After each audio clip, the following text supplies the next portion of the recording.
English Songs and Ballads compiled by T.W. H. Crossland. London Grant Richards 48 Leicester Square 1903. Edinburgh, printed by T. and A. Constable. First impression April 1902, second impression April L 903. Note: English Songs and Ballads must not be regarded as a choice, but simply as a bringing together of poetical pieces which are, presumably, well known to the average person, that is to say, the compiler has endeavored to illustrate the general taste rather than his own preference. Index of first lines. Transcriber's note: no author is cited for the first song in the collection. My Sweet Sweeting. Page references in the Index of First Lines and in the Index of Authors have been expunged since they do not apply to this electronic version. Please use electronic searches to locate poems. About the sweet bag of a be a chieftain to the Highlands bound a fond kiss, and then we sever Agincourt, ah, my sweet sweeting, alas!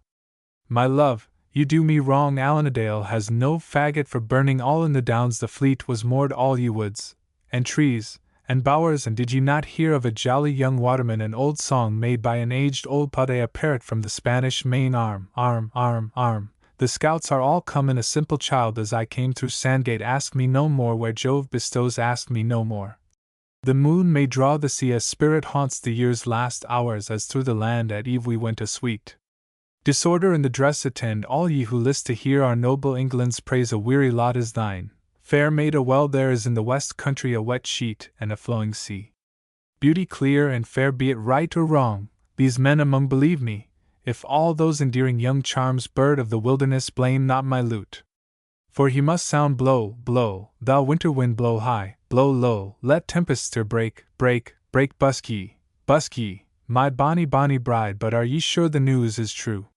Call for the robin redbreast and the wren cherry ripe, I cry, cold's the wind, and wet's the rain. Come all ye jolly shepherds, come, cheerful day, part of my life to me, come, cheer up, my lads, 'tis to glory we steer. Come follow me, come into the garden, Maud, come live with me and be my love. Come not, when I am dead, come, sleep, and with thy sweet deceiving.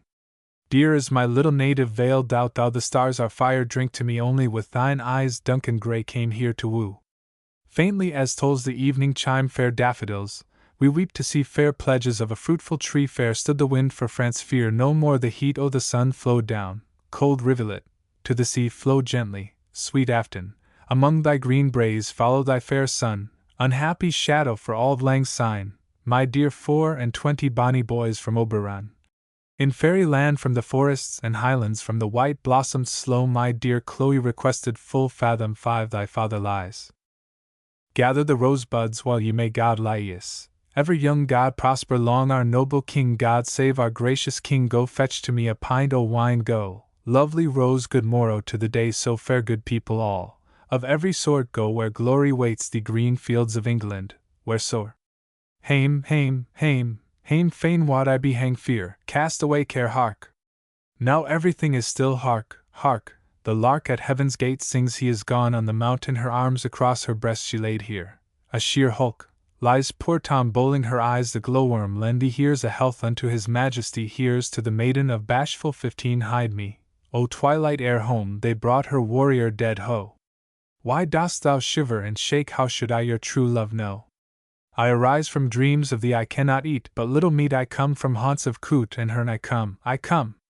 Ye have called me long, I knew an old wife lean and poor, I loved a lass, a fair one. I'm lonesome since I crossed the hill, I'm sitting on the stile, Marian going to my naked bed in good King Charles's golden days. In her ear he whispered gaily, in the merry month of May in Wakefield there lives a jolly pinder. I sprang to the stirrup, and Joris, and he is there for honest poverty. I tell thee, Dick, where I have been, it is an ancient mariner, it is the miller's daughter. I travelled among unknown men.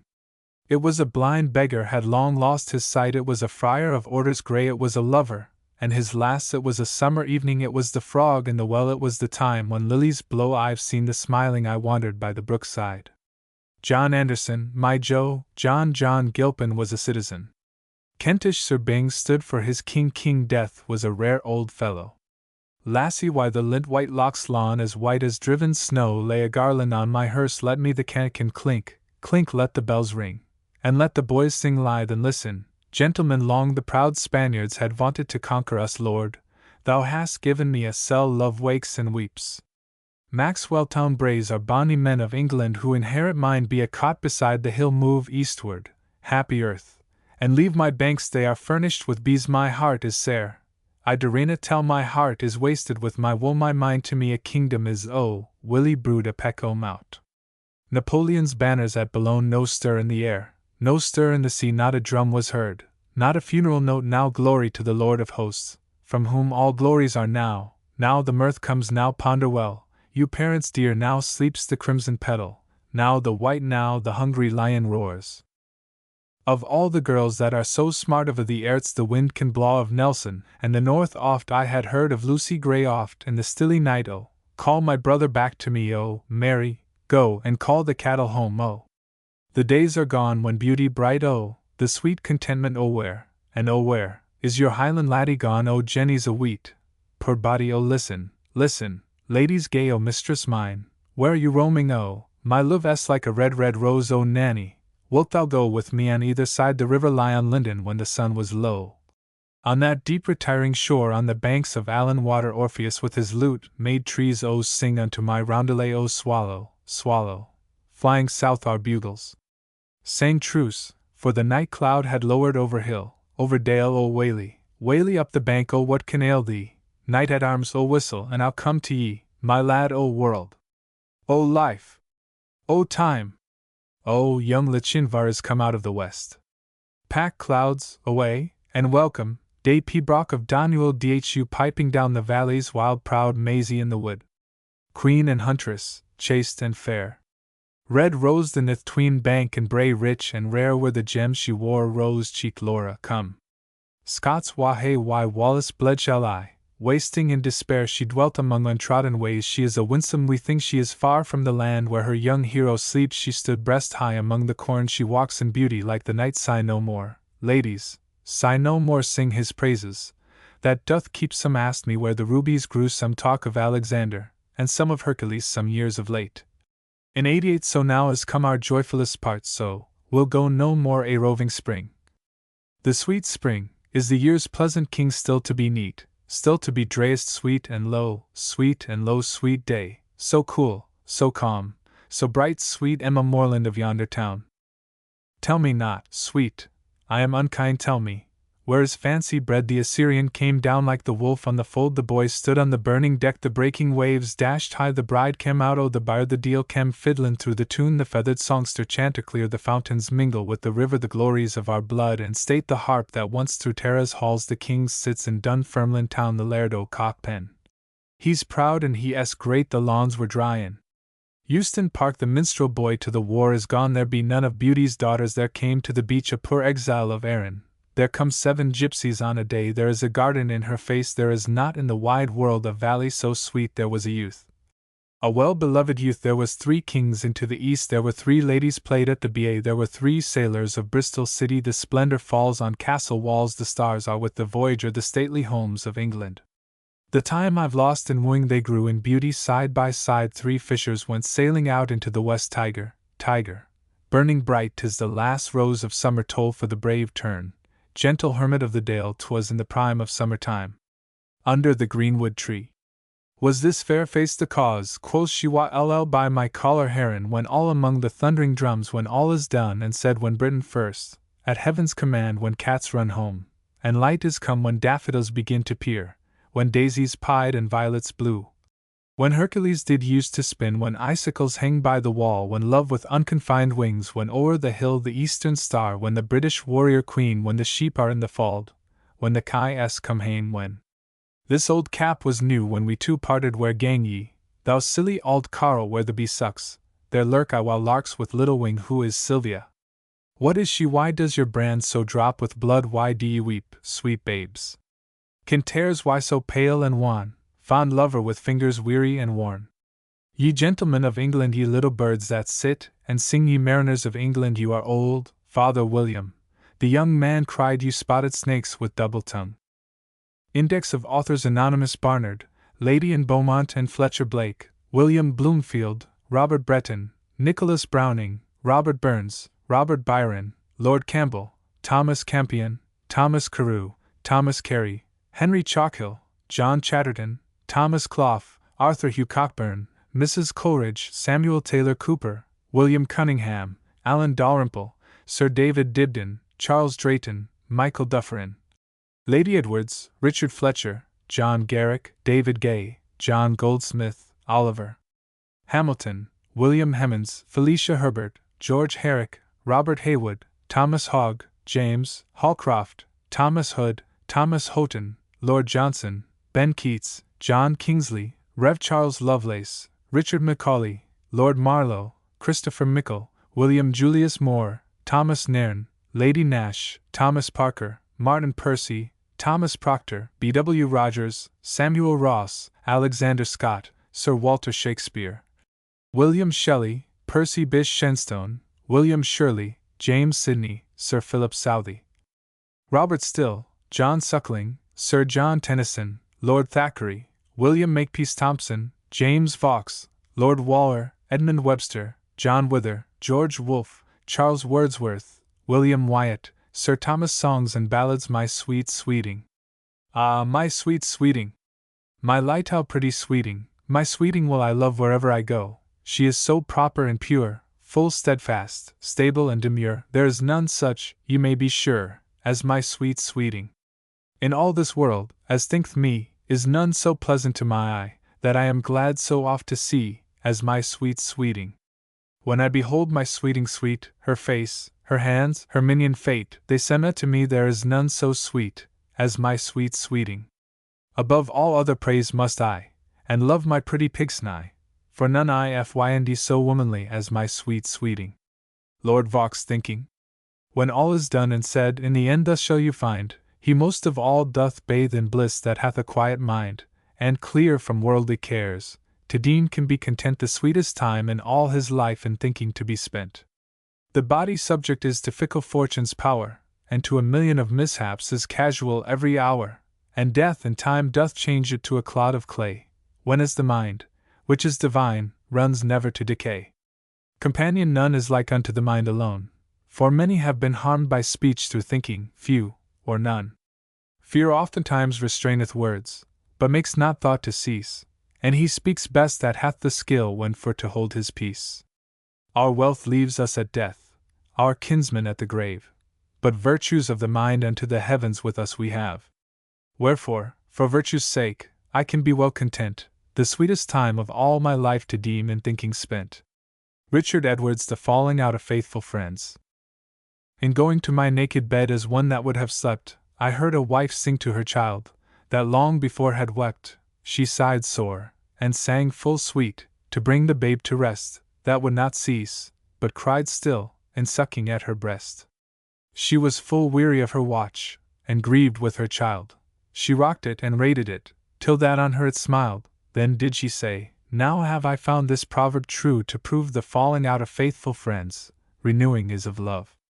Then took I paper, pen, and ink, this proverb for to write, in register for to remain, of such a worthy wight. As she proceeded thus in song unto her little brat, much matter uttered she of weight, in place whereas she Saturday and proved plain, there was no beast, nor creature bearing life, could well be known to live and love, without discord and strife. Then kissed she her little babe, and sware by God above, the falling out of faithful friends, renewing is of love.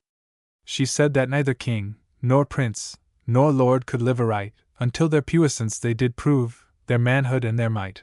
When manhood shall be matched so that fear can take no place, then weary works make warriors each other to embrace, and leave their force that failed them, which did consume the rout, that might before have lived in peace their time and nature out. Then did she sing as one that thought no man could her reprove. The falling out of faithful friends, renewing is of love.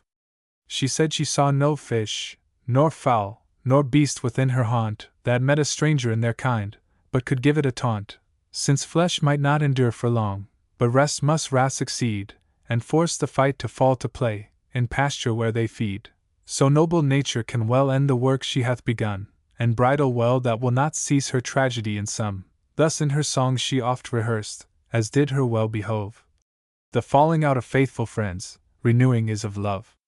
I marvel much party, quoth she, for to behold the rout, to see man, woman, boy, and beast, to toss the world about, some kneel, some crouch, some back, some cheek, and some can smoothly smile, and some embrace others in arm, and there think many a while, some stand aloof at cap and knee, some humble and some stout, yet are they never friends indeed until they once fall out. Thus ended she her song, and said before she did remove, the falling out of faithful friends, renewing is of love.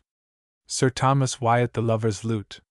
Blame not my lute, for he must sound of this or that as liketh me, for lack of wit the lute is bound to give such tunes as pleaseth me, though my songs be somewhat strange, and speak such words as touch my change. Blame not my lute. My lute, alas, doth not offend, though that perforce he must agree to sound such tunes as I intend to sing to them that heareth me. Then though my songs be somewhat plain, and toucheth some that use to feign, blame not my lute. My lute and strings may not deny, but as I strike they must obey. Break not them so wrongfully, but wreak thyself some other way. And though the songs which I indite do quit thy change with rightful spite, blame not my lute. Spite asketh spite, and changing change, and false faith must needs be known. The fault's so great, the case so strange, of right it must abroad be blown. Then since that by thine own desert my songs do tell how true thou art, blame not my lute. Blame but thyself that hast misdone, and well deserved to have blame. Change thou thy way, so evil begone, and then my lute shall sound that same. But if till then my fingers play, by thy desert their wonted way, blame not my lute. Farewell. Unknown, for though thou break my strings in spite with great disdain, yet have I found out for thy sake, strings for to string my lute again. And if perchance this silly rhyme do make thee blush at any time, blame not my lute. Christopher Marlowe the passionate shepherd to his love. Come live with me and be my love, and we will all the pleasures prove that hills and valleys, dale and field, and all the craggy mountains yield. There will we sit upon the rocks and see the shepherds feed their flocks, by shallow rivers, to whose falls melodious birds sing madrigals. There will I make thee beds of roses and 1,000 fragrant posies, a cap of flowers, and a kirtle embroidered all with leaves of myrtle. A gown made of the finest wool, which from our pretty lambs we pull, fair lined slippers for the cold, with buckles of the purest gold. A belt of straw and ivy buds with coral clasps and amber studs. And if these pleasures may thee move, come live with me and be my love. Thy silver dishes for thy meat as precious as the gods do eat, shall on an ivory table be prepared each day for thee and me. The shepherd swains shall dance and sing for thy delight each May morning. If these delights thy mind may move, then live with me and be my love. John Still Jolly Good Ale and Old. I cannot eat but little meat, my stomach is not good, but sure I think that I can drink with him that wears a hood. Though I go bare, take ye no care, I nothing am a cold, I stuff my skin so full within of jolly good ale and old. Back and side go bare, both foot and hand go cold, but belly, God send thee good ale enough, whether it be new or old. I love no roast but a nut brown toast, and a crab laid in the fire. A little bread shall do me stead, much bread I not desire. No frost nor snow, no wind, I trow, can hurt me if I wold. I am so wrapped and thoroughly lapped of jolly good ale and old. And Tib, my wife, that as her life loveth well good ale to seek, full oft drinks she till ye may see the tears run down her cheek. Then doth she trowl to me the bowl even as a maltworm should, and saith, sweetheart, I took my part of this jolly good ale and old. Now let them drink till they nod and wink, even as good fellows should do. They shall not miss to have the bliss good ale doth bring men to, and all poor souls that have scoured bowls, or have them lustily trolled, God save the lives of them and their wives whether they be young or old. Back and side go bare, both foot and hand go cold, but belly, God send thee good ale enough, whether it be new or old. Nicholas Breton, Phillida and Corydon. In the merry month of May, in a morn by break of day, with a troop of damsels playing forth I went forsooth a-maying. When anon by a woodside, where, as May was in his pride, I espied, all alone, Phillida and Corydon. Much ado there was, God wot! He would love, and she would not, she said never man was true, he says none was false to you. He said he had loved her long, She says love should have no wrong, Corydon would kiss her then, she says, maids must kiss no men. Till they do for good and all, when she made the shepherd call all the heavens to witness truth, never loved a truer youth. Then with many a pretty oath, yea and nay, faith and troth, such as silly shepherds use, when they will not love abuse. Love, which had been long deluded, was with kisses sweet concluded, and Phillida with garlands gay was made the Lady of May. Thomas Nash Spring.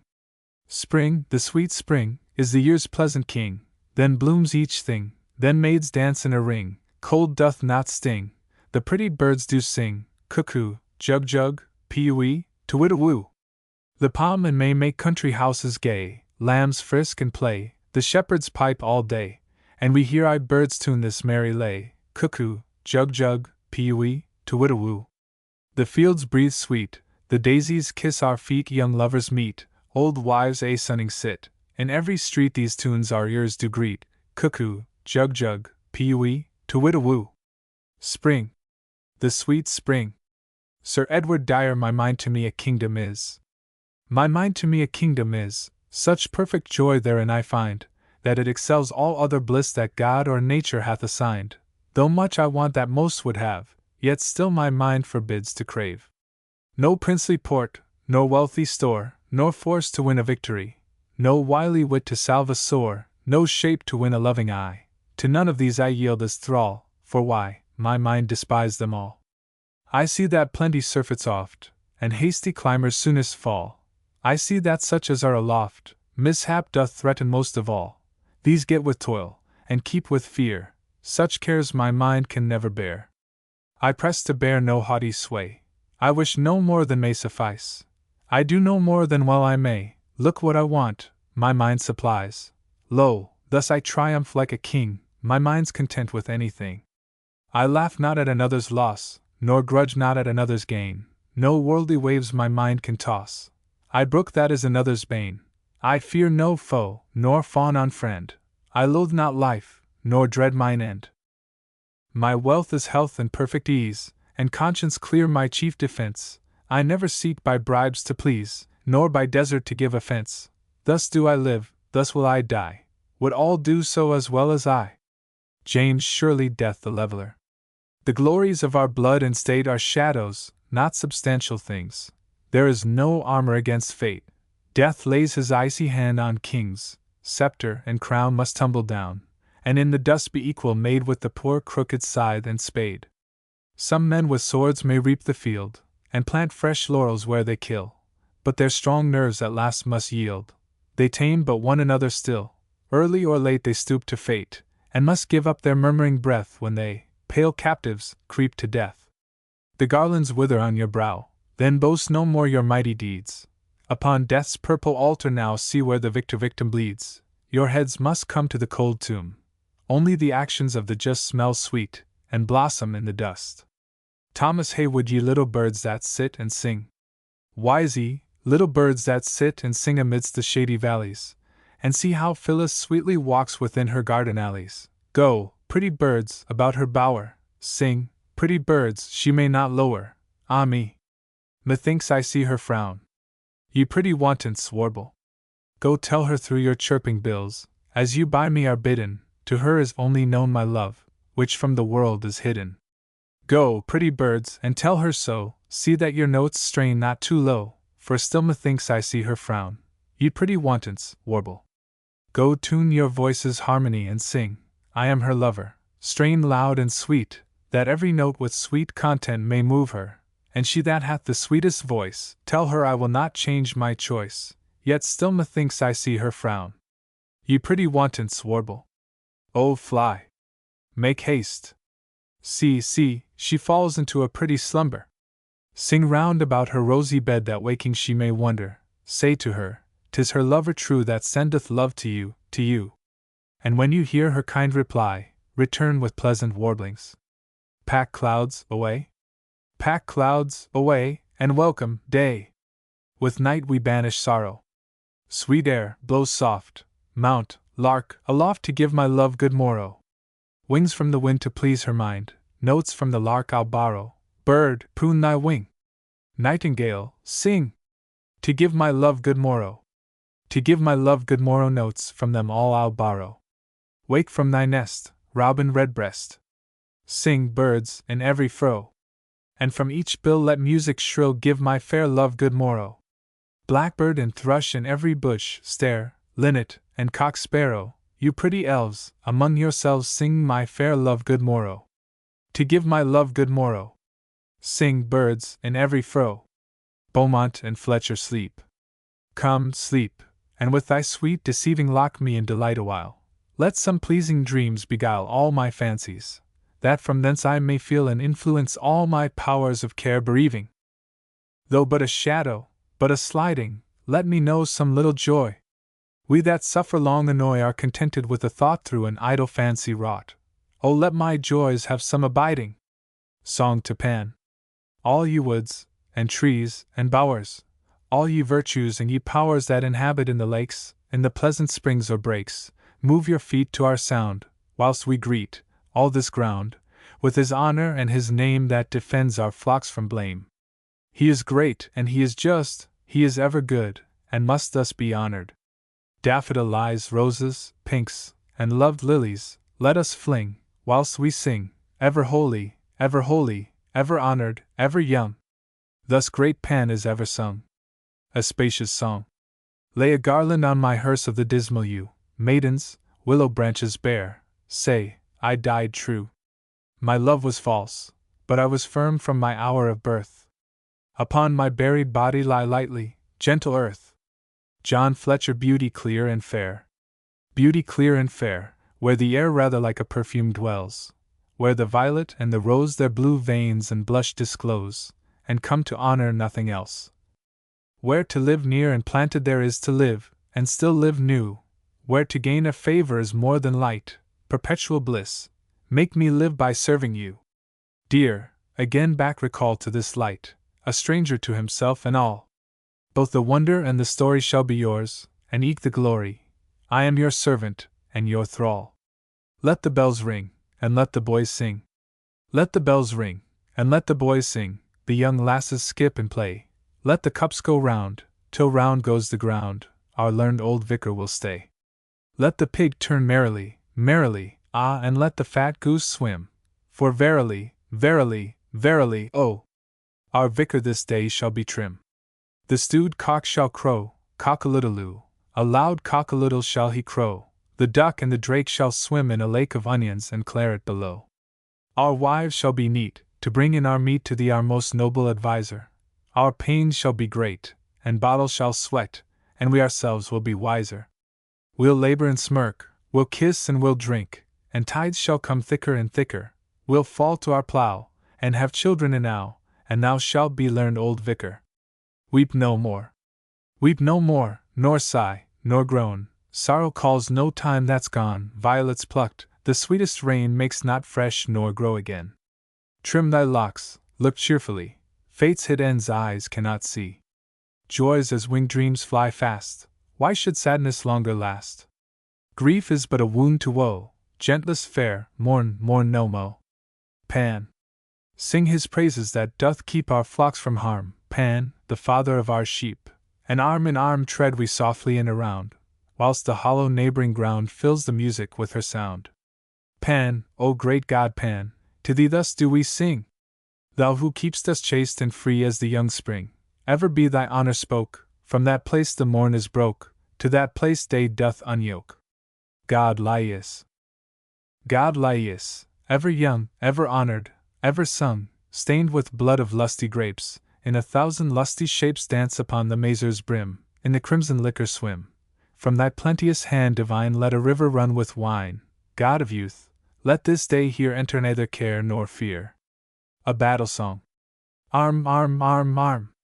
The scouts are all come in, keep your ranks close, and now your honors win. Behold from yonder hill the foe appears, bows, bills, glaives, arrows, shields, and spears. Like a dark wood he comes, or tempest pouring. O view the wings of horse the meadows scouring. The vanguard marches bravely. Hark, the drums. Dub. They meet, and now the battle comes. See how the arrows fly that darken all the sky. Hark how the trumpets sound! Hark how the hills rebound! Terra, terra, terra, terra, terra! Hark how the horses charge! In, boys! Boys, in!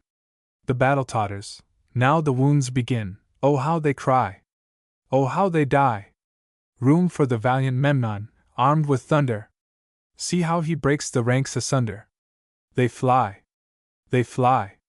Eumenes has the chase, and brave Polybius makes good his place. To the plains, to the woods, to the rocks, to the floods, they fly for succor. Follow, follow, follow! Hark how the soldiers hollow! Hey, hey! Brave Diodes is dead, and all his soldiers fled. The battle is won, and lost, that many a life hath cost. Anonymous, my Lady Greensleeves. Alas! My love, you do me wrong to cast me off discourteously, and I have loved you so long, delighting in your company. Greensleeves was all my joy. Greensleeves was my delight. Greensleeves was my heart of gold. And who but my Lady Greensleeves? I bought thee petticoats of the best, the cloth so fine as might be. I gave thee jewels for thy chest, and all this cost I spent on thee. Greensleeves was all my joy. Greensleeves was my delight. Greensleeves was my heart of gold. And who but my Lady Greensleeves? Thy smock of silk, both fair and white, with gold embroidered gorgeously, thy petticoat of Sindal right, and these I bought thee gladly. Greensleeves was all my joy. Greensleeves was my delight. Greensleeves was my heart of gold. And who but my Lady Greensleeves? Greensleeves, now farewell. Adieu! God, I pray to prosper thee. For I am still thy lover true, come once again and love me. Greensleeves was all my joy. Greensleeves was my delight. Greensleeves was my heart of gold. And who but my Lady Greensleeves? Sir Philip Sidney, my true love. My true love hath my heart, and I have his, by just exchange one for another given. I hold his dear, and mine he cannot miss.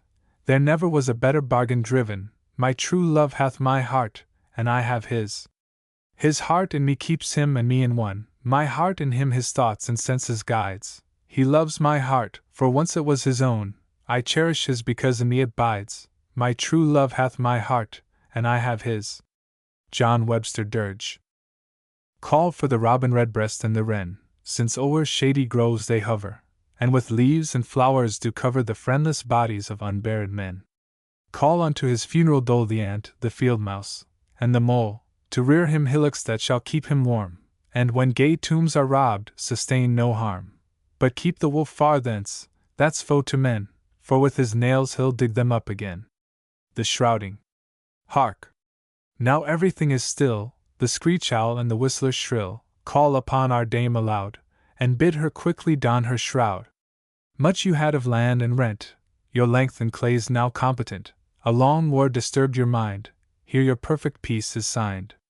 Of what is fools make such vain keeping? Sin their conception, their birth weeping, their life a general mist of error, their death a hideous storm of terror. Strew your hair with powders sweet, don clean linen, bathe your feet, and the foul fiend more to check, a crucifix let bless your neck. 'Tis now full tide 'tween night and day, end your groan and come away. Thomas Dekker Content. Art thou poor, yet hast thou golden slumbers? O sweet content! Art thou rich, yet is thy mind perplexed? O punishment! Dost thou laugh to see how fools are vexed to add to golden numbers, golden numbers? O sweet content! O sweet content! Work apace, apace, apace, apace. Honest labor bears a lovely face. Then hey nonny nonny, hey nonny nonny.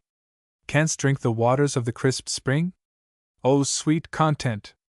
Swimm'st thou in wealth, yet sink'st in thine own tears? O punishment!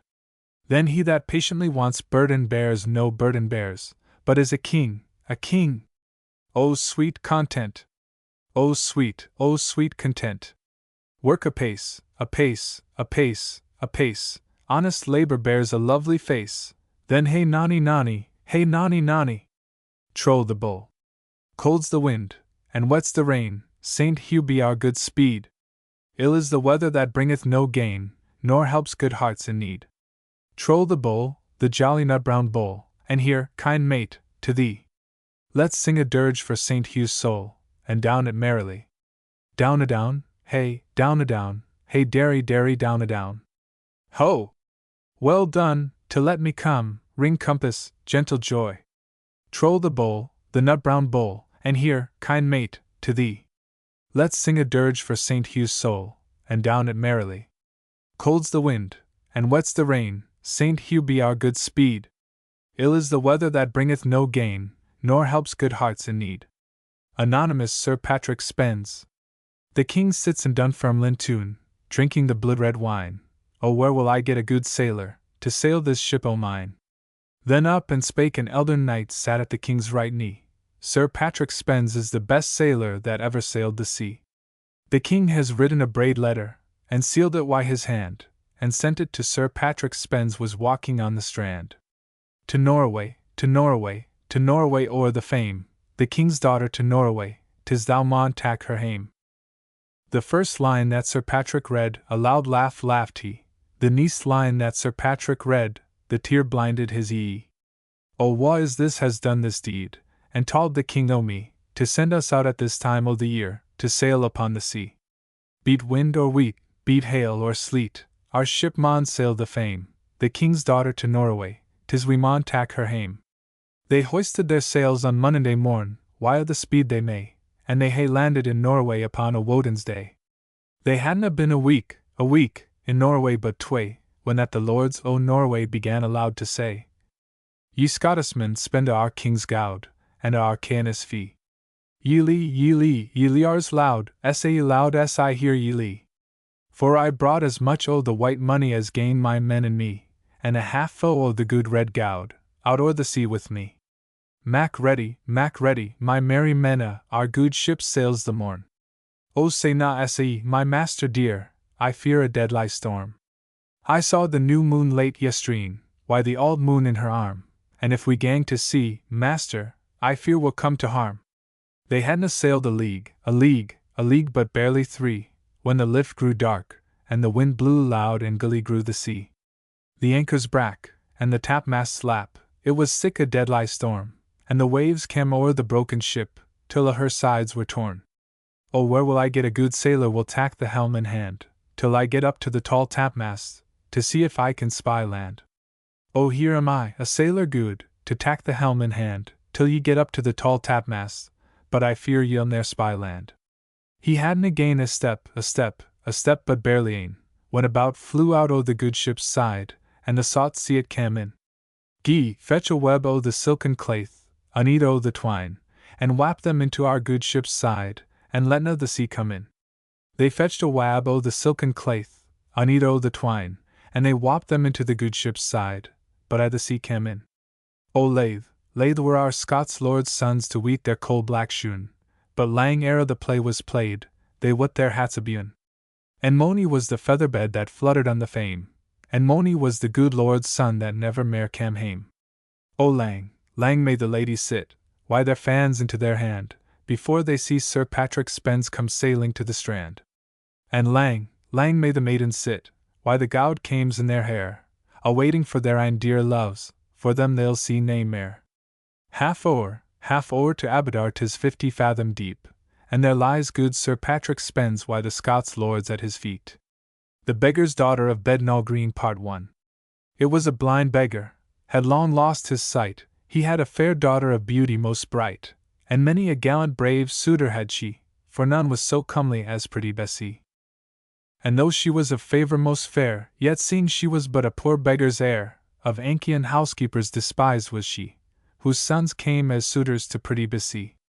Wherefore in great sorrow fair Bessie did say, Good father and mother, let me go away to seek out my fortune, whatever it be. This sweet then they granted to pretty Bessie. Then Bessie, that was a beauty so bright, all clad in grey russet, and late in the night from father and mother alone parted she, who sighed and sobbed for pretty Bessie. She went till she came to Stratford le Bow, then knew she not whither, nor which way to go. With tears she lamented her hard destiny, so sad and so heavy was pretty Bessie. She kept on her journey until it was day, and went unto Rumford along the highway, where at the Queen's arms entertained was she, so fair and well favoured was pretty Bessie. She had not been there a month to an end, but master and mistress and all was her friend, and every brave gallant that once did her see was straightway enamoured of pretty Bessie. Great gifts they did send her of silver and gold, and in their songs daily her love was extolled. Her beauty was blazed in every degree, so fair and so comely was pretty Bessie. The young men of Rumford in her had their joy. She showed herself courteous and modestly coy, and at her commandment still would they be, so fair and so comely was pretty Bessie. For suitors at once unto her did go, they craved her favour, but still she said no, I would not wish gentles to marry with me, yet ever they honoured pretty Bessie. The first of them was a gallant young knight, and he came unto her disguised in the night. The second a gentleman of good degree, who wooed and sued for pretty Bessie. A merchant of London, whose wealth was not small, he was the third suitor, and proper withal. Her master's own son the fourth man must be, who swore he would die for pretty Bessie. And if thou wilt marry with me, quoth the knight, I'll make thee a lady with joy and delight. My heart's so enthralled by thy bow tie, that soon I shall die for pretty Bessie. The gentleman said, Come, marry with me, as fine as a lady my Bessie shall be. My life is distressed. Oh, hear me, quoth he, and grant me thy love, my pretty Bessie. Let me be thy husband. The merchant did say, Thou shalt live in London both gallant and gay. My ships shall bring home rich jewels for thee, and I will forever love pretty Bessie. Then Bessie she sighed, and thus she did say, My father and mother I mean to obey. First get their goodwill, and be faithful to me, and then you shall marry your pretty Bessie. To every one this answer she made, wherefore unto her they joyfully said, This thing to fulfill we all do agree. But where dwells thy father, my pretty Bessie? My father, she said, is soon to be seen, the silly blind beggar of Bednall Green, that daily sits begging for charity. He is the good father of pretty Bessie. His marks and his tokens are known very well. He always is led with a dog and a bell. A silly old man, God knoweth, is he, yet he is the father of pretty Bessie. Nay then, quoth the merchant, thou art not for me. Nor, quoth the innholder, my wife thou shalt be. I loath, said the gentle, a beggar's degree, and therefore adieu, my pretty Bessie. Why then, quoth the knight, hap better or worse, I weigh not true love by the weight of the purse, and beauty is beauty in every degree. Then welcome unto me, my pretty Bessie. With thee to thy father forthwith I will go. Nay, soft, quoth his kinsman, it must not be so. A poor beggar's daughter no lady shall be. Then take thy adieu of pretty Bessie. But soon after this, by break of the day, the knight had from Rumford stole Bessie away. The young men of Rumford, as thick as might be, rode after to fetch again pretty Bessie. As swift as the wind to ride they were seen, until they came near unto Bednall Green. And as the knight lighted most courteous sly, they all fought against him for pretty Bessie. But rescue came speedily over the plain, or else the young knight for his love had been slain. This fray being ended, then straightway he see his kinsman come railing at pretty Bessie.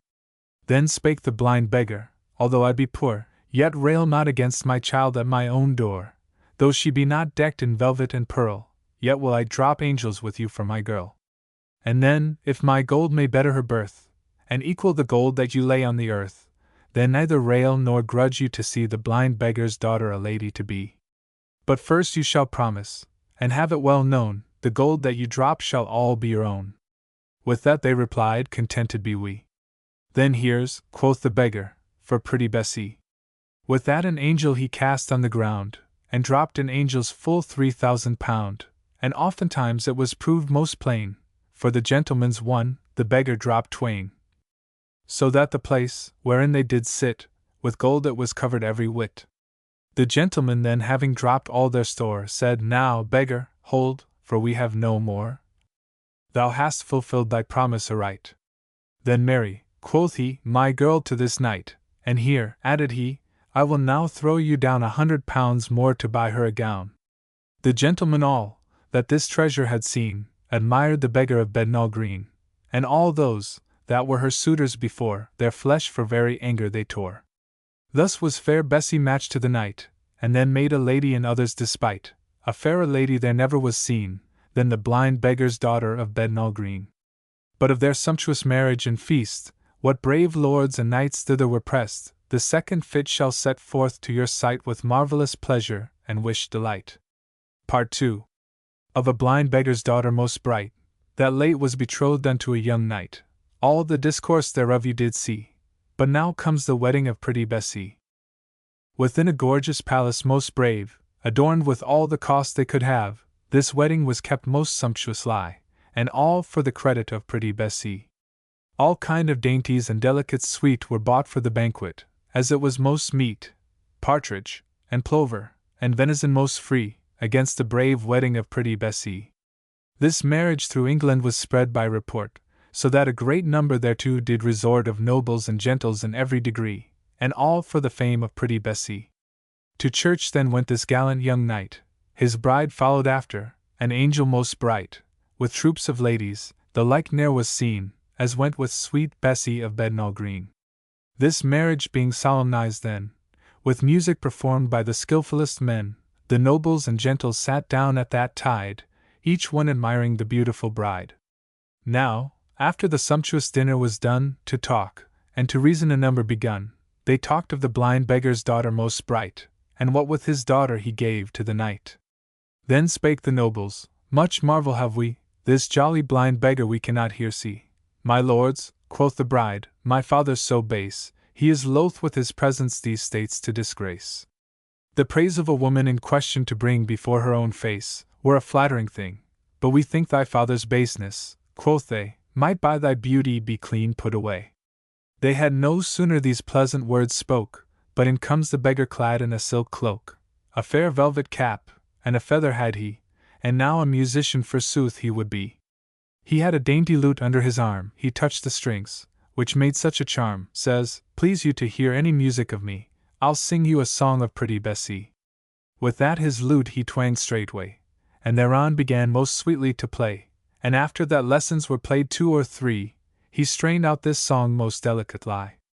A poor beggar's daughter did dwell on a green, who for her fairness might well be a queen, a blithe bonny lass, and a dainty was she, and many one called her pretty Bessee.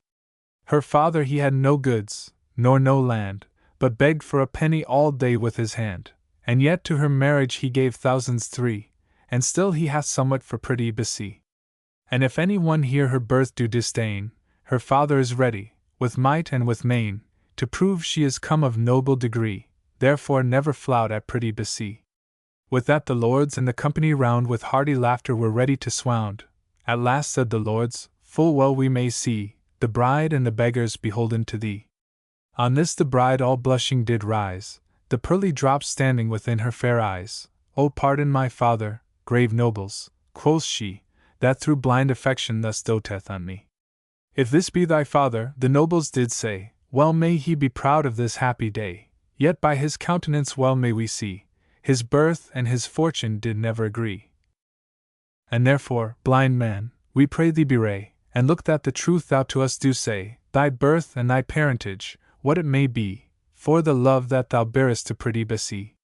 Then give me leave, nobles and gentles, each one song more to sing, and then I have done, and if that it may not win good report, then do not give me a groat for my sport.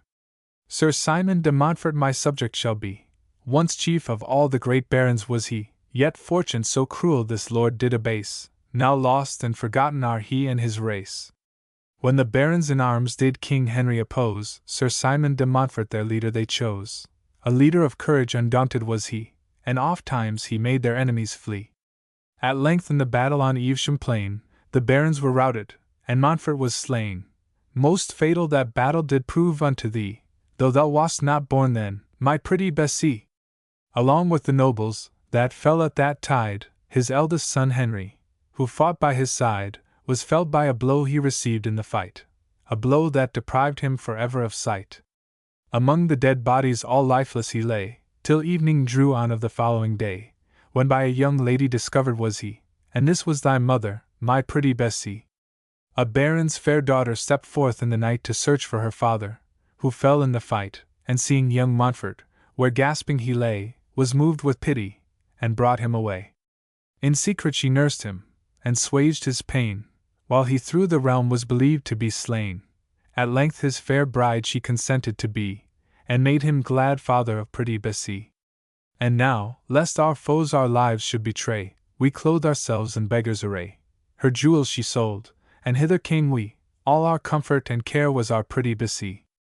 And here have we lived in fortune's despite, though poor, yet contented with humble delight. Full 40 winters thus have I been a silly blind beggar of Bednall Green. And here, noble lords, is ended the song of one, that once to your own rank did belong, and thus have you learned a secret from me, that ne'er had been known, but for pretty Bessie. Now when the fair company every one had heard the strange tale in the song he had shown, they all were amazed, as well they might be, both at the blind beggar, and pretty Bessie. With that the fair bride they all did embrace, saying, Sure thou art come of an honourable race, thy father likewise is of noble degree, and thou art well worthy a lady to be. Thus was the feast ended with joy and delight, a bridegroom most happy then was the knight, in joy and felicity long lived he, all with his fair lady, the pretty Bessie. The Babes in the Wood. Now ponder well, you parents dear, these words, which I shall write, a doleful story you shall hear, in time brought forth to light. A gentleman of good account in Norfolk dwelt of late, who did in honour far surmount most men of his estate. Sore sick he was, and like to die, no help his life could save, his wife by him as sick did lie, and both possiest one grave. No love between these two was lost, each was to other kind, in love they lived, in love they died, and left 2 babes behind. The one a fine and pretty boy, not passing 3 years old, the other a girl more young than he, and framed in beauty's mould. The father left his little son, as plainly doth appear, when he to perfect age should come, £300 a year. And to his little daughter Jane £500 in gold, to be paid down on marriage day, which might not be controlled, but if the children came to die, ere they to age should come, their uncle should possess their wealth, for so the will did run. Now, brother, said the dying man, look to my children dear. Be good unto my boy and girl, no friends else have they here. To God and you I recommend my children dear this day. But little while be sure we have within this world to stay. You must be father and mother both, and uncle all in one. God knows what will become of them, when I am dead and gone. With that bespake their mother dear, O brother kind, quoth she, you are the man must bring our babes to wealth or misery. And if you keep them carefully, then God will you reward. But if you otherwise should deal, God will your deeds regard. With lips as cold as any stone, they kissed their children small. God bless you both, my children dear. With that the tears did fall. These speeches then their brother spake to this sick couple there. The keeping of your little ones, sweet sister, do not fear. God never prosper me nor mine, nor aught else that I have. If I do wrong your children dear, well you are laid in grave. The parents being dead and gone, the children home he takes, and brings them straight unto his house, where much of them he makes. He had not kept these pretty babes a 12-month and a day, but for their wealth, he did devise to make them both away. He bargained with 2 ruffians strong, which were a furious mood, that they should take these children young, and slay them in a wood. He told his wife an artful tale, he would the children send to be brought up in fair London, with one that was his friend. Away then went those pretty babes, rejoicing at that tide, rejoicing with a merry mind, they should on cock-horse ride. They prate and prattle pleasantly, as they rode on the way, to those that should their butchers be, and work their lives decay. So that the pretty speech they had, made murder's hard relent, and they that undertook the deed, full sore did now repent. Yet one of them, more hard of heart, did vow to do his charge, because the wretch, that hired him, had paid him very large. The other won't agree thereto, so here they fall to strife, with one another they did fight, about the children's life, and he that was of mildest mood, did slay the other there, within an unfrequented wood. The babes did quake for fear. He took the children by the hand, tears standing in their eye, and bade them straightway follow him, and look they did not cry, and 2 long miles he led them on, while they for food complain. Stay here, quoth he, I'll bring you bread, when I come back again.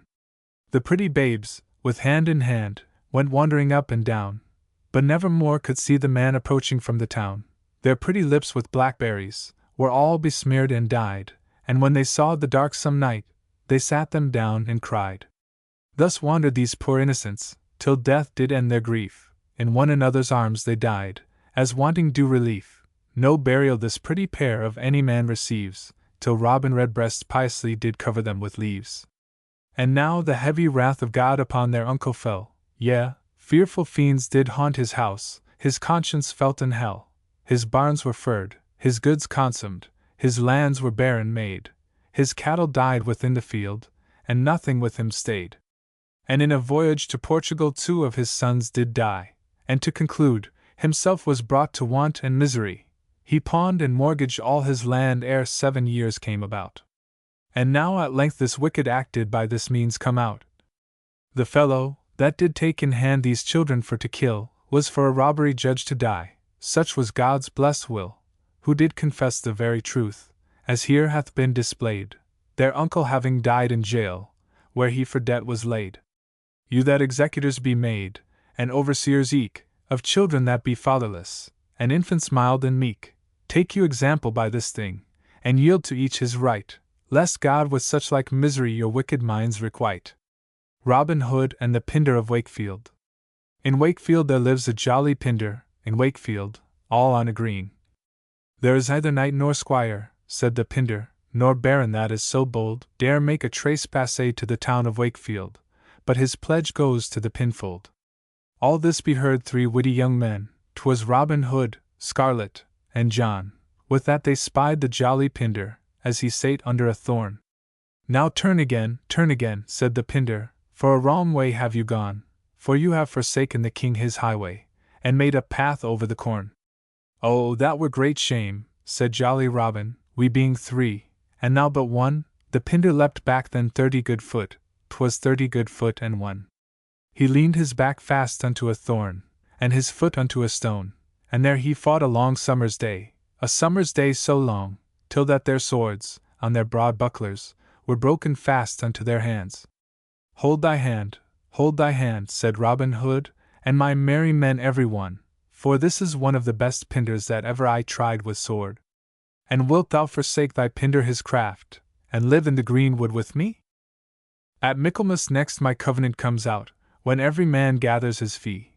I'll take my blue blade all in my hand, and plod to the greenwood with thee. Hast thou either meat or drink, said Robin Hood, for my merry men and me?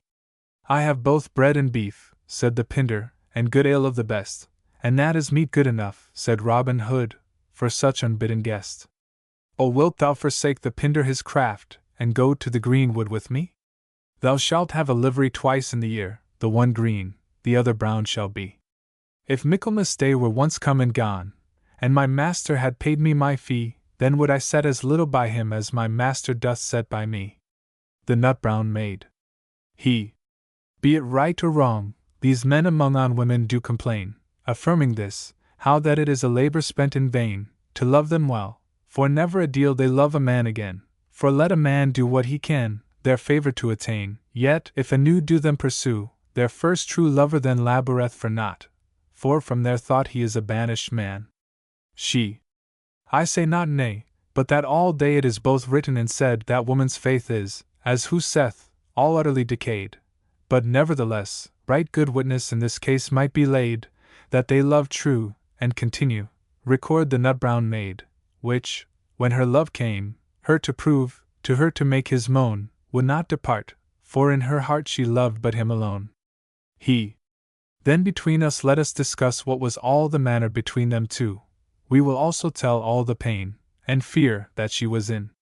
Now I begin, so that ye may answer, wherefore, all ye, that present be, I pray you give an ear. I am the knight, I come by night, as secret as I can, saying, alas! Thus standeth the case, I am a banished man. She. And I your will for to fulfill in this will not refuse, trusting to show, in words few, that men have an ill use, to their own shame, women to blame, and causeless them accuse. Therefore to you I answer now, all women to excuse, mine own heart dear, with you what cheer I pray you, tell anon, for, in my mind, of all mankind I love but you alone. He. It standeth so, a deed is done whereof great harm shall grow, my destiny is for to die a shameful death, I trow, or else to flee. The one must be, none other way I know, but to withdraw as an outlaw, and take me to my bough. Wherefore adieu, my own heart true. None other rede I ken, for I must to the greenwood go, alone, a banished man. She. O Lord, what is this worldly's bliss, that changeth as the moon? My summer's day in lusty May is dirk before the noon. I hear you say farewell, nay, nay, we depart not so soon. Why say ye so? Whither will ye go? Alas! What have you done? All my welfare to sorrow and care should change, if you were gone, for in my mind, of all mankind I love but you alone. He. I can believe, it shall you grieve, and somewhat you distrain, but afterward, your pains hard within a day or twain shall soon aslake, and ye shall take comfort to you again. Why should ye aught? For to make thought, your labor were in vain. And thus I do, and pray you to, as heartily as I can, for I must to the greenwood go, alone, a banished man. She. Now, sith that ye have showed to me the secret of your mind, I shall be plain to you again, like as ye shall me find. Sith it is so, that you will go, I will not live behind, shall never be said, the nut-brown maid was to her love unkind. Make you ready, for so am I, although it were unknown, for, in my mind, of all mankind I love but you alone. He. Yet I you read to take good heed what men will think, and say, of young and old it shall be told, that ye be gone away, your wanton will for to fulfill, in greenwood you to play, and that ye might for your delight no longer make delay. Rather than ye should thus for me be called an ill woman, yet would I to the greenwood go, alone, a banished man. She. Though it be some of old and young, that I should be to blame, theirs be the charge, that speaks so large in hurting of my name, for I will prove that faithful love it is devoid of shame, in your distress, and heaviness, to part with you, the same, and sure all those, that do not so, true lovers are they none, for, in my mind, of all mankind, I love but you alone. He. I counsel you, remember how, it is no maiden's law, nothing to doubt, but to run out to wood with an outlaw, for ye must there in your hand bear a bow, ready to draw, and, as a thief, thus must you live, ever in dread and awe, whereby to you great harm might grow, yet had I liever than, that I did to the greenwood go, alone, a banished man. She.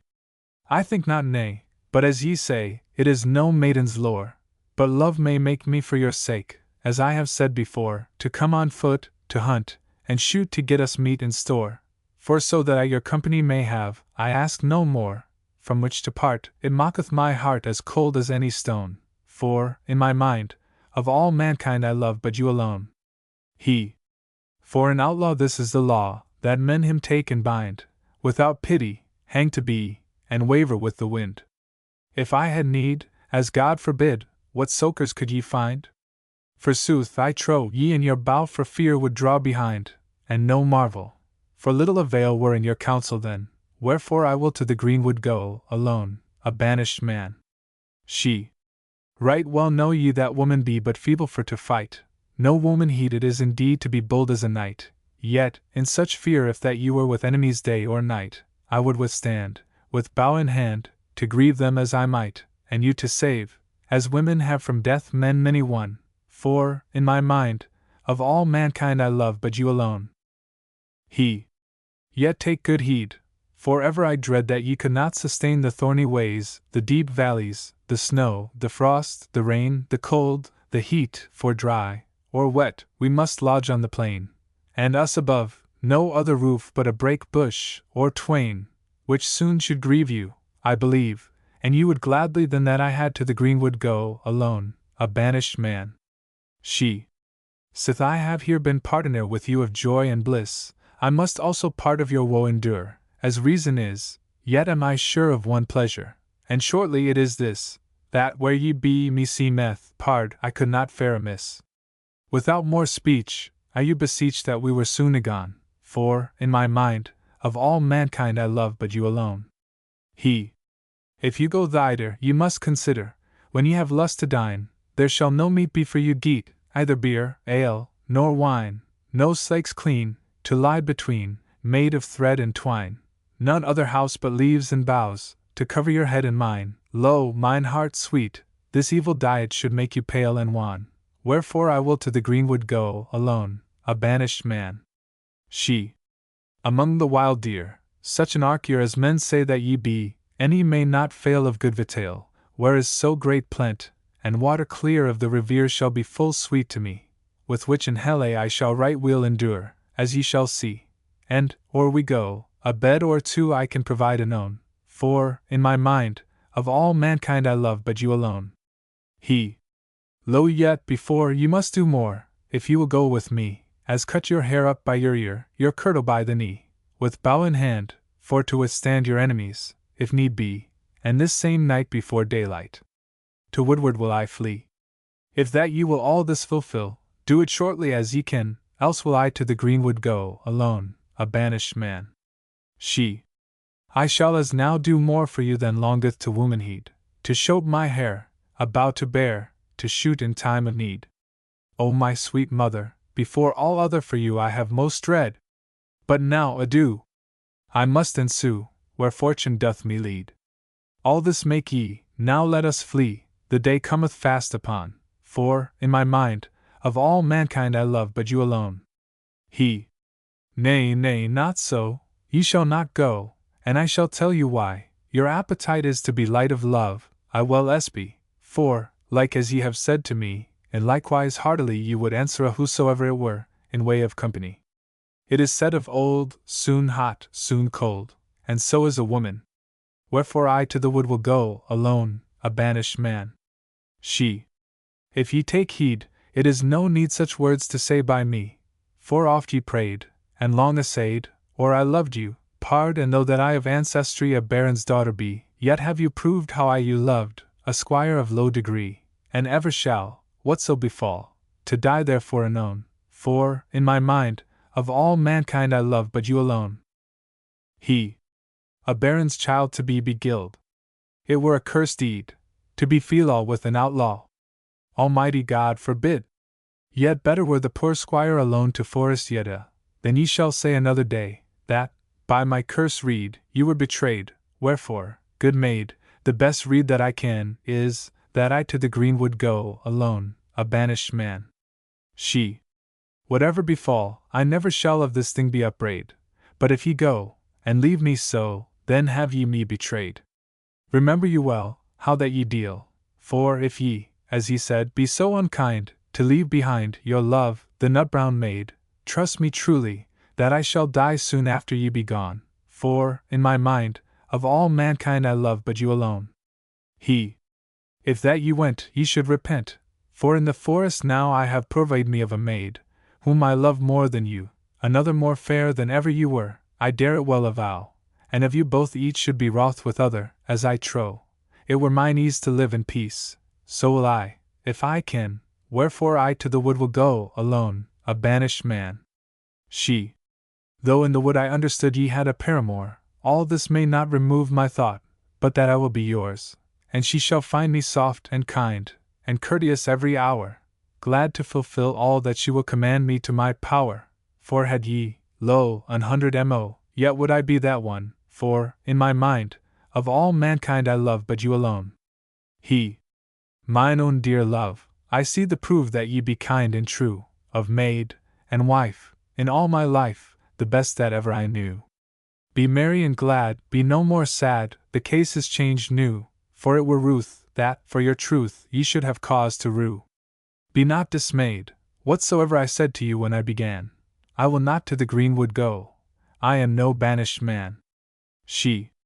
These tidings be more glad to me, than to be made a queen, if I were sure they should endure, but it is often seen, when men will break promise, they speak the wordis on the spleen. Ye shape some while me to beguile, and steal from me, I ween, then were the case worse than it was, and I more woebegone, for, in my mind, of all mankind I love but you alone. He. Ye shall not need further to dread, I will not disparage you, God defend, sith ye descend of so great lineage. Now understand, to Westmoreland, which is my heritage, I will you bring, and with a ring, by way of marriage I will you take, and lady make, as shortly as I can. Thus have you won an ill son, and not a banished man. Here may ye see that woman be in love, meek, kind, and stable, let never man reprove them then, or call them variable, but rather pray God that we may to them be comfortable, which sometimes proveth such, as he loveth, if they be charitable. For sith men would that women should be meek to them each one, much more ought they to God obey, and serve but him alone. Sir Hugh of Lincoln. 24 bonny boys were playing at the ba, then up and started sweet Sir Hugh, the flower amang them a. He hit the ba a kick wise fit, and kept it wy his knee, that up into the Jew's window he gart the bonny ba flee. Cast down the ba to me, fair maid, cast down the ba to me, o ne'er a bit o' the ba ye get till ye come up to me.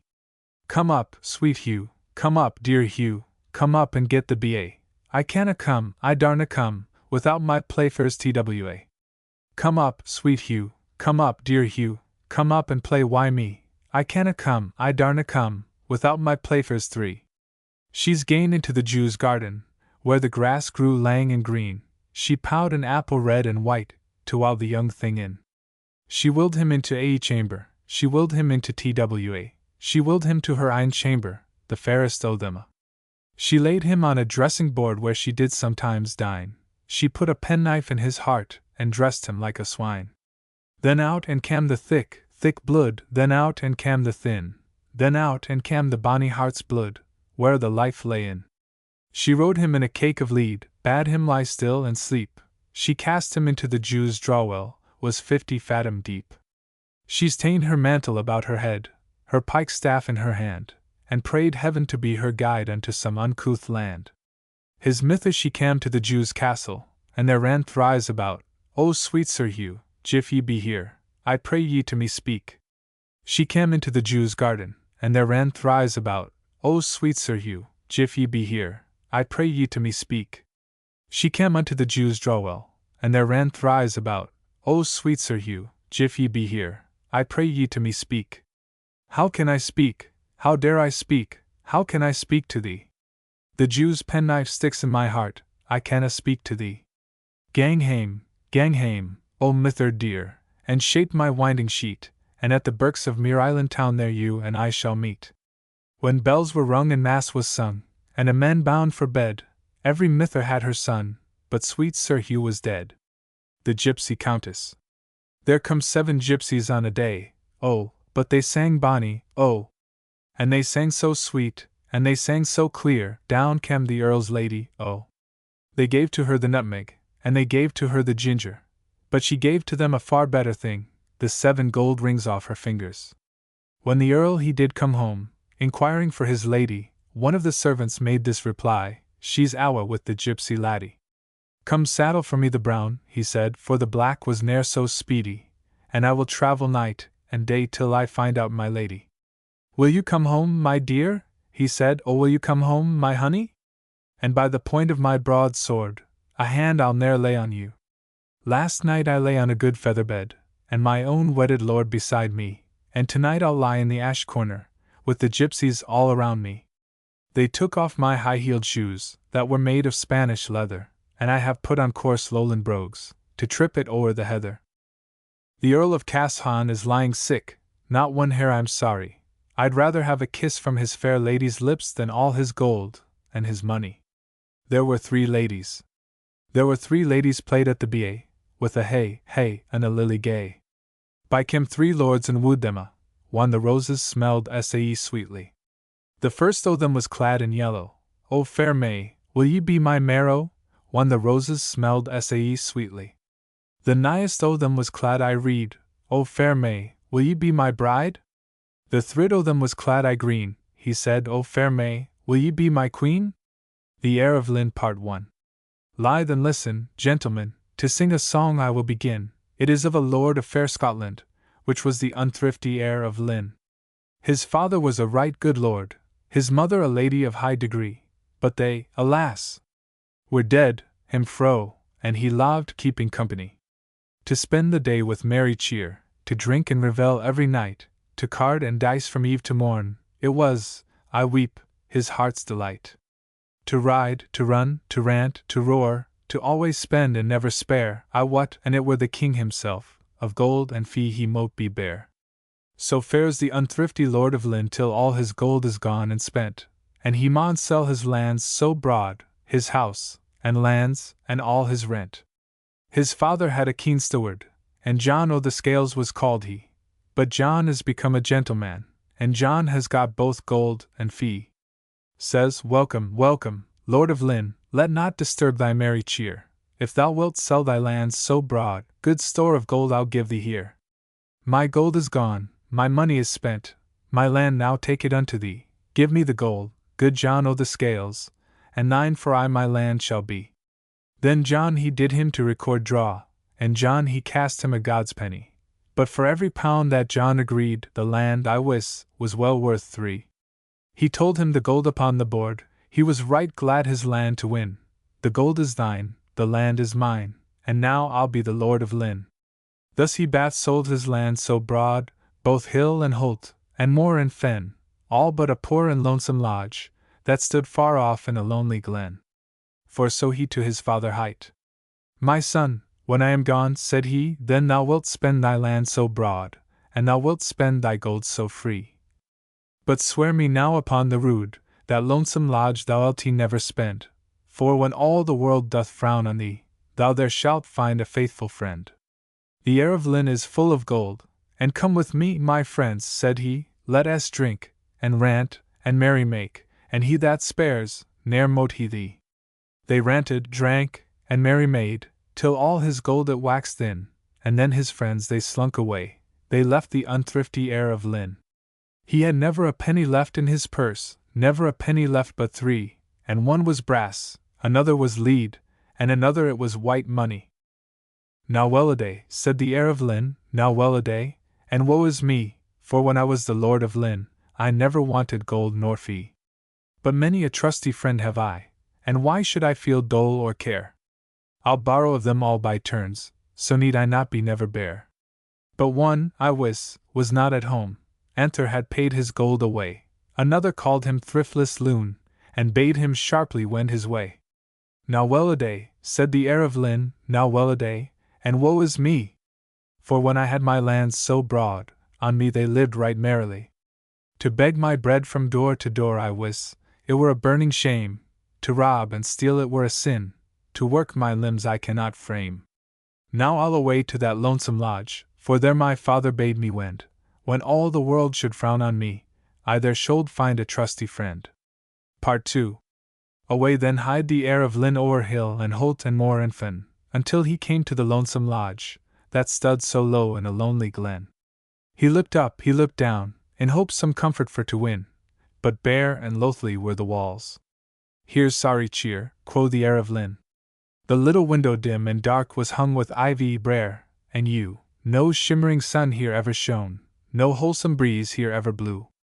Nor chair, nor table he mote spy, no cheerful hearth, no welcome bed, not save a rope with a running noose, that dangling hung up o'er his head.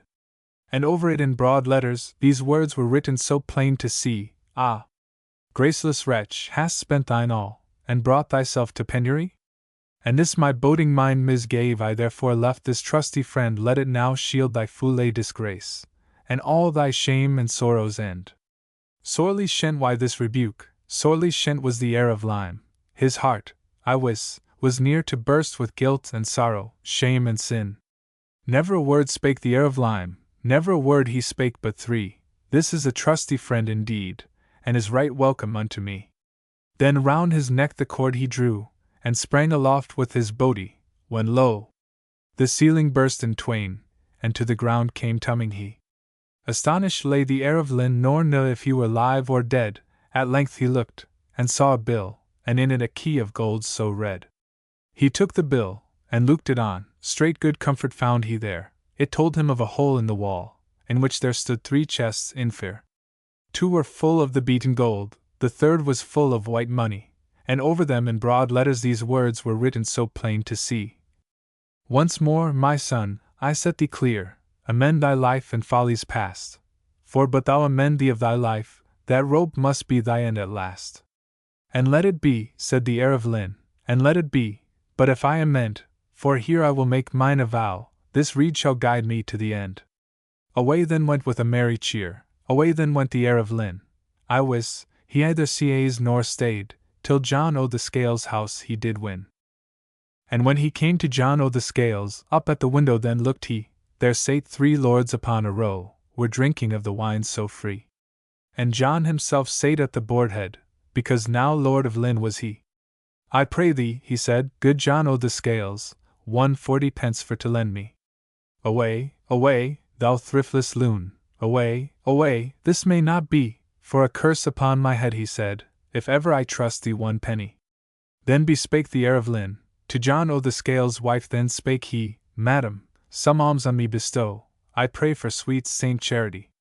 Away, away, thou thriftless loon, I swear thou gettest no alms of me, for if we should hang any losel here, the first we would begin with thee. Then bespake a good fellow, which sat at John o' the Scales his board, said, Turn again, thou heir of Lynn, sometime thou wast the well good lord. Sometime a good fellow thou hast been, and sparedst not thy golden fee, therefore I'll lend thee 40 pence, and other 40 if need be. And ever, I pray thee, John o' the Scales, to let him sit in thy company, for well I wot thou hadst his land, and a good bargain it was to thee. Up then spake him John o' the Scales, all hot he answered him again, Now a curse upon my head, he said, but I did lose by that bargain.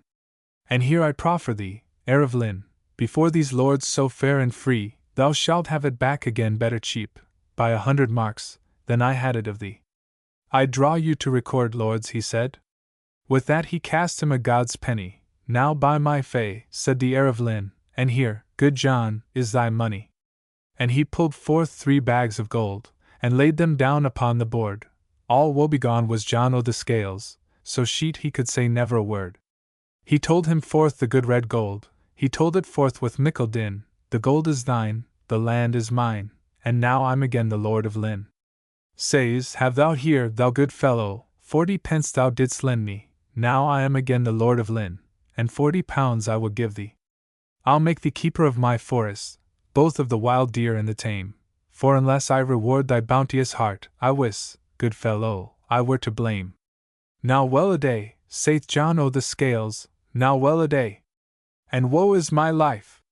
Yesterday I was Lady of Lynn, now I'm but John o' the Scales his wife. Now fare thee well, said the heir of Lynn, farewell now, John o' the Scales, said he. A curse light on me, if ever again I bring my lands in jeopardy. The Old and Young Courtier. An old song made by an aged old pate, of an old worshipful gentleman, who had a great estate, that kept a brave old house at a bountiful rate, and an old porter to relieve the poor at his gate, like an old courtier of the Queen's and the Queen's old courtier. With an old lady, whose anger one word assuages, they every quarter paid their old servants their wages, and never knew what belonged to coachmen, footmen, nor pages, but kept 20 old fellows with blue coats and badges, like an old courtier. With an old study filled full of learned old books, with an old reverend chaplain, you might know him by his looks. With an old buttery hatch worn quite off the hooks, and an old kitchen that maintained 6 old cooks, like an old courtier. With an old hall, hung about with pikes, guns and bows, with old swords and bucklers that had borne many shrewd blows, and an old friar's coat to cover his worship's trunk hose, and a cup of old sherry to comfort his copper nose, like an old courtier. With a good old fashion, when Christ's Mass was come, to call in all his old neighbors with bagpipe and drum, with good cheer enough to furnish every old room, and old liquor able to make a cat speak, and man dumb, like an old courtier. With an old falconer, huntsman, and a kennel of hounds that never hawked, nor hunted, but in his own grounds, who, like a wise man, kept himself within his own bounds, and when he died gave every child 1,000 good pounds, like an old courtier. But to his eldest son his house and land he assigned, charging him in his will to keep the old bountiful mind, to be good to his old tenants, and to his neighbors be kind. But in the ensuing ditty you shall hear how he was inclined, like a young courtier of the king's and the king's young courtier. Like a flourishing young gallant, newly come to his land, who keeps a brace of painted madams at his command, and takes up 1,000 pound upon his father's land, and gets drunk in a tavern, till he can neither go nor stand, like a young courtier. With a new-fangled lady that is dainty, nice, and spare, who never knew what belonged to good housekeeping, or care, who buys gaudy-colored fans to play with wanton air, and 7 or 8 different dressings of other women's hair, like a young courtier. With a new-fashioned hall, built where the old one stood, hung round with new pictures, that do the poor no good, with a fine marble chimney, wherein burns neither coal nor wood, and a new smooth shovel-board, whereon no victuals ne'er stood, like a young courtier. With a new study, stuffed full of pamphlets and plays, and a new chaplain that swears faster than he prays, with a new buttery hatch that opens once in 4 or 5 days, and a new French cook to devise fine kickshaws and toys, like a young courtier. With a new fashion, when Christmas is drawing on a new journey to London straight we all must be gone, and leave none to keep house, but our new porter John, who relieves the poor with a thump on the back with a stone, like a young courtier. With a new gentleman usher, whose carriage is complete, with a new coachman, footmen, and pages to carry up the meat, with a waiting gentlewoman, whose dressing is very neat, who when her lady has dinned, lets the servants not eat, like a young courtier. With new titles of honor bought with his father's old gold, for which sundry of his ancestors' old manors are sold, and this is the course most of our new gallants hold, which makes that good housekeeping is now grown so cold, among the young courtiers of the king, among the king's young courtiers. The winning of Calais. Long the proud Spaniards had vaunted to conquer us, threatening our country with fire and sword, often preparing their navy most sumptuous with as great plenty as Spain could afford. Dub-a-dub, dub-a-dub, thus strike their drums, Tantara, Tantara, the Englishman comes. To the seas presently went our Lord Admiral, with knights courageous and captains full good, the brave Earl of Essex, a prosperous general, with him prepared to pass the salt flood. At Plymouth speedily took they ship valiantly, braver ships never were seen under sail, with their fair colours spread, and streamers o'er their head. Now bragging Spaniards, take heed of your tale. Unto Calais cunningly came we most speedily, where the king's navy securely did ride, being upon their backs, piercing their butts of sacks, ere any Spaniards our coming descried. Great was the crying, the running and riding, which at that season was made in that place. The beacons were fired, as need then required, to hide their great treasure they had little space. There you might see their ships, how they were fired fast, and how their men drowned themselves in the sea. There you might hear them cry, wail and weep piteously, when they saw no shift escape thence away. The great St. Philip, the pride of the Spaniards, was burnt to the bottom, and sunk in the sea. But the St. Andrew, and eke the St. Matthew, we took in fight manfully and brought away. The Earl of Essex, most valiant and hard-eye, with horsemen and footmen marched up to the town. The Spaniards, which saw them, were greatly alarmed, did fly for their safeguard, and durst not come down. Now, quoth the noble Earl, courage my soldiers all, fight and be valiant, the spoil you shall have, and be well rewarded all from the great to the small. But look that the women and children you save. The Spaniards at that sight, thinking it vain to fight, hung up flags of truce and yielded the town. We marched in presently, decking the walls on high, with English colours which purchased renown. Entering the houses then, of the most richest men, for gold and treasure we searched each day. In some places we did find pies baking left behind, meat at fire roasting, and folks run away. Full of rich merchandise, every shop catched our eyes, damasks and satins and velvets full fair, which soldiers measured out by the length of their swords. Of all commodities each had a share. Thus Calais was taken, and our brave general marched to the marketplace, where he did stand. There many prisoners fell to our several shares, many craved mercy, and mercy they fand. When our brave general saw they delayed all, and would not ransom their town as they said, with their fair wainscots, their presses and bedsteads, their joint stools and tables afire we made, and when the town burned all in a flame, with Tara, Tantara, away we all came. The bailiff's daughter of Islington. There was a youth, a well-beloved youth, and he was a squire's son. He loved the bailiff's daughter dear, that lived in Islington. Yet she was coy and would not believe that he did love her so, no, nor at any time would she any countenance to him show. But when his friends did understand his fond and foolish mind, they sent him up to fair London an apprentice for to bind. And when he had been 7 long years, and never his love could see, many a tear have I shed for her sake, when she little thought of me. Then all the maids of Islington went forth to sport and play, all but the bailiff's daughter dear, she secretly stole away. She pulled off her gown of green, and put on ragged attire, and to fair London she would go her true love to inquire. And as she went along the high road, the weather being hot and dry, she sat her down upon a green bank, and her true love came riding by. She started up, with a colour so red, catching hold of his bridle rein. 1 penny, kind sir, she said, will ease me of much pain. Before I give you 1 penny, sweetheart, pray tell me where you were born. At Islington, kind sir, said she, where I have had many a scorn.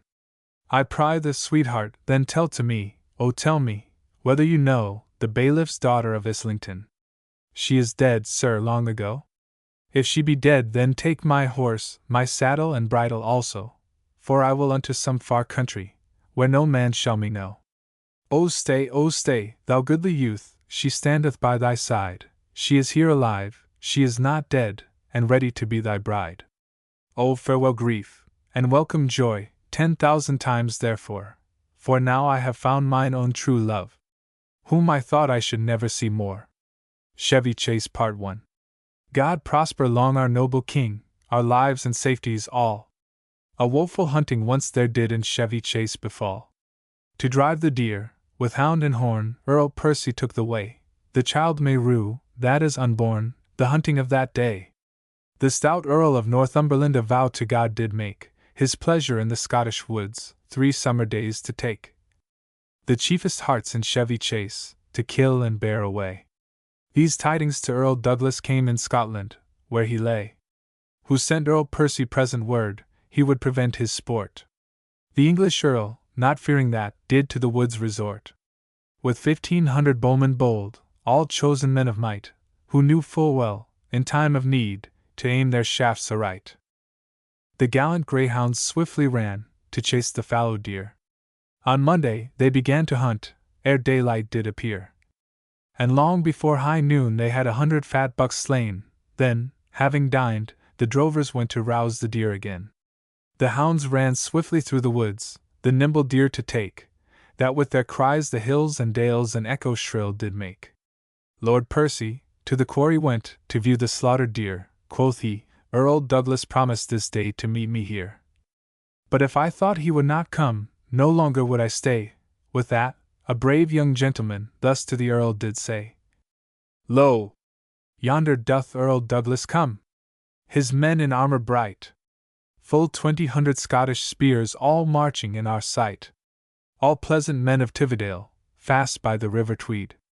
Oh, cease your sports, Earl Percy said, and take your bows with speed. And now with me, my countrymen, your courage forth advance, for there was never champion yet, in Scotland, nor in France, that ever did on horseback come, and if my hap it were, I durst encounter man for man, with him to break a spear. Earl Douglas, on his milk-white steed, most like a baron bold, rode foremost of his company, whose armour shone like gold. Show me, said he, whose men you be, that hunt so boldly here, that, without my consent, do chase and kill my fallow deer? The first man that did answer make, was noble Percy he, who said, We list not to declare, nor show, whose men we be. Yet we will spend our dearest blood thy chiefest hearts to slay. Then Douglas swore a solemn oath, and thus enraged did say, Ere thus I will outbrave be, one of us two shall die, I know thee well. An earl thou art, Lord Percy. So am I. But trust me, Percy, pity it were, and great offence, to kill any of these, our guiltless men, for they have done no ill. Let thou and I the battle try, and set our men aside. Accursed be he, Earl Percy said, by whom it is denied. Then stepped a gallant squire forth, Witherington was his name, who said, I would not have it told to Henry our king, for shame, that ere my captain fought on foot, and I stood looking on. You be 2 earls, quoth Witherington, and I a squire alone. I'll do the best that do I may, while I have power to stand, while I have power to wield my sword, I'll fight with heart and hand. Our English archers bent their bows, their hearts were good and true. At the first flight of arrows sent, full 80 Scots they slew. To drive the deer with hound and horn, Douglas bade on the bent. 2 captains moved, with mickle might, their spears to shivers went. They closed full fast on every side, no slackness there was found, but many a gallant gentleman lay gasping on the ground. O Christ! It was a grief to see, and likewise for to hear, the cries of men lying in their gore, and scattered here and there. At last these 2 stout earls did meet. Like captains of great might, like lions would, they laid on load, and made a cruel fight. They fought until they both did sweat, with swords of tempered steel, till blood adown their cheeks, like rain, they trickling down did feel. Yield thee, O Percy, Douglas said, in faith. I will thee bring, where thou shalt high advanced be, by James, our Scottish king. Thy ransom I will freely give. And this report of thee. Thou art the most courageous knight that ever I did see. No, Douglas, quoth Earl Percy then, thy proffer I do scorn. I will not yield to any Scot that ever yet was born. With that, there came an arrow keen out of an English bow, which struck Earl Douglas to the heart, a deep and deadly blow. Who never said more words than these, fight on, my merry men all. For why? My life is at an end, Lord Percy sees my fall. Then leaving life, Earl Percy took the dead man by the hand, who said, Earl Douglas, for thy sake, would I had lost my land. O Christ! My very heart doth bleed for sorrow, for thy sake, for, sure, a more redoubt knight mischance could never take.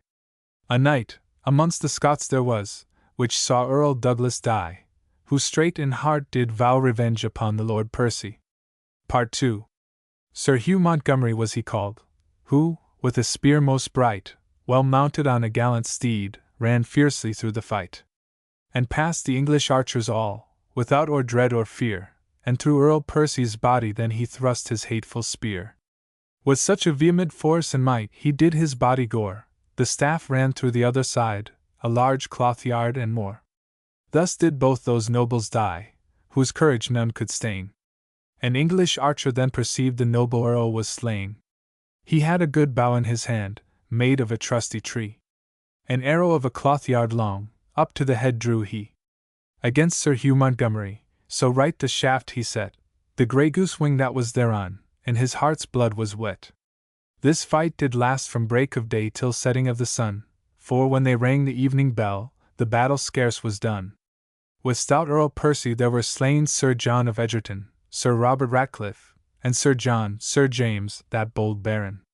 And with Sir George and stout Sir James, both knights of good account, good Sir Ralph Raby there was slain, whose prowess did surmount. For Witherington needs must I wail, as one in doleful dumps, for when his legs were smitten off, he fought upon his stumps. And with Earl Douglas there were slain Sir Hugh Montgomery, and Sir Charles Murray, that from field 1 foot would never flee. Sir Charles Murray of Ratcliffe, too, his sister's son was he, Sir David Lamb, so well esteemed, but saved he could not be. And the Lord Maxwell, in like case, did with Earl Douglas die. Of 200 Scottish spears scarce 55 did fly. Of 1,500 Englishmen, went home but 53, the rest in Chevy Chase were slain, under the greenwood tree. Next day did many widows come their husbands to bewail. They washed their wounds in brinish tears, but all would not prevail. Their bodies, bathed in purple blood, they bore with them away. They kissed them, dead, 1,000 times, ere they were clad in clay. The news was brought to Edinburgh, where Scotland's king did reign, that brave Earl Douglas suddenly was with an arrow slain. Oh, heavy news, King James did say, Scotland may witness be, I have not any captain more of such account as he. Like tidings to King Henry came, within as short a space, that Percy of Northumberland was slain in Chevy Chase. Now God be with him, said our king, sith it will no better be. I trust I have, within my realm, 500 as good as he. Yet shall not Scots, nor Scotland, say but I will vengeance take, and be revenged on them all, for brave Earl Percy's sake. This vow the king did well perform after, on Humbledown, in one day 50 knights were slain, with lords of great renown. And of the rest, of small account, did many thousands die. Thus in death the hunting in Chevy Chase, made by the Earl Percy. God save our King, and bless this land with plenty, joy, and peace. And grant henceforth, that foul debate twixt noblemen may cease. Michael Drayton, the Battle of Agincourt. Fair stood the wind for France when we our sails advance, nor now to prove our chance longer will tarry. But putting to the main, at Co, the mouth of Seine, with all his martial train, landed King Harry.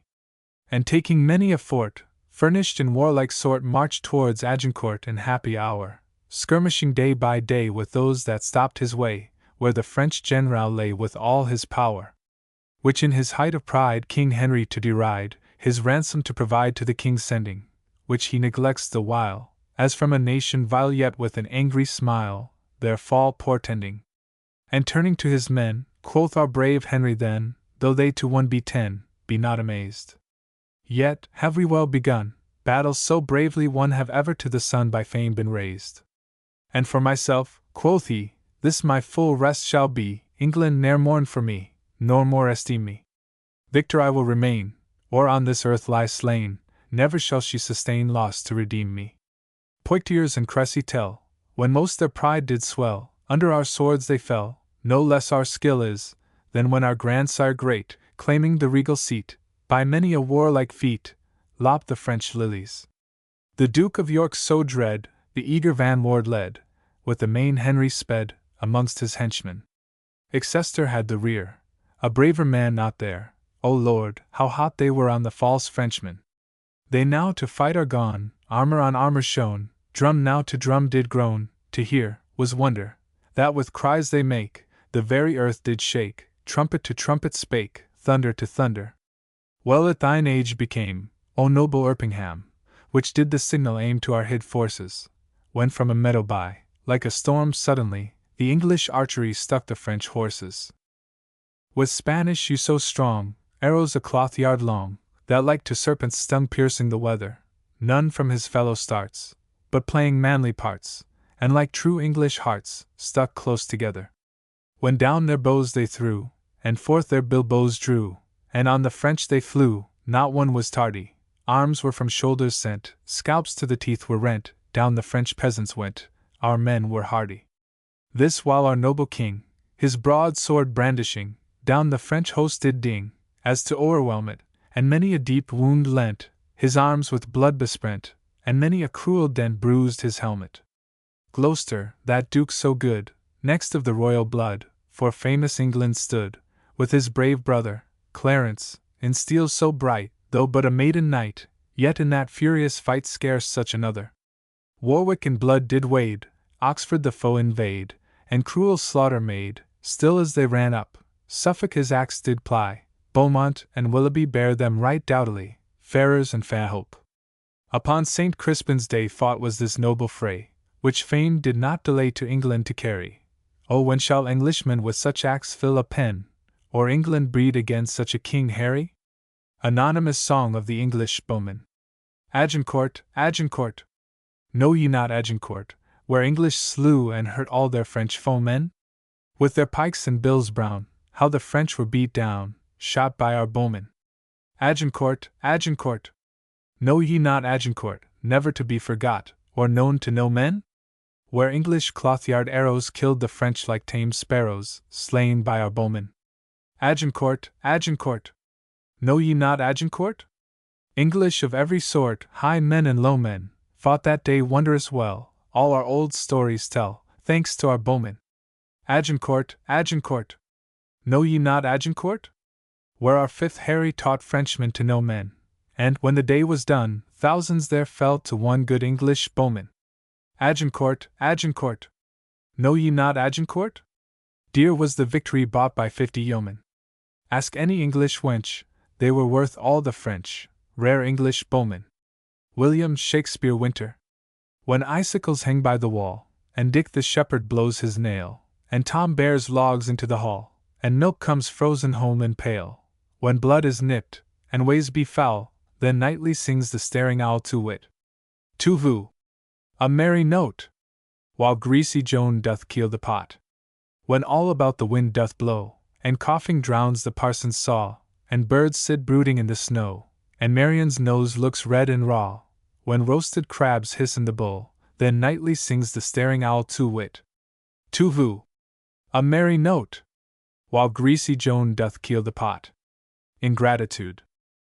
Brow blow, thou winter wind, thou art not so unkind as man's ingratitude.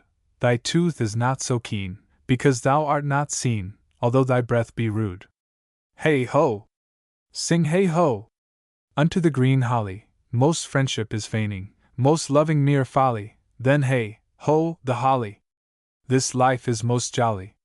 Freeze, freeze, thou bitter sky, that dost not bite so nigh as benefits forgot, though thou the waters warp, thy sting is not so sharp as friend remembered not. Hey ho! Sing hey ho! Unto the green holly, most friendship is feigning, most loving mere folly, then hey, ho, the holly! This life is most jolly. Fiddly. Fear no more the heat o' the sun nor the furious winter's rages. Thou thy worldly task hast done, home art gone and ta'en thy wages. Golden lads and girls all must, as chimney sweepers, come to dust.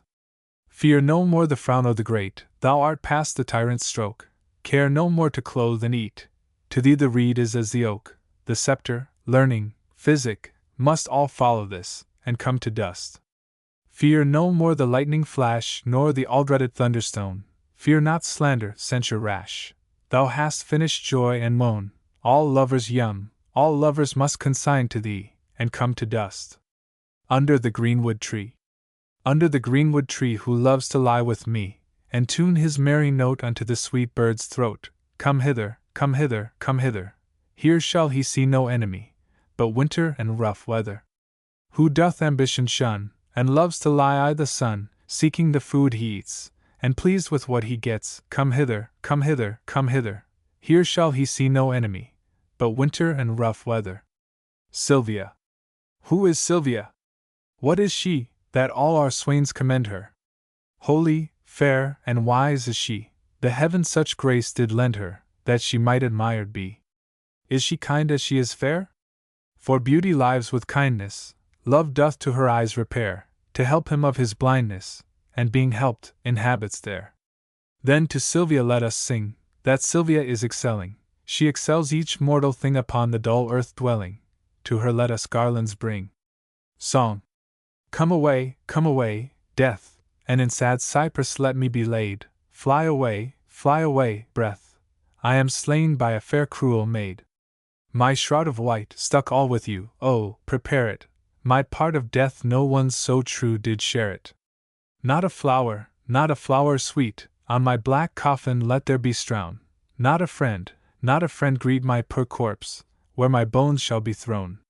1,000 sighs to save, lay me, oh, where sad true lover ne'er find my grave to weep there.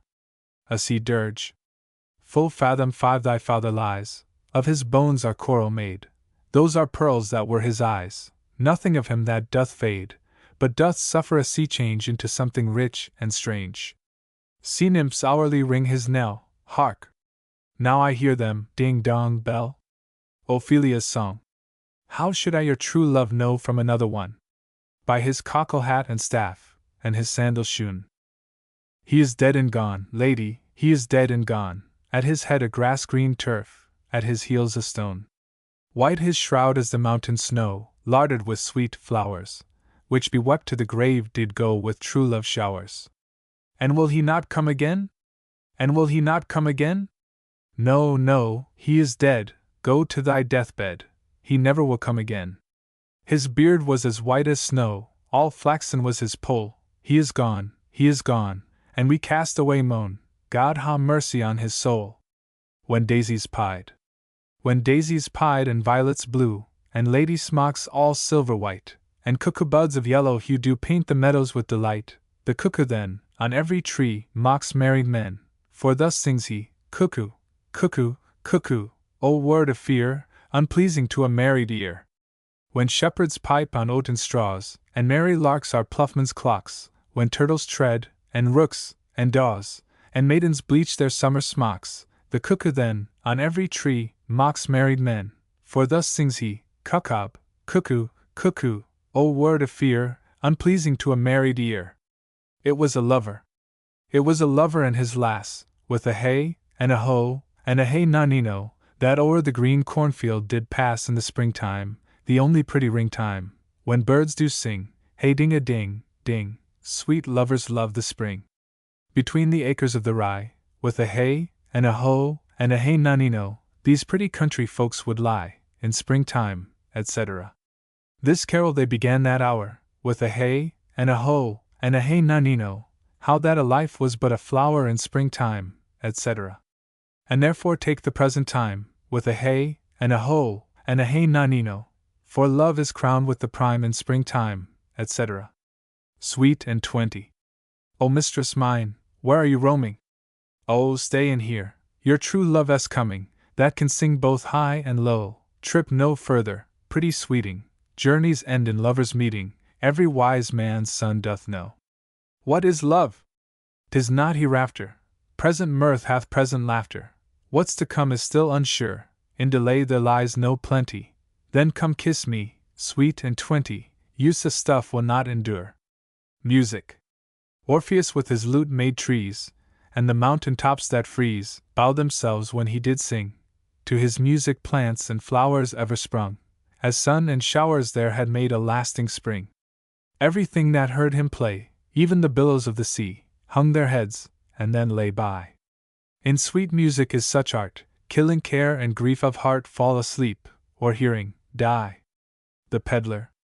Lawn as white as driven snow, cypress black as e'er was crow, gloves as sweet as damask roses, masks for faces and for noses, bugle bracelet, necklace amber, perfume for a lady's chamber, golden coifs and stomachers, for my lads to give their dears, pins and poking sticks of steel, what maids lack from head to heel, come buy of me, come buy, buy, lads, or else your lasses cry, come buy. Soldier's Song. And let me the cannikin clink, clink, and let me the cannikin clink, a soldier's a man, a life's but a span, why then, let a soldier drink. King Stephen was a worthy peer, his breeches cost him but a crown, he held them sixpence all too dear, with that he called the tailor lown. He was a wight of high renown, and thou art but of low degree, 'tis pride that pulls the country down, then take thine auld cloak about thee. Doubt not. Doubt thou the stars are fire, doubt that the sun doth move, doubt truth to be a liar, but never doubt I love. Ariel. Where the bee sucks, there lurk I, in a cowslip's bell I lie, there I couch when owls do cry. On the bat's back I do fly after summer merrily. Merrily, merrily shall I live now under the blossom that hangs on the bough. Sigh no more, ladies. Sigh no more, ladies, sigh no more, men were deceivers ever, one foot in sea, and one on shore, to one thing constant never, then sigh not so, but let them go, and be you blithe and bonny, converting all your sounds of woe into, hey nonny, nonny. Sing no more ditties, sing no emo of dumps so dull and heavy, the fraud of men was ever so, since summer first was leavy, then sigh not so, but let them go, and be you blithe and bonny, converting all your sounds of woe into, hey nonny, nonny. The sweet o' the year.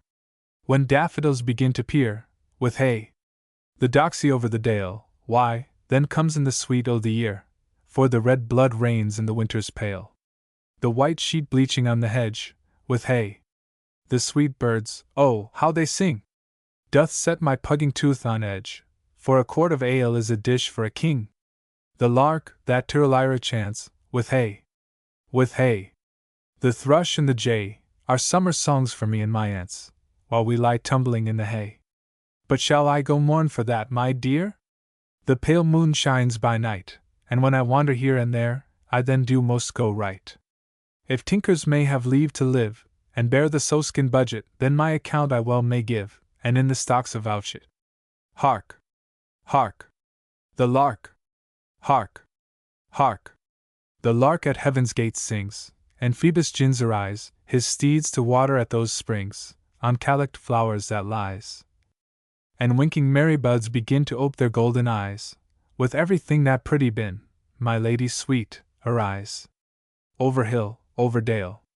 Over hill, over dale, thorough bush, thorough briar, over park, over pale, thorough flood, thorough fire, I do wander everywhere, swifter than the moon's sphere, and I serve the fairy queen, to dew her orbs upon the green.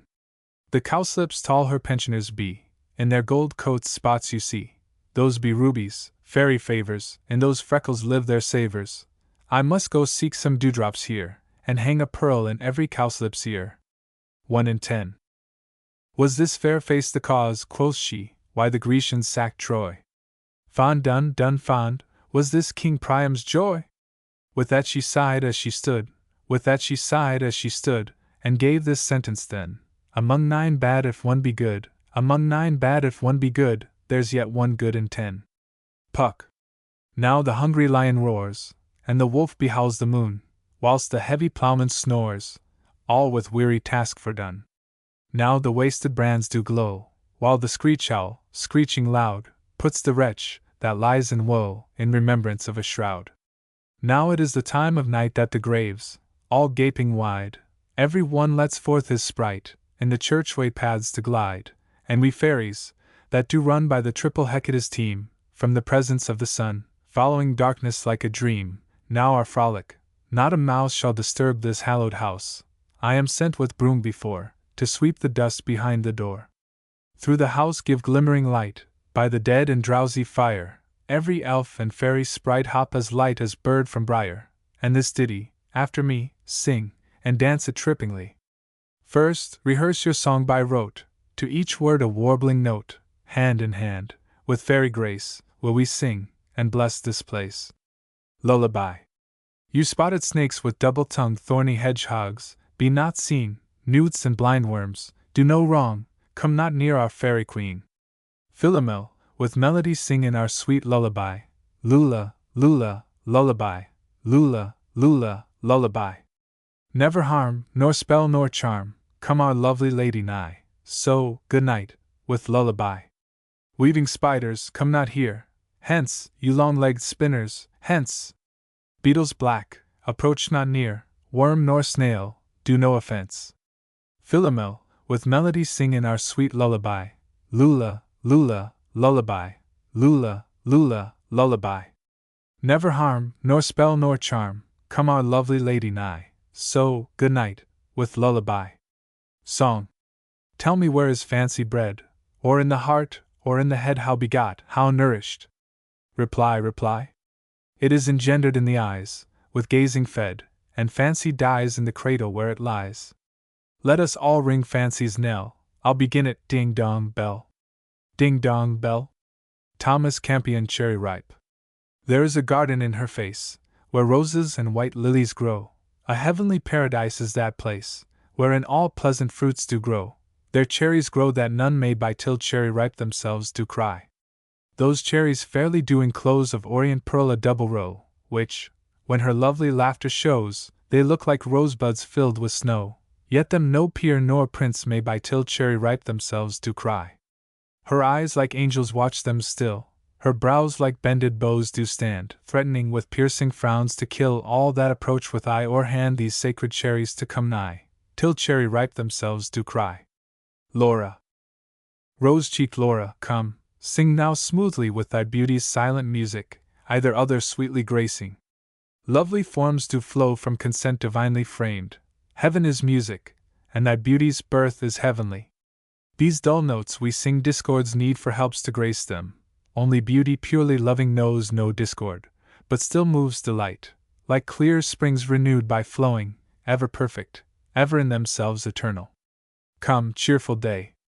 Come, cheerful day, part of my life to me, for while thou view'st me with thy fading light, part of my life doth still depart with thee, and I still onward haste to my last night. Time's fatal wings do ever forward fly, so every day we live, a day we die. But O ye nights, ordained for barren rest, how are my days deprived of life in you, when heavy sleep my soul hath dispossessed, by feigned death life sweetly to renew, part of my life, in that you life deny, so every day we live, a day we die. Follow thy fair sun. Follow thy fair sun, unhappy shadow.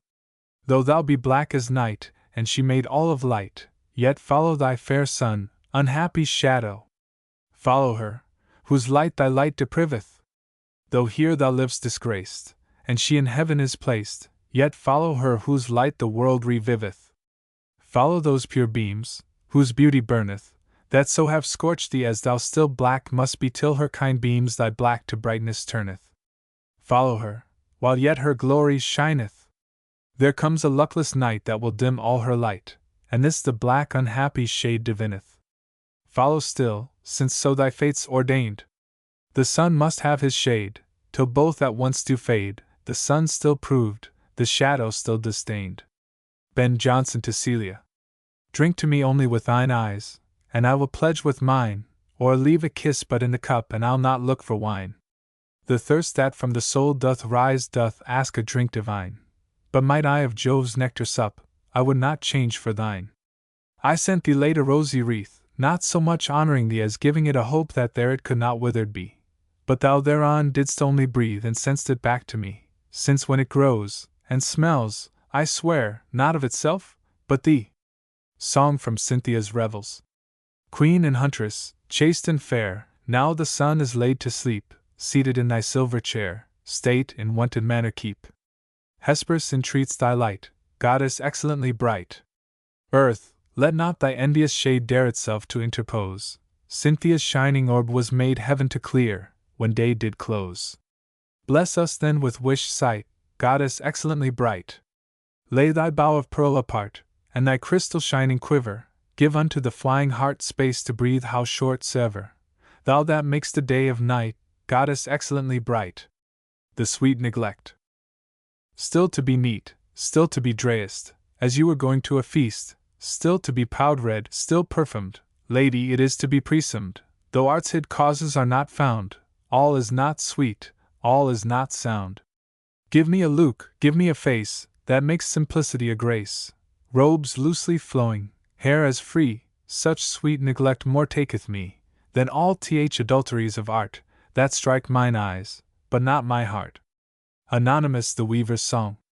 Wren Hercules did use to spin, and Pallas wrought upon the loom, our trade to flourish did begin, while conscience went not selling broom, then love and friendship did agree to keep the bands of amity. When princes' sons kept sheep in field, and queens made cakes of wheat flour, the men to lucre did not yield, which brought good cheer in every bower, then love and friendship. But when the giants huge and high did fight with spears like weavers' beams, then they in iron beds did lie, and brought poor men to hard extremes, yet love and friendship. Then David took his sling and stone, not fearing great Goliath's strength, he pierced his brains, and broke the bone, though he were 50 foot of length, for love and friendship. But while the Greeks besieged Troy, Penelope apace did spin, and weavers wrought with mickle joy, though little gains were coming in, for love and friendship.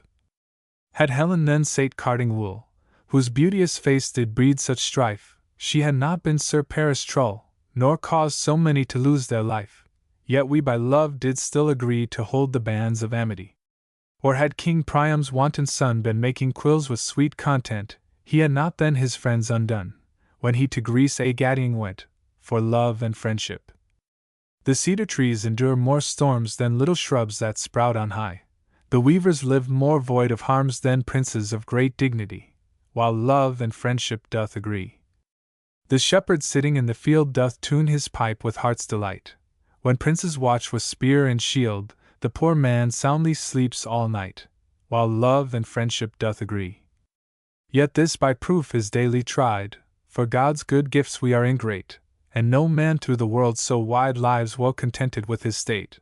No love and friendship we can see to hold the bands of amity. The honest fellow. Hang fear, cast away care, the parish is bound to find us thou and I, and all must die, and leave this world behind us. The bells shall ring, the clerk shall sing, and the good old wife shall winds us, and the sexton shall lay our bodies in the clay, where nobody shall find us. Robin Goodfellow. From Oberon, in fairyland, the king of ghosts and shadows there, mad Robin I, at his command, am sent to view the night sports here.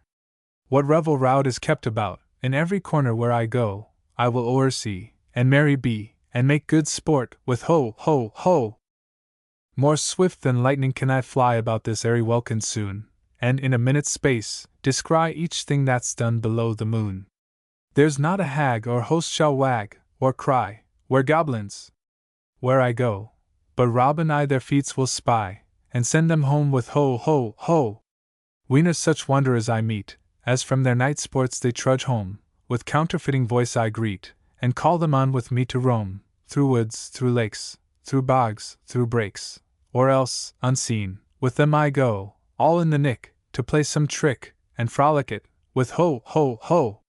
Sometimes I meet them like a man, sometimes an ox, sometimes a hound, and to a horse I turn me can, to trip and trot about them round. But if to ride my back they stride, more swift than wind away I go, o'er hedge and lands, through pools and ponds I hurry, laughing, ho, ho, ho. When lads and lasses merry be, with possets and with junkets fine, unseen of all the company, I eat their cakes and sip their wine. And, to make sport, I puff and snort, and out the candles I do blow. The maids I kiss, they shriek, "Who's this?" I answer not but ho, ho, ho. Yet now and then, the maids to please, at midnight I card up their wool, and while they sleep and take their ease, with wheel to threads their flax I pull. I grind and mill their malt up still, I dress their hemp, I spin their tow, if any wake, and would me take, I win me, laughing, ho, ho, ho. When any need to borrow aught, we lend them what they do require, and for the use demand we not, our own is all we do desire. If to repay they do delay, abroad amongst them then I go, and night by night, I them affright, with pinchings, dreams, and ho, ho, ho. When lazy queens have not to do, but study how to cog and lie, to make debate and mischief too, twixt one another secretly, I mark their glows, and it disclose to them whom they have wronged so, when I have done, I get me gone, and leave them scolding, ho, ho, ho. When men do traps and engines set in loopholes, where the vermin creep, who from their folds and houses get their ducks and geese, and lambs and sheep, I spy the gin, and enter in, and seem a vermin taken so, but when they there approach me near, I leap out laughing, ho, ho, ho. By wells and rills, in meadows green, we nightly dance our heyday guise, and to our fairy king and queen, we chant our moonlight minstrelsies. When larks gin sing, away we fling, and babes new-born steal as we go, an elf in bed we leave instead, and wend us laughing, ho, ho, ho. From hag-bred Merlin's time, have I thus nightly revelled to and fro, and for my pranks men call me by the name of Robin Goodfellow. Fiends, ghosts, and sprites, who haunt the nights, the hags and goblins do me know, and beldams old my feats have told, so veil, veil, ho, ho, ho. Time's alteration. When this old cap was new, 'tis since 200 year no malice then we knew, but all things plenty were, all friendship now decays, believe me, this is true, which was not in those days, when this old cap was new. The nobles of our land were much delighted then, to have at their command a crew of lusty men, which by their coats were known, of tawny, red, or blue, with crests on their sleeves shone, when this old cap was new. Now pride hath banished all, unto our land's reproach, when he whose means is small, maintains both horse and coach, instead of 100 men, the coach allows but 2, this was not thought on then, when this old cap was new. Good hospitality was cherished then of many, now poor men starve and die, and are not helped by any, for charity waxeth cold, and love is found in few. This was not in time of old, when this old cap was new. Where'er you travelled then, you might meet on the way brave knights and gentlemen, clad in their country grey, that courteous would appear, and kindly welcome you. No Puritans then were, when this old cap was new. Our ladies in those days in civil habit went. Broadcloth was then worth praise, and gave the best content. French fashions then were scorned, fond fangles then none knew, then modesty women adorned, when this old cap was new. A man might then behold, at Christmas, in each hall, good fires to curb the cold, and meat for great and small. The neighbors were friendly bidden, and all had welcome true. The poor from the gates were not chin when this old cap was new.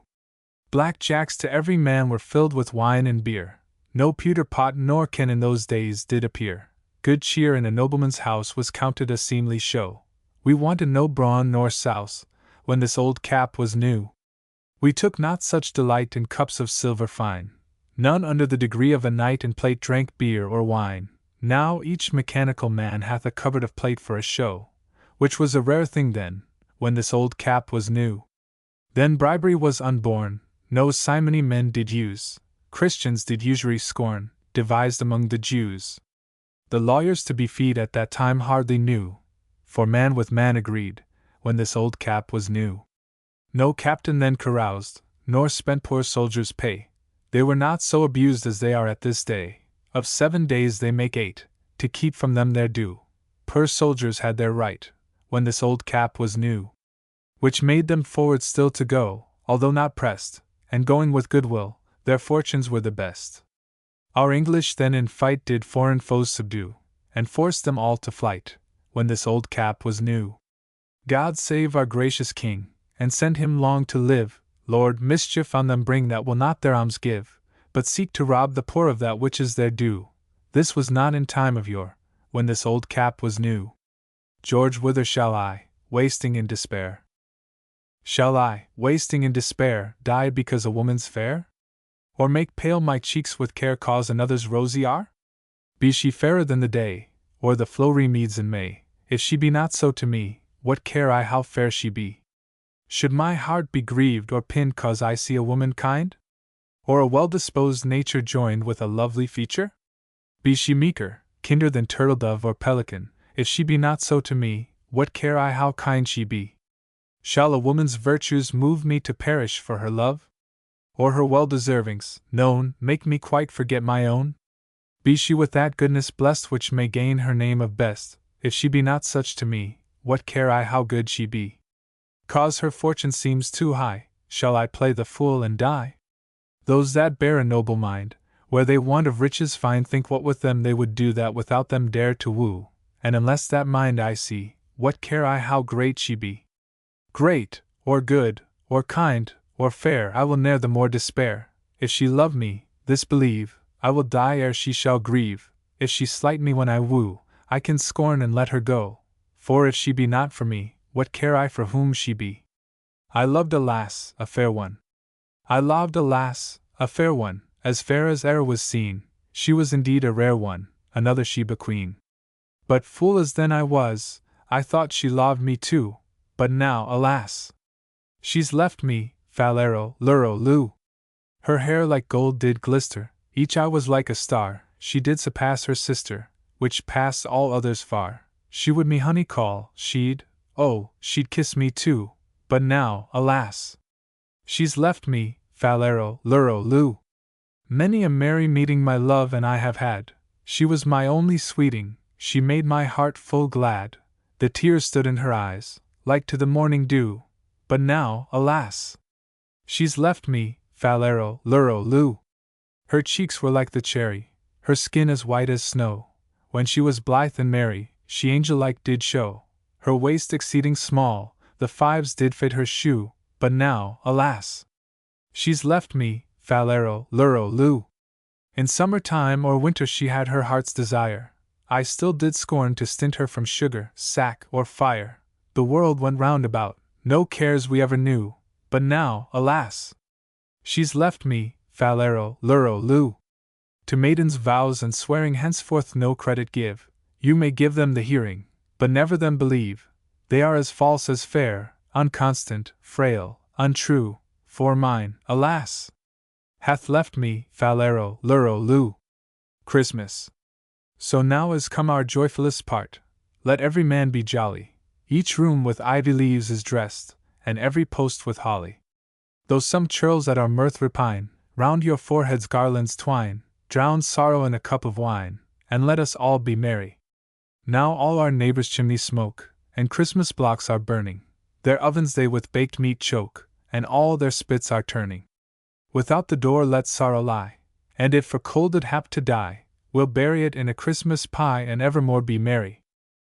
Rank misers now do sparing shun, their hall of music soundeth, and dogs thence with whole shoulders run, so all things there aboundeth. The country folks themselves advance with crowdy muttons out of France, and Jack shall pipe, and Jill shall dance, and all the town be merry. Good farmers in the country nurse the poor that else were undone. Some landlords spend their money worse, on lust and pride in London. They're the roysters they do play, drab and dice their lands away, which may be ours another day, and therefore let's be merry. The client now his suit forbears, the prisoner's heart is eased, the debtor drinks away his cares, and for the time is pleased. Though others' purses be more fat, why should we pine or grieve at that? Hang sorrow! Care will kill a cat, and therefore let's be merry. Hark! Now the wags abroad do call each other forth to rambling, anon you'll see them in the hall, for nuts and apples scrambling. Hark! How the roofs with laughter sound, anon they'll think the house goes round, for they the cellar's depth have found, and there they will be merry. The wenches with their wassail bowls about the streets are singing, the boys are come to catch the owls, the wild mare in is bringing, our kitchen boy hath broke his box, and to the dealing of the ox our honest neighbors come by flocks, and here they will be merry. Now kings and queens purr sheepcots have, and mate with everybody, the honest now may play the knave, and wise men play the nodde. Some youths will now a mumming go, some others play at Roland bow, and 20 other game boys mo, because they will be merry. Then wherefore, in these merry days, should we, I pray, be duller? No, let us sing some roundelays to make our mirth the fuller, and while we thus inspired sing, let all the streets with echoes ring, woods, and hills, and everything, bear witness we are merry. Thomas Carew asked me no more. Ask me no more where Jove bestows, when June is past, the fading rose, for in your beauties orient deep these flowers, as in their causes sleep. Ask me no more, whither do stray the golden atoms of the day, for, in pure love, heaven did prepare those powders to enrich your hair. Ask me no more, whither doth haste the nightingale, when May is past, for in your sweet dividing throat she winters, and keeps warm her note. Ask me no more, where those stars light, that downwards fall in dead of night, for in your eyes they sit, and their fixed become, as in their sphere. Ask me no more, if east or west the phoenix builds her spicy nest, for unto you at last she flies, and in your fragrant bosom dies. Robert Herrick Night Piece to Julia. Her eyes the glowworm lend thee, the shooting stars attend thee, and the elves also, whose little eyes glow like the sparks of fire, befriend thee. No will-o'-the-wisp mislight thee, nor snake or slow worm bite thee. But on thy way, not making a stay, since ghost there is none to affright thee. Let not the dark thee cumber, what though the moon does slumber? The stars of the night will lend thee their light, like tapers clear without number. Then, Julia, let me woo thee, thus to come unto me, and when I shall meet thy silvery feet, my soul I'll pour into thee. The Mad Maid's Song. Good morrow to the day so fair, good morrow, sir, to you, good morrow to my own torn hair, bedabbled all with dew. Good morrow to this primrose too, good morrow to each maid that will with flowers the tomb bestrew wherein my love is laid. Ah, woe is me, woe is me, alack and well a day! For pity, sir, find out that bewitch bore my love away. I'll seek him in your bonnet brave, I'll seek him in your eyes, nay, now I think they've made his grave in the bed of strawberries. I'll seek him there, I know ere this the cold, cold earth does shake him, but I will go, or send a kiss by you, sir, to awake him. Pray hurt him not, though he be dead, he knows well who do love him, and who with green turfs rear his head, and who so rudely move him. He's soft and tender, pray take heed, with bands of cowslips bind him, and bring him home, but 'tis decreed that I shall never find him. To blossoms.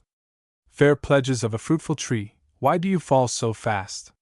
Your date is not so past, but you may stay yet here a while, to blush and gently smile, and go at last. What? Were ye born to be an hour or half's delight, and so to bid good night? 'Tis pity nature brought ye forth merely to show your worth, and lose you quite. But you are lovely leaves, where we may read how soon things have their end, though ne'er so brave, and after they have shown their pride, like you a while, they glide into the grave. To daffodils. Fair daffodils, we weep to see you haste away so soon, as yet the early rising sun has not attained his noon. Stay, stay, until the hastening day has run but to the evensong, and having prayed together, we will go with you along. We have short time to stay as you, we have as short a spring, as quick a growth to meet decay, as you or anything, we die, as your hours do, and dry away like to the summer's rain, or as the pearls of morning dew, ne'er to be found again. Julia. Some asked me where the rubies grew, and nothing did I say, but with my finger pointed to the lips of Julia. Some asked how pearls did grow, and where, then spake I to my girl, to part her lips, and show me there the querlets of pearl. One asked me where the roses grew, I bade him not go seek, but forthwith bade my Julia shew a bud in either cheek. To the virgins, to make much of their time, gather the rosebuds while ye may, old time is still a-flying, and this same flower that smiles today, tomorrow will be dying. The glorious lamp of heaven, the sun, the higher he is a-getting, the sooner will his race be run, and nearer he's to setting. That age is best which is the first, when youth and blood are warmer, but, being spent, the worse, and worse time shall succeed the former. Then be not coy, but use your time, and while you may, go marry, for, having lost but once your prime, you may forever tarry. 12th Night, or King and Queen. Now the mirth comes, with the cake full of plums, where beans the king of the sport here. Beside, we must know, the pea also must revel as queen in the court here. Begin then to choose, this night, as ye use, who shall for the present delight here, be a king by the lot, and who shall not be 12th day queen for the night here. Which known, let us make joy sops with the cake, and let not a man then be seen here, who unurged will not drink, to the base from the brink, a health to the king and the queen here. Next crown the bowl full with gentle lamb's wool, add sugar, nutmeg, and ginger, with store of ale, too, and thus ye must do to make the wassail a swinger. Give them to the king and queen wassailing, and though with ale ye be wed here, yet part ye from hence, as free from offence, as when ye innocent met here. The bag of the bee. About the sweet bag of a bee, two cupids fell at odds, and whose the pretty prize should be, they vowed to ask the gods. Which Venus hearing, thither came, and for their boldness stripped them, and taking thence from each his flame, with rods of myrtle whipped them. Which done, to still their wanton cries, when quiet grown she had seen them, she kissed and wiped their dove-like eyes and gave the bag between them. A thanksgiving for his house. Lord, thou hast given me a cell wherein to dwell, a little house, whose humble roof is weatherproof, under the spars of which I lie both soft and dry. Where thou, my chamber for to ward, hast set a guard of harmless thoughts, to watch and keep me while I sleep. Low is my porch, as is my fate, both void of state, and yet the threshold of my door is worn by the poor, who hither come, and freely get good words or meat. Like as my parlor, so my hall, and kitchen small, a little buttery, and therein a little bin, which keeps my little loaf of bread unshipped, unfled. Some brittle sticks of thorn or briar make me a fire, close by whose living coal I sit, and glow like it. Lord, I confess, too, when I dine the pulse is thine, and all those other bits that be their place by thee. The wurts, the purslin, and the mess of watercress, which of thy kindness thou hast sent, and my content makes those, and my beloved beet, to be more sweet. 'Tis thou that crown'st my glittering hearth with guiltless mirth, and giv'st me wassail bowls to drink, spice to the brink. Lord, 'tis thy plenty-dropping hand that sows my land, all this, and better dost thou send me for this end, that I should render for my part a thankful heart, which, fired with incense, I resign as wholly thine, but the acceptance, that must be, O Lord, by thee. To primroses, filled with morning dew. Why do you weep, sweet babes? Can tears speak grief in you, who were but born just as the modest morn teemed her refreshing dew? Alas! You have not known that shower that mars a flower, nor felt the unkind breath of a blasting wind, nor are you worn with years, or warped as we, who think it strange to see such pretty flowers, like to orphans young, speaking by tears before ye have a tongue. Speak, whimpering younglings, and make known the reason why ye droop and weep. Is it for want of sleep, or childish lullaby? Or that ye have not seen as yet the violet? Or brought a kiss from that sweet heart to this? No, no, this sorrow shown by your tears shed, would have this lecture read, that things of greatest, so of meanest worth, conceived with grief are, and with tears brought forth. Delight in disorder. A sweet disorder in the dress, a happy kind of carelessness a lawn about the shoulders thrown into a fine distraction. An erring lace, which here and there enthralls the crimson stomacher, a cuff neglectful, and thereby ribbons that flow confusedly, a winning wave, deserving note in the tempestuous petticoat, a careless shoestring, in whose tie I see a wild civility, do more bewitch me, than when art is too precise in every part. Cherry ripe, ripe, ripe, I cry, full and fair ones, come and buy. If so be you ask me where they do grow, I answer, there, where my Julia's lips do smile, there's the land, or cherry isle, whose plantations fully show all the year where cherries grow. George Herbert Virtue. Sweet day! So cool, so calm, so bright the bridal of the earth and sky, the dews shall weep thy fall tonight, for thou must die. Sweet rose! Whose hue, angry and brave, bids the rash gazer wipe his eye, thy root is ever in its grave, and thou must die. Sweet spring! Full of sweet days and roses, a box where sweets compacted lie, thy music shows ye have your closes, and all must die. Only a sweet and virtuous soul, like seasoned timber never gives, but though the whole world turn to coal, then chiefly lives. Anonymous the Spanish Armado. Some years of late, in '88, as I do well remember, it was, some say, the middle of May, and some say in September, and some say in September. The Spanish train launched forth amain, with many a fine bravado, there, as they thought, but it proved not, invincible Armado, invincible Armado. There was a man that dwelt in Spain who shot well with a gun, Don Pedro hight, as black a white as the night of the sun, as the night of the sun, King Philip made him admiral, and bid him not to stay, but to destroy both man and boy, and so to come away, and so to come away. Their navy was well victualled with biscuit, peas, and bacon. They brought 2 ships, well fraught with whips, but I think they were mistaken, Their men were young, munition strong, and to do us more harm, they thought it meet to join their fleet all with the Prince of Parma, They coasted round about our land, and so came in by Dover, but we had men set on 'em then, and threw the rascals over, The Queen was then at Tilbury, what could we more desire, Sir Francis Drake for her sweet sake did set them all on fire, Then straight they fled by sea and land, that one man killed 80, and had not they all run away, in truth he had killed more, Then let them neither bray nor boast, but if they come again, let them take heed they do not speed as they did when, Sir John Suckling a ballad upon a wedding. I tell thee, Dick, where I have been, where I the rarest things have seen, oh, things without compare! Such sights again cannot be found in any place on English ground, be it at Wake or Fair. At Charing Cross, hard by the way where we, thou know'st, do sell our hay, there is a house with stairs, and there did I see coming down such folks as are not in our town, 40 at least, in pairs. Amongst the rest one pestilent fine, his beard no bigger though than 9, walked on before the rest.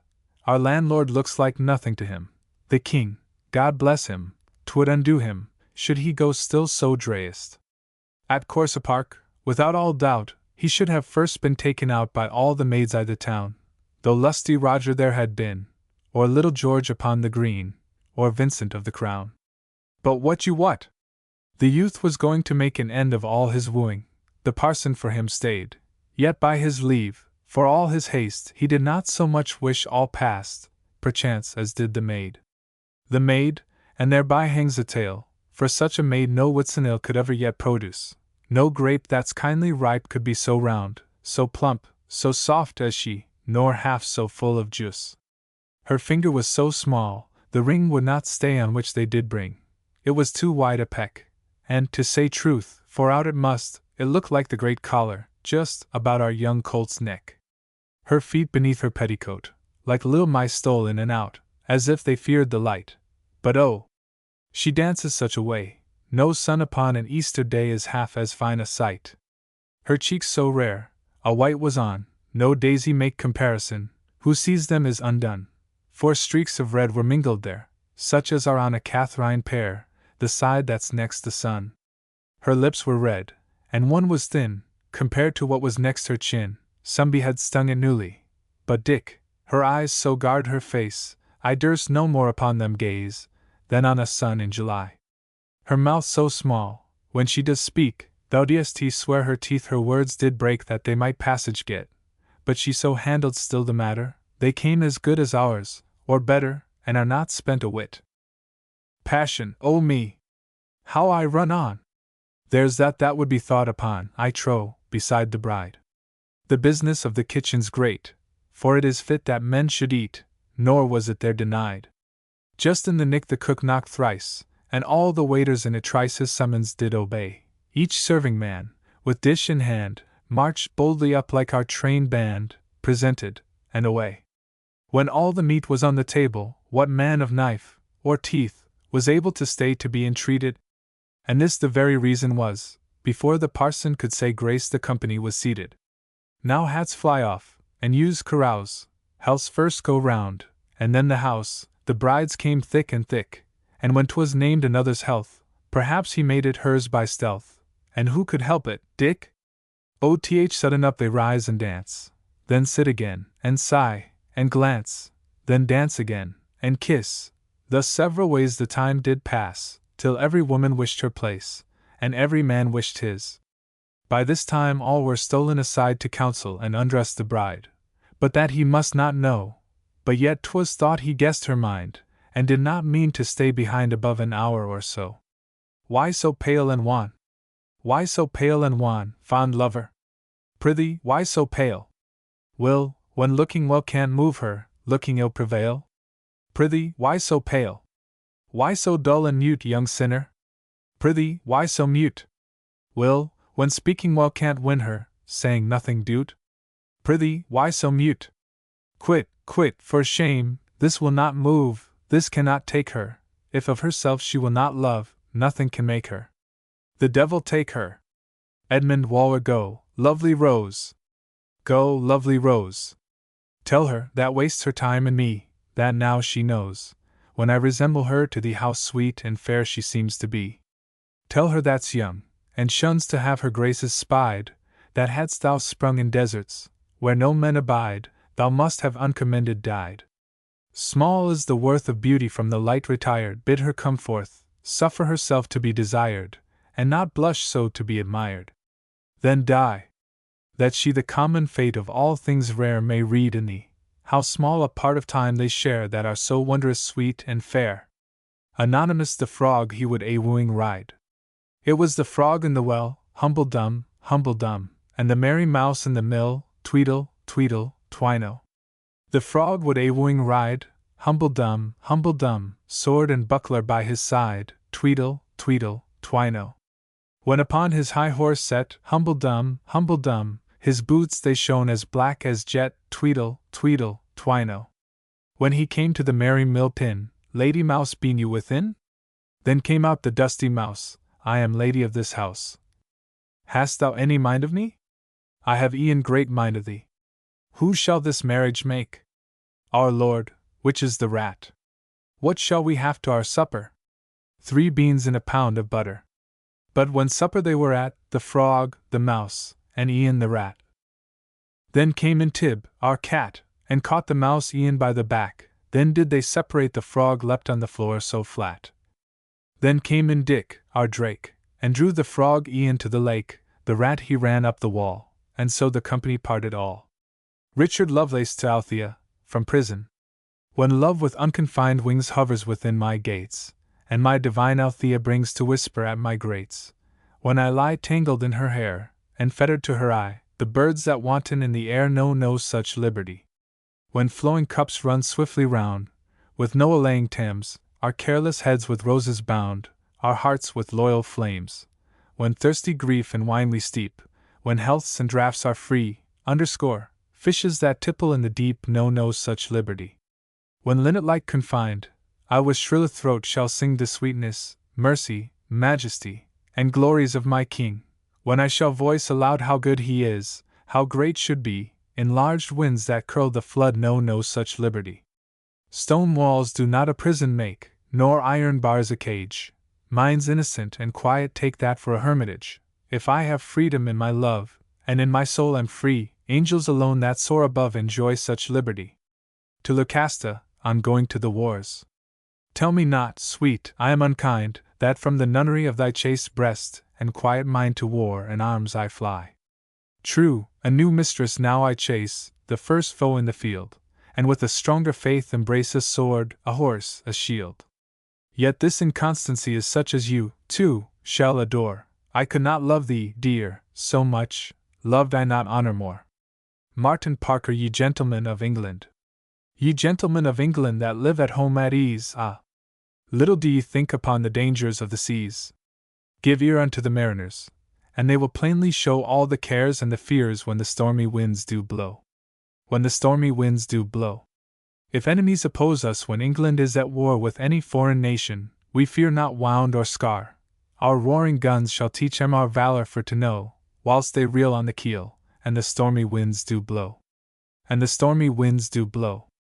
Then courage, all brave mariners, and never be dismayed. While we have bold adventurers, we ne'er shall want a trade. Our merchants will employ us to fetch them wealth, we know.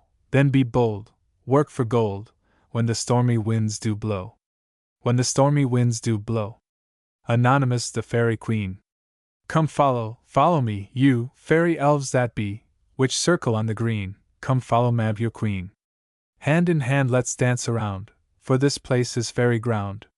When mortals are at rest, and snoring in their nest, unheard and unespied, through keyholes we do glide, over tables, stools, and shelves, we trip it with our fairy elves. And if the house be foul with platter, dish, or bowl, upstairs we nimbly creep, and find the sluts asleep. There we pinch their arms and thighs, none escapes, nor none espies. But if the house be swept, and from uncleanness kept, we praise the household maid, and duly she is paid, for we use before we go to drop a tester in her shoe. Upon a mushroom's head our tablecloth we spread, a grain of rye, or wheat, is manchet, which we eat.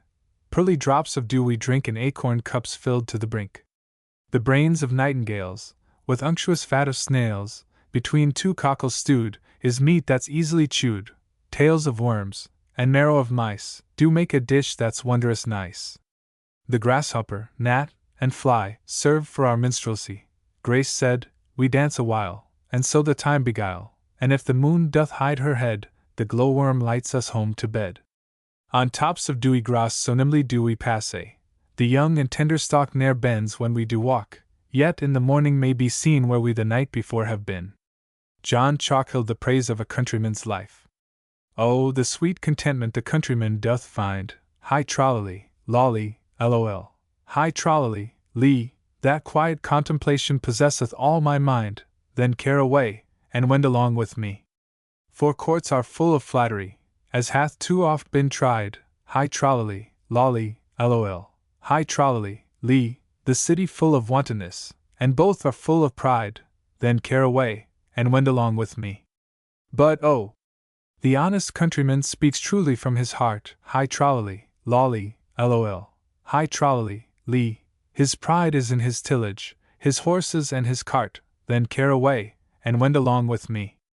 Our clothing is good sheepskins, grey russet for our wives, hi trolley, lolly, lol, hi trolley, lee, 'tis warmth and not gay clothing that doth prolong our lives, then care away, and wend along with me.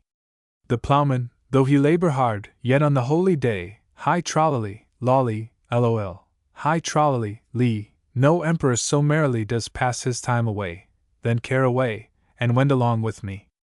To recompense our tillage the heavens afford us showers, hi trolley, lolly, lol, hi trolley, lee, and for our sweet refreshments the earth affords us bowers, then care away, and wend along with me. The cuckoo and the nightingale full merrily do sing, hi trolley, lolly, lol, hi trolley, lee, and with their pleasant roundelays bid welcome to the spring, then care away, and wend along with me. This is not half the happiness the countryman enjoys, hi trolley, lolly, lol, hi trolley, lee, though others think they have as much, yet he that says so lies, then care away, and wend along with me. Anonymous, here's a health. Here's a health unto His Majesty, with a fa la la la la la la. Confusion to his enemies, with a fa la la la la la la. And he that will not drink his health, I wish him neither wit nor wealth, nor yet a rope to hang himself, with the F.A. La la la la la la. John gay black-eyed Susan. All in the Downs the fleet was moored, the streamers waving in the wind, when black-eyed Susan came on board. Oh, where shall I my true love find? Tell me, ye jovial sailors, tell me true, does my sweet William sail among your crew? William, who high upon the yard rocked by the billows to and fro, soon as the well-known voice he heard, he sight and cast his eyes below. The cord flies swiftly through his glowing hands, and quick as lightning on the deck he stands. O Susan, Susan, lovely dear, my vows shall always true remain. Let me kiss off that falling tear. We only part to meet again. Change as ye list, ye winds, my heart shall be the faithful compass that still points to thee. Believe not what the landsmen say, who tempt with doubts thy constant mind. They tell thee sailors, when away, in every port a mistress find. Yes, yes, believe them when they tell you so, for thou art present wheresoe'er I go. The boatswain gave the dreadful word, the sails their swelling bosom spread. No longer she must stay on board. They kissed, she sighed, he hung his head.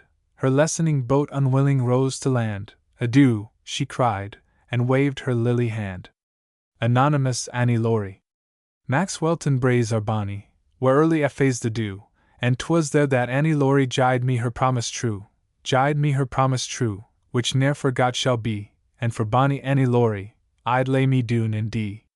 Her brow is like the snowflake, her neck is like the swan, her face it is the fairest that e'er the sun shone on, and dark blue is her ee, and for bonny Annie Laurie I'd lay me doon in D. Like dew on the gowan lying, is the F.A. of her fairy feet, and like winds in summer sighing, her voice is low and sweet, and she's of the world to me, and for bonny Annie Laurie I'd lay me doon in D. James Thomson ruled Britannia. When Britain first at heaven's command arose from out the azure main, this was the charter of her land, and guardian angels sang the strain. Rule Britannia! Britannia rules the waves! Britons never shall be slaves! The nations not so blessed as thee must in their turn to tyrants fall, whilst thou shalt flourish great and free, the dread and envy of them all. Still more majestic shalt thou rise, more dreadful from each foreign stroke, as the last blast which tears the skies serves but to root thy native oak. The haughty tyrants ne'er shall tame, all their attempts to bend thee down will but arouse thy generous flame, and work their woe and thy renown. To thee belongs the rural reign, thy cities shall with commerce shine, all thine shall be the subject main, and every shore it circles thine. The Muses, still with freedom found, shall to thy happy coast repair, blessed isle, with matchless beauty crowned, and manly hearts to guard the fair. Rule Britannia! Britannia rules the waves! Britons never shall be slaves! Anonymous Whaley, Whaley, but love be bonny. O Whaley, Whaley up the bank, and Whaley, Whaley down the brae, and Whaley, Whaley yon burnside, where I and my love wont to gie.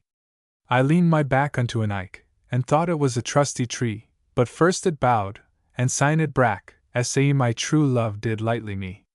O Whaley, Whaley, but love is bonny, a little time while it is new, but when 'tis auld, it waxeth cauld, and fades away like morning dew.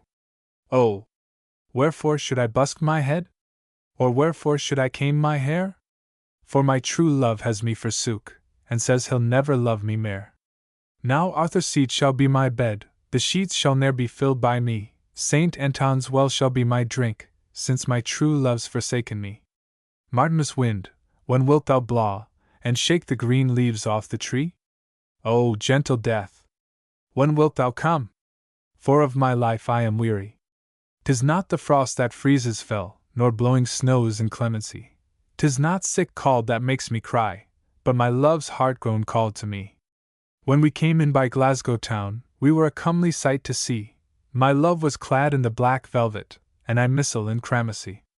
But had I wist before I kissed that love had been so ill to win, I'd locked my heart in a case of gold, and pinned it with a silver pin.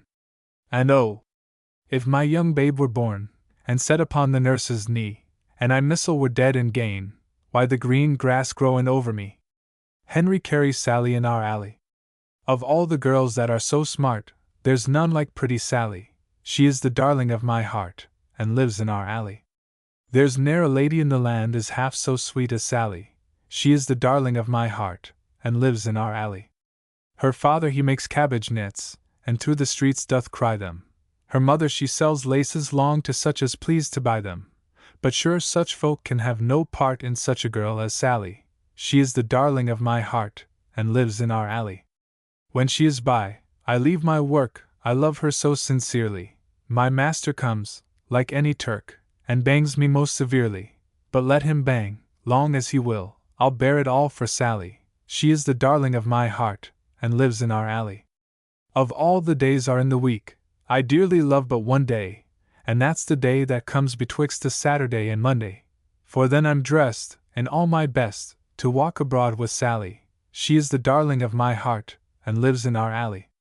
My master carries me to church, and often I am blamed, because I leave him in the lurch. Soon as the text is named, I leave the church in sermon time, and slink away to Sally. She is the darling of my heart, and lives in our alley. When Christmas comes about again, oh then I shall have money. I'll hoard it up and box and all, I'll give unto my honey. I would it were 10,000 pounds, I'd give it all to Sally. She is the darling of my heart, and lives in our alley. My master and the neighbors all make game of me and Sally, and but for she I'd better be a slave, and row a galley. But when my 7 long years are out, oh then I'll marry Sally, and then how happily we'll live, but not in our alley. William Hamilton the Braes of Yarrow. Busk ye, my bonny bonny bride, busk ye, my winsome marrow, busk ye, my bonny bonny bride, and think nae mair on the Braes of Yarrow. Where gat ye that bonny bonny bride? Where gat ye that winsome marrow? I gat her where I dorna will be seen, pooing the birks on the Braes of Yarrow. Weep not, my bonny bonny bride, weep not, my winsome marrow, nor let thy heart lament alive pooing the birks on the Braes of Yarrow. Why does she weep, thy bonny bonny bride? Why does she weep, thy winsome marrow? And why door ye nae mair will be seen pooing the birks on the Braes of Yarrow? Lang man she weep, lang mon she weep, lang mon she weep with dolour and sorrow, and lang mon I nae mair will be seen pooing the birks on the Braes of Yarrow. For she has tint her lover dear, the cause of sorrow, and I hae slain the comeliest swain that yirp'd birks on the Braes of Yarrow. Why rins thy stream, O Yarrow, Yarrow, reed? Why on thy braes heard the voice of sorrow? And why yon melancholious wides hung on the bonny birks of Yarrow? What's yonder floats on the rueful flood? What's yonder floats? O dolour and sorrow! O 'tis he the comely swain I slew upon the doleful Braes of Yarrow. Wash, O wash his wounds in tears, with dolour and sorrow, and wrap his limbs in mourning wides, and lay him on the Braes of Yarrow. Then build, ye sisters sad, his tomb with sorrow, and weep around in waeful wise his hapless fate on the Braes of Yarrow. Curse ye, his useless shield, my arm that wrought the deed of sorrow, the fatal spear that pierced his comely breast, on the Braes of Yarrow. Did I not warn thee not to live? And warn from fight? But to my sorrow too rashly bald a stronger arm thou metst, and fell on the Braes of Yarrow. Sweet smells the birk, green grows the grass, yellow on Yarrow's bank the gowan, fair hangs the apple frae the rock, sweet the wave of Yarrow flowin'. Flows Yarrow sweet? As sweet flows Tweed, as green its grass, its gowan is yellow, as sweet smells on its braes the birk, the apple frae its rocks as mellow.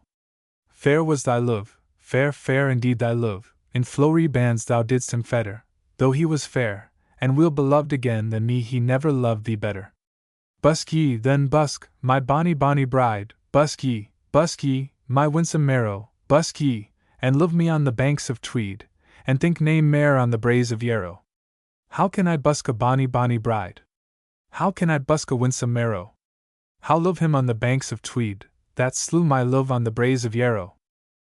O Yarrow fields, may never rain, nor do thy tender blossoms cover, for there was basely slain my love, as he had not been a lover. The boy put on his robes of green, his purple vest, 'twas my own sewing, ah! Wretched me! I little little kenned he was in these to meet his ruin. The boy took out his milk-white steed, unheedful of my dule and sorrow, but ere the two-fall of the night he lay a corpse on the braes of Yarrow. Much I rejoiced that waeful day. I sang, my voice the woods returning, but lang ere night the spear was flown, that slew my love, and left me mourning. What can my barbarous father do, but with his cruel rage pursue me? My lover's blood is on thy spear, how canst thou, barbarous man, then woo me? My happy sisters may be proud with cruel and ungentle scoffin, may bid me seek on Yarrow braes my lover nailed in his coffin. My brother Douglas may upbraid, and strive with threatening words to move me. My lover's blood is on thy spear, how canst thou ever bid me love thee? Yes, prepare the bed of love, with bridal sheets my body cover, unbar, ye bridal maids, the door. Let in the expected husband lover. But who the expected husband is? His hands, methinks, are bathed in slaughter. Ah me! What ghastly spectres yon comes, in his pale shroud, bleeding after? Pale as he is, here lay him down, oh lay his cold head on my pillow. Take aff these bridal wides, and crown my careful head with willow. Pale though thou art, yet best beloved, oh could my warmth to life restore thee! Ye'd lie all night between my breasts, no youth lay ever there before thee.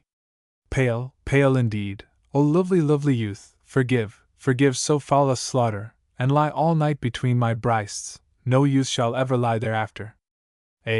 Return, O mournful bride, return and dry thy useless sorrow. Thy lover heeds none of thy sighs, he lies a corpse on the braes of Yarrow. William Shenstone, The Shepherd's Home. My banks they are furnished with bees, whose murmur invites one to sleep. My grottos are shaded with trees, and my hills are wide over with sheep. I seldom have met with a loss, such health do my fountains bestow. My fountains all bordered with moss, where the harebells and violets blow.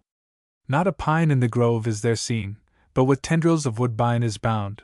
Not a beech's more beautiful green, but a sweet briar entwines it around. Not my fields in the prime of the year, more charms than my cattle unfold. Not a brook that is limpid and clear, but it glitters with fishes of gold. I have found out a gift from my fair, I have found where the wood pigeons breed.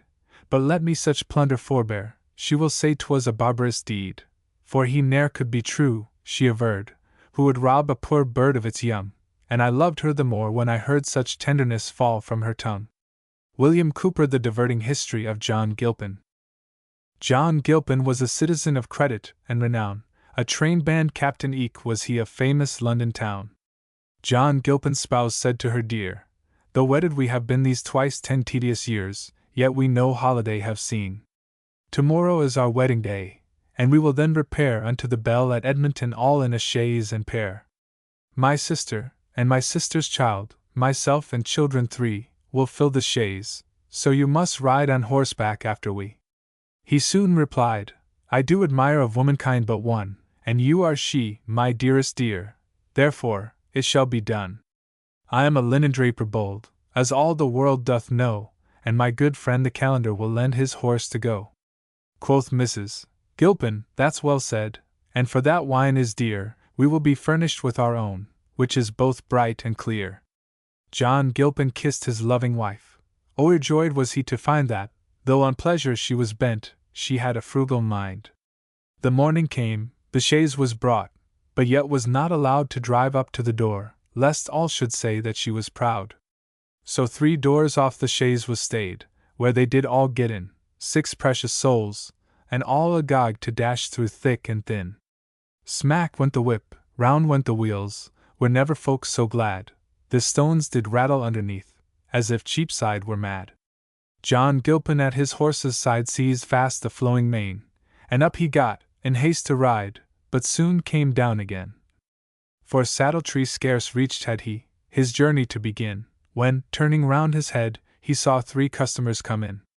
So down he came, for loss of time, although it grieved him sore, yet loss of pence, full well he knew, would trouble him much more.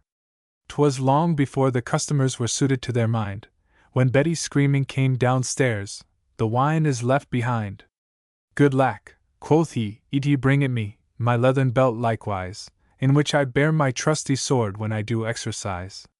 Now Mrs. Gilpin, careful soul, had 2 stone bottles found, to hold the liquor that she loved, and keep it safe and sound. Each bottle had a curling ear, through which the belt he drew, and hung a bottle on each side, to make his balance true. Then over all, that he might be equipped from top to toe, his long red cloak, well brushed and neat, he manfully did throw. Now see him mounted once again upon his nimble steed, full slowly pacing o'er the stones with caution and good heed. But finding soon a smoother road beneath his well-shod feet, the snorting beast began to trot, which galled him in his seat. So, fair and softly, John he cried, but John he cried in vain, that trot became a gallop soon, in spite of curb and rein. So stooping down, as needs he must who cannot sit upright, he grasped the mane with both his hands, and eke with all his might. His horse, which never in that sort had handled been before, what thing upon his back had got did wonder more and more. Away went Gilpin, neck or knot, away went hat and wig, he little dreamt when he set out of running such a rig. The wind did blow, the cloak did fly, like streamer long and gay, till, loop and button failing both, at last it flew away. Then might all people well discern the bottles he had slung, a bottle swinging at each side, as hath been said or sung. The dogs did bark, the children screamed, up flew the windows all, and every soul cried out, well done, as loud as he could bawl. Away went Gilpin, who but he? His fame soon spread around, he carries weight, he rides a race, 'tis for £1,000. And still, as fast as he drew near, 'twas wonderful to view how in a trice the turnpike men their gates wide open threw. And now, as he went bowing down his reeking head full low, the bottles twain behind his back were shattered at a blow. Down ran the wine into the road, most piteous to be seen, which made his horse's flanks to smoke as they had basted been. But still he seemed to carry weight, with leathern girdle braced, for all might see the bottle neck still dangling at his waist. Thus all through merry Islington these gambols he did play, until he came unto the wash of Edmonton so gay. And there he threw the wash about on both sides of the way, just like unto a trundling mop, or a wild goose at play. At Edmonton his loving wife from the balcony spied her tender husband, wondering much to see how he did ride. Stop, stop, John Gilpin, here's the house, they all aloud did cry, the dinner waits, and we are tired. Said Gilpin, so am I. But yet his horse was not a whit inclined to tarry there, for why? His owner had a house full 10 miles off, at Ware. So like an arrow swift he flew, shot by an archer strong, so did he fly, which brings me to the middle of my song. Away went Gilpin out of breath, and sore against his will, till at his friend the calendar's his horse at last stood still. The calendar, amazed to see his neighbor in such trim, laid down his pipe, flew to the gate, and thus accosted him. What news? What news? Your tidings tell. Tell me you must and shall say why bareheaded you are come, or why you come at all. Now Gilpin had a pleasant wit, and loved a timely joke, and thus unto the calendar in merry guise he spoke. I came because your horse would come, and if I well forebode, my hat and wig will soon be here, they are upon the road. The calendar, right glad to find his friend in merry pin, returned him not a single word, but to the house went in. Whence straight he came with hat and wig, a wig that flowed behind, a hat not much the worse for wear, each comely in its kind. He held them up, and in his turn thus showed his ready wit. My head is twice as big as yours, they therefore needs must fit. But let me scrape the dirt away that hangs upon your face, and stop and eat, for well you may be in a hungry case. Said John, it is my wedding day, and all the world would stare if wife should dine at Edmonton, and I should dine at Ware. So turning to his horse, he said, I am in haste to dine. 'Twas for your pleasure you came here, you shall go back for mine. Ah, luckless speech, and bootless boast! For which he paid full dear, for, while he spake, a braying ass did sing most loud and clear. Whereat his horse did snort, as he had heard a lion roar, and galloped off with all his might, as he had done before. Away went Gilpin, and away went Gilpin's hat and wig, he lost them sooner than at first. For why? They were too big. Now Mrs. Gilpin, when she saw her husband posting down into the country far away, she pulled out half a crown. And thus unto the youth she said that drove them to the bell, This shall be yours when you bring back my husband safe and well. The youth did ride, and soon did meet John coming back amain, whom in a trice he tried to stop, by catching at his rein. But not performing what he meant, and gladly would have done, the fright steed he fright more, and made him faster run. Away went Gilpin, and away went postboy at his heels, the postboy's horse right glad to miss the lumbering of the wheels. 6 gentlemen upon the road thus seeing Gilpin fly, with postboy scampering in the rear, they raised the hue and cry. Stop thief! Stop thief! A highwayman not one of them was mute, and all and each that passed that way did join in the pursuit. And now the turnpike gates again flew open in short space, the tollmen thinking as before that Gilpin rode a race. And so he did, and won it too, for he got first to town, nor stopped till where he had got up he did again get down. Now let us sing, Long live the King, and Gilpin, long live he, and when he next doth ride abroad, may I be there to see the Royal George. Toll for the brave that are no more, all sunk beneath the wave fast by their native shore. 800 of the brave, whose courage well was tried, had made the vessel heel and laid her on her side. A land breeze shook the shrouds, and she was overset. Down went the Royal George with all her crew complete. Toll for the brave! Brave Kempenfelt is gone, his last sea fight is fought, his work of glory done. It was not in the battle, no tempest gave the shock, she sprang no fatal leak, she ran upon no rock. His sword was in its sheath, his fingers held the pen, when Kempenfelt went down with twice 400 men. Weigh the vessel up, once dreaded by our foes, and mingle with our cup the tear that England owes. Her timbers yet are sound, and she may float again full charged with England's thunders and plough the distant main. But Kempenfelt is gone, his victories are o'er, and he and his 800 shall plough the wave no more. Boadicea. When the British warrior queen, bleeding from the Roman rods, sought, with an indignant mien, counsel of her country's gods. Sage beneath the spreading oak sat the Druid, hoary chief, every burning word he spoke full of rage, and full of grief.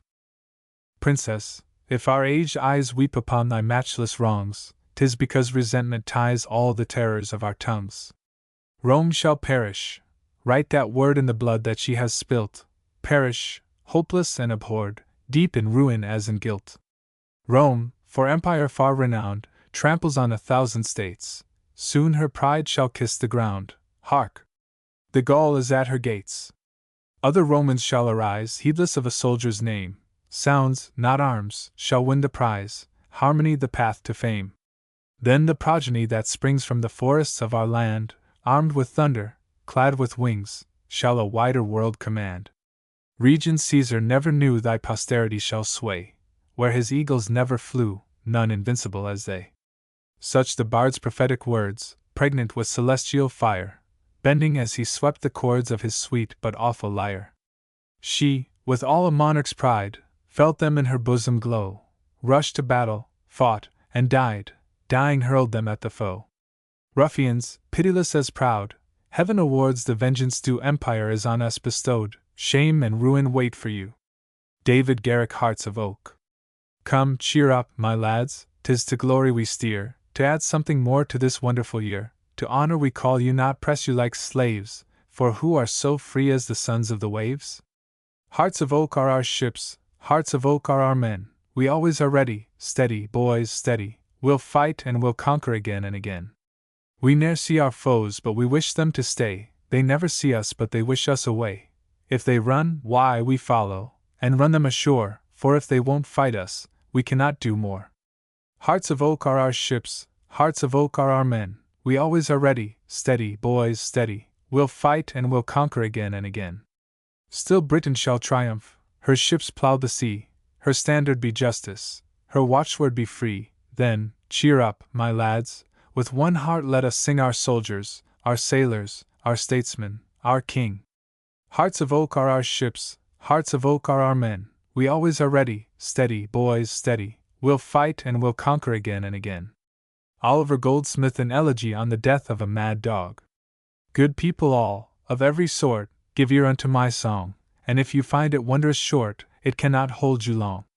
In Islington there was a man, of whom the world might say, that still a godly race he ran whene'er he went to pray. A kind and gentle heart he had, to comfort friends and foes.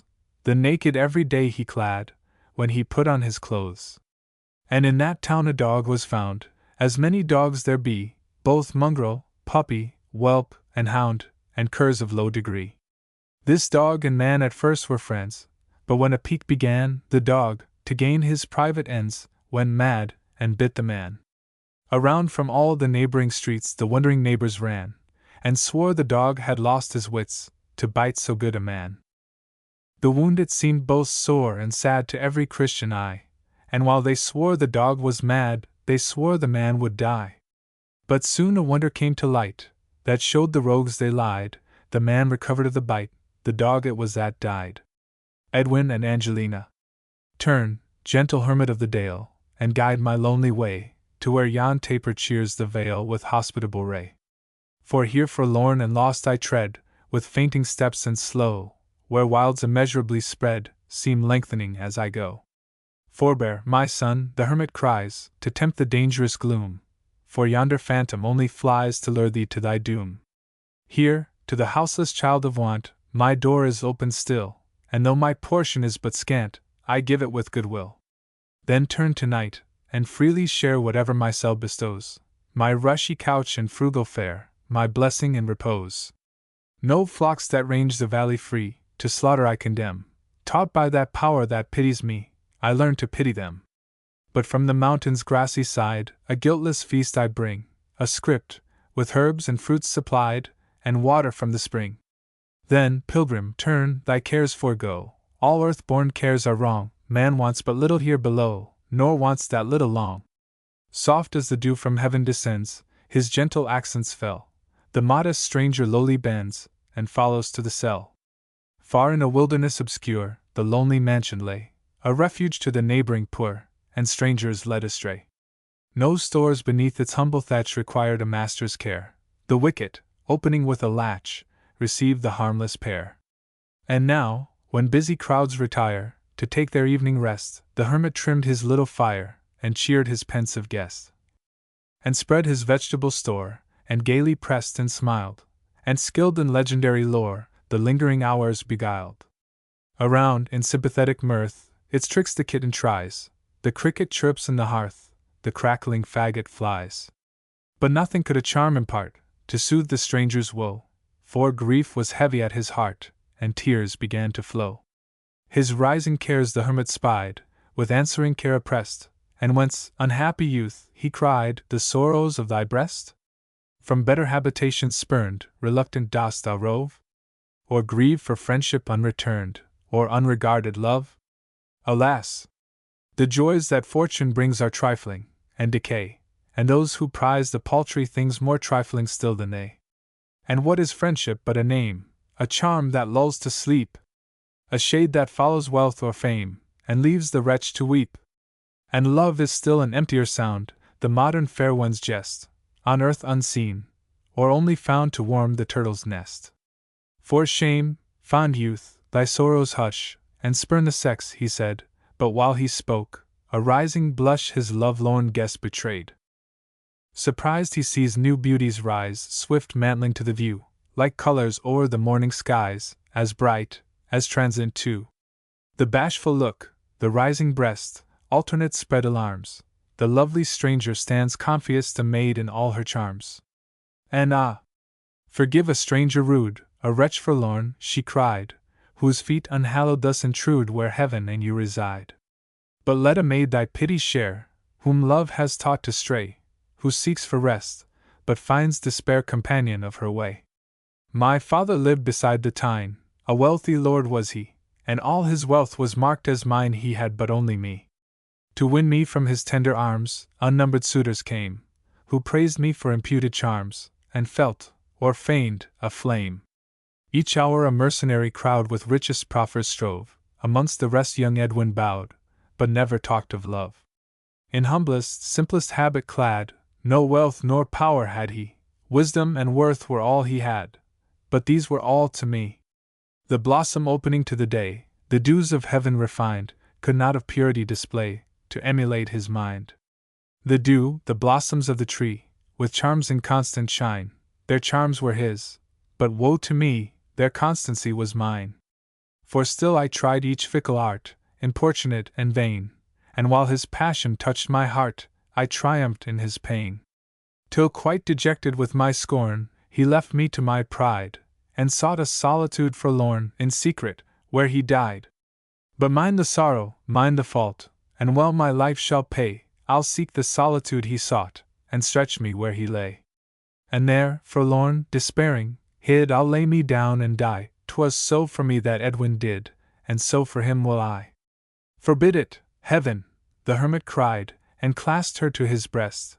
The wondering fair one turned to chide, 'twas Edwin's self that pressed. Turn, Angelina, ever dear, my charmer, turn to see thy own, thy long-lost Edwin here, restored to love and thee. Thus let me hold thee to my heart, and every care resign, and shall we never, never part, my life, my all that's mine? No, never from this hour to part, we'll live and love so true, the sigh that rends thy constant heart, shall break thy Edwin's too. Lady and Barnard Auld Robin Grey. When the sheep are in the fold, when the kye's come hame, and of the weary world to rest are gane, the ways o' my heart fa in showers frame I ye, unkent by my goodman, wha sleeps sound by me. Young Jamie lo'ed me weel, and sought me for his bride, but saving a crown piece he had naething beside. To make the crown a pound my Jamie gied to see, and the crown and the pound, they were baith for me. He hadna been gane a 12-month in a day, when my father brake his arm and the cow was down away. My mither she fell sick, my Jamie was at sea, and Auld Robin Grey came a courting me. My father couldna work, my mither couldna spin, I toiled day and night, but their bread I couldna win. Auld Rob maintained them baith. And why tears in his ee, said Jeanie, oh for their sakes, will ye no marry me? My heart it said na, and I looked for Jamie back, but hard blew the winds, and his ship was a wrack, his ship was a wrack. Why didna Jamie die, or why am I spared to cry wae is me? My father urged me sair, my mither didna speak, but she looked in my face till my heart was like to break. They gied him my hand, my heart was in the sea, and so Robin Grey he was goodman to me. I hadna been his wife a week but only 4, when, mournful as I sat on the stane at my door, I saw my Jamie's gaze, for I couldna think it he till he said, I'm come hame, love, to marry thee. Oh, sair did we greet, and mickle sayva, I gied him a kiss, and bade him gang awa. I wish that I were dead, but I'm now like to die, for though my heart is broken, I'm but young, wae is me. I gang like a gayest, and I carina much to spin, I darena think o' Jamie, for that wad be a sin, but I'll do my best a good wife to be, for oh, Robin Grey, he is kind to me. Alexander Ross wooed, and married, and the bride came out o' the byre, and oh, as she dyed her cheeks, sirs, I'm to be married the night, and have neither blankets nor sheets. Have neither blankets nor sheets, nor scarce a coverlet too, the bride that has a thing to borrow, has e'en right muckle ado. Wooed, and married, and married, and wooed, and was she nae very weel off, that was wooed, and married, and outspake the bride's father, as he cam in frae the pluff. Oh, haud your tongue, my doctor, and ye see get gear enough. The stirk stands I the tether, and our braw boss and yod will carry ye hame your corn. What wad ye be at, ye jod? Outspake the bride's mither, what deal needs of this pride? I hadna a plack in my pouch that night I was a bride. My gown was linsey woolsey, and ne'er a sark ava, and ye hae ribbons and buskins, may the nane or twa. Outspake the bride's brither, as he cam in wy the kye, poor Willie wad ne'er hae ta'en ye, had he kent ye as weel as I. For ye're baith proud and saucy, and no for a poor man's wife. Gin I canna get a better, I see ne'er tacking I my life. Anonymous the British Grenadiers. Some talk of Alexander, and some of Hercules, of Hector and Lysander, and such great names as these, but of all the world's great heroes, there's none that can compare, with a tow, row, row, row, row, row, to the British Grenadier. Those heroes of antiquity ne'er saw cannon ball, or knew the force of powder to slay their foes withal. But our brave boys do know it, and banish all their fears, sing tow, row, row, row, row, row, for the British Grenadiers. We know we are commanded to storm the palisades, our leaders march with fuses, and we with hand grenades, we throw them from the glacis, about the enemy's ears, sing tow, row, row, row, row, row, the British Grenadiers. And when the siege is over, we to the town repair, the townsmen cry, hurrah, boys, here comes a grenadier. Here come the grenadiers, my boys, who know no doubts or fears, then sing, tow, row, row, row, row, row, the British Grenadiers. Then let us fill a bumper, and drink a health to those who carry caps and pouches, and wear the looped clothes. May they and their commanders live happy all their years, with a tow, row, row, row, row, row, for the British Grenadiers. Anonymous, here's to the maiden. Here's to the maiden of bashful 15, now to the widow of 50. Here's to the flaunting extravagant queen, and here's to the housewife that is thrifty. Let the toast pass, drink to the lass, I'll warrant she'll prove an excuse for the glass. Here's to the charmer whose dimples we prize, now to the damsel with none, sir, here's to the girl with a pair of blue eyes, and now to the nymph with but one, sir. Here's to the maid with a bosom of snow, now to her that's as brown as a berry, here's to the wife with a face full of woe, and now to the damsel that's merry. For let her be clumsy, or let her be slim, young or ancient, I care not a feather, so fill up a bumper, nay, fill to the brim, and let us e'en toast them together. Let the toast pass, drink to the lass, I'll warrant she'll prove an excuse for the glass. Thomas Chatterton Bristow Tragedy. The feathered songster Chanticleer had wound his bugle horn, and told the early villager the coming of the morn.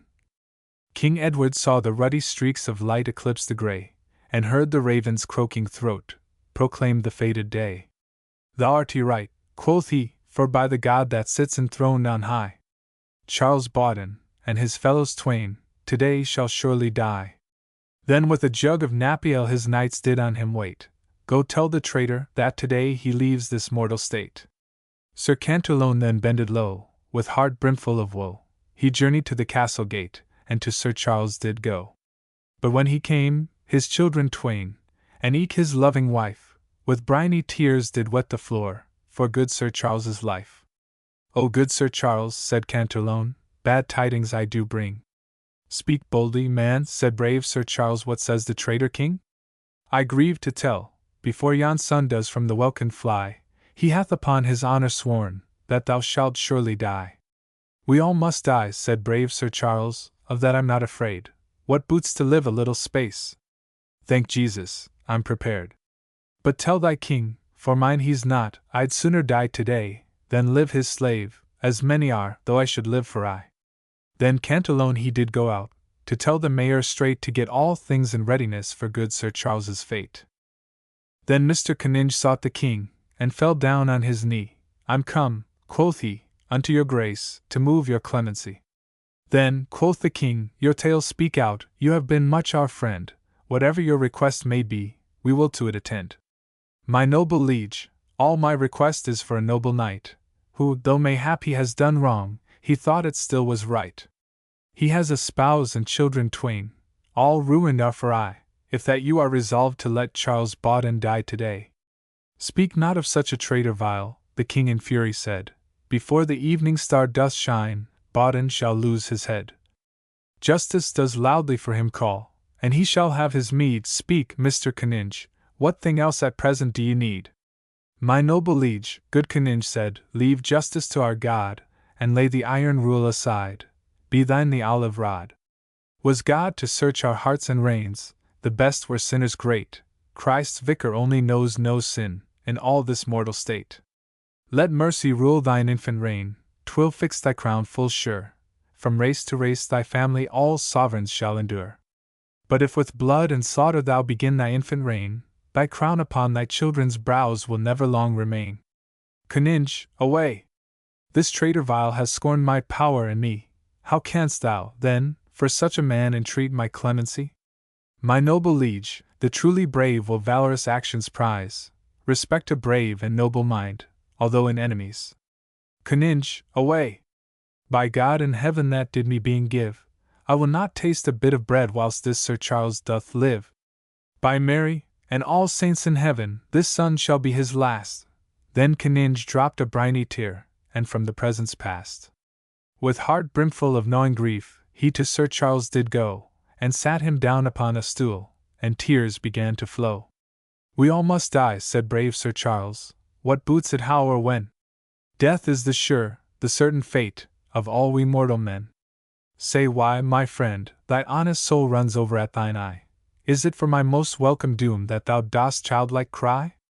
Saith godly Canninge, I do weep, that thou so soon must die, and leave thy sons and helpless wife. 'Tis this that wets mine eye. Then dry the tears that out thine eye from godly fountains spring. Death I despise, and all the power of Edward, traitor king. When through the tyrant's welcome means I shall resign my life, the God I serve will soon provide for both my sons and wife. Before I saw the lightsome sun, this was appointed me. Shall mortal man repine or grudge what God ordains to be?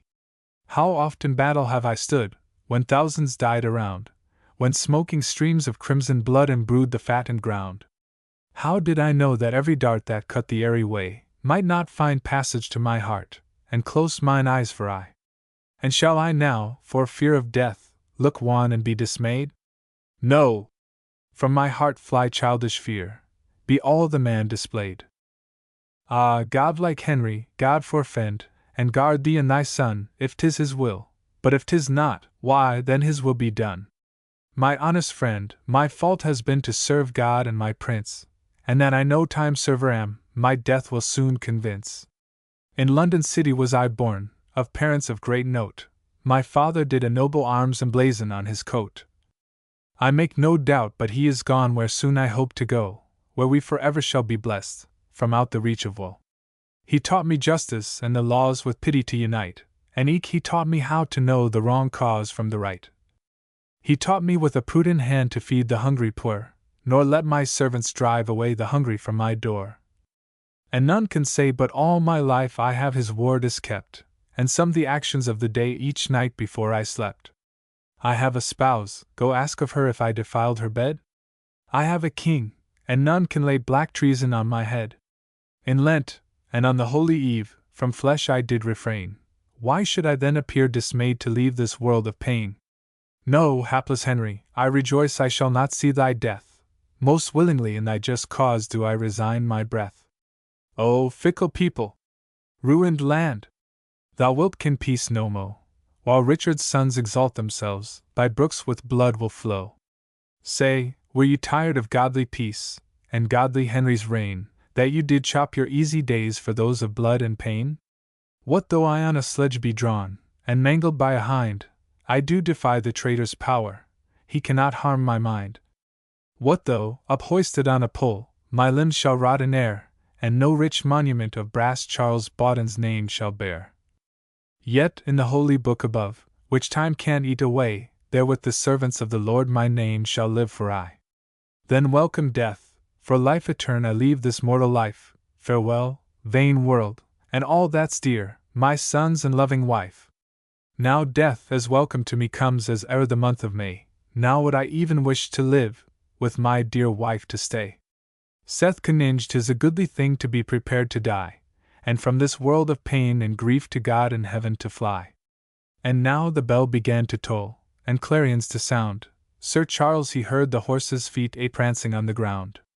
And just before the officers, his loving wife came in, weeping unfeigned tears of woe with loud and dismal din. Sweet Florence, now I pray forbear, in quiet let me die. Pray God that every Christian soul may look on death as I. Sweet Florence, why these briny tears? They wash my soul away, and almost make me wish for life, with thee, sweet dame, to stay. 'Tis but a journey I shall go unto the land of bliss. Now, as a proof of husband's love receive this holy kiss. Then Florence, faltering in her say, trembling these words spoke, Ah, cruel Edward!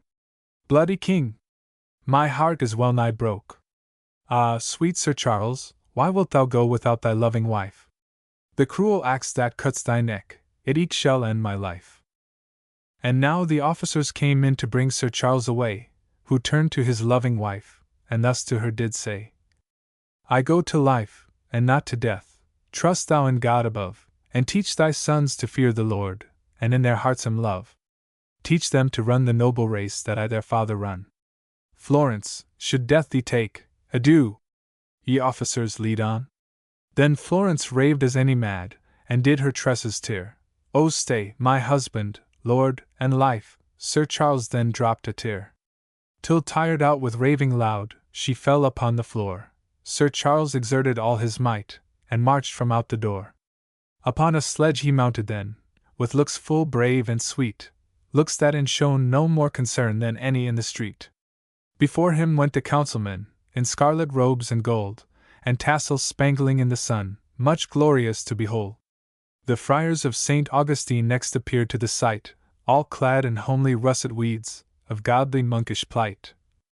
In different parts a godly psalm most sweetly they did chant. Behind their backs 6 minstrels came, who tuned the strange band. Then 25 archers came, each one the bow did bend, from rescue of King Henry's friends Sir Charles for to defend. Bold as a lion came Sir Charles, drawn on a cloth-laid sled, by 2 black steeds in trappings white, with plumes upon their head. Behind him 25 more of archers strong and stout, with bended bow each one in hand, marched in goodly rout. St. James's friars marched next, each one his part did chant. Behind their backs 6 minstrels came, who tuned the strange band. Then came the mayor and aldermen, in cloth of scarlet decked, and their attending men each one, like eastern princes tricked. And after them a multitude of citizens did throng. The windows were all full of heads, as he did pass along. And when he came to the high cross, Sir Charles did turn and say, O thou that savest man from sin, wash my soul clean this day. At the great minster window sat the king in mickle state, to see Charles Bawden go along to his most welcome fate. Soon as the sled drew nigh enough, that Edward he might hear, the brave Sir Charles he did stand up, and thus his words declare. Thou sayest me, Edward, traitor vile, exposed to infamy, but be assured, disloyal man, I'm greater now than thee. By foul proceedings, murder, blood, thou wearest now a crown, and hast appointed me to die by power not thine own. Thou thinkest I shall die today. I have been dead till now, and soon shall live to wear a crown for aye upon my brow. Whilst thou, perhaps, for some few years, shalt rule this fickle land, to let them know how wide the rule twixt king and tyrant hand. Thy power unjust, thou traitor slave, shall fall on thy own head. From out of hearing of the king departed then the sled. King Edward's soul rushed to his face, he turned his head away, and to his brother Gloucester he thus did speak and say. To him that so much dreaded death no ghastly terrors bring, behold the man! He spake the truth, he's greater than a king!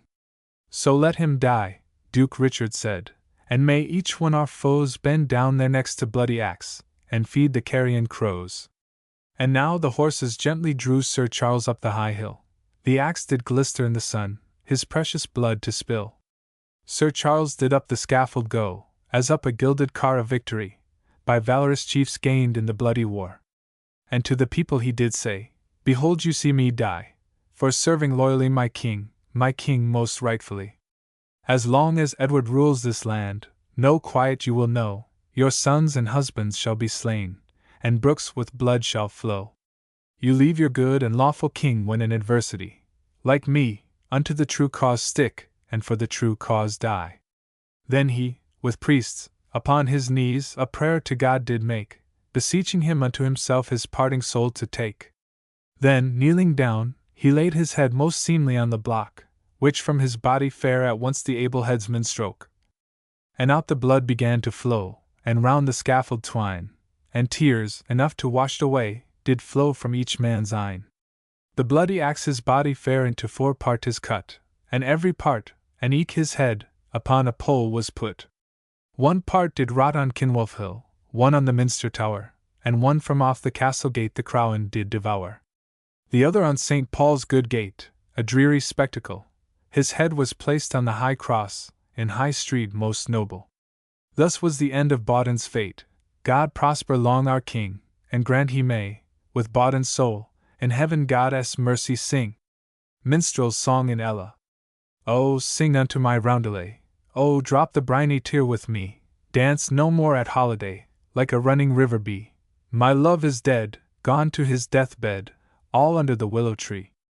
Black his hair as the winter night, white his neck as summer snow, ruddy his face as the morning light, cold he lies in the grave below. My love is dead, gone to his deathbed, all under the willow tree. Sweet his tongue as throstle's note, quick in dance as thought was he, deft his tabor, cudgel stout. Oh! He lies by the willow tree. My love is dead, gone to his deathbed, all under the willow tree. Hark! The raven flaps his wing, in the bleared dell below. Hark! The death owl loud doth sing, to the nightmares as they go. My love is dead, gone to his deathbed, all under the willow tree. See! The white moon shines on high, whiter is my true love's shroud, whiter than the morning sky, whiter than the evening cloud. My love is dead, gone to his deathbed, all under the willow tree. Here, upon my true love's grave, shall the garish flowers be laid, nor one holy saint to save all the sorrows of a maid. My love is dead, gone to his deathbed, all under the willow tree. With my hands I'll bind the briars, round his holy corse to Giari, elfin fairy, light your fires, here my body still shall be. My love is dead, gone to his deathbed, all under the willow tree.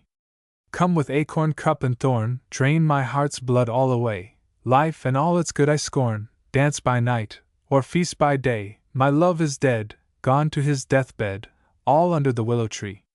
Water witches, crowned with rates, bear me to your deadly tide. I die, I come, my true love waits. Thus the damsel spake, and died. William Blake the Piper. Piping down the valleys wild, piping songs of pleasant glee, on a cloud I saw a child, and he, laughing, said to me, pipe a song about a lamb. So I piped with merry cheer, Piper, pipe that song again. So I piped, he wept to hear. Drop thy pipe, thy happy pipe, sing thy songs of happy cheer. So I sang the same again, while he wept with joy to hear.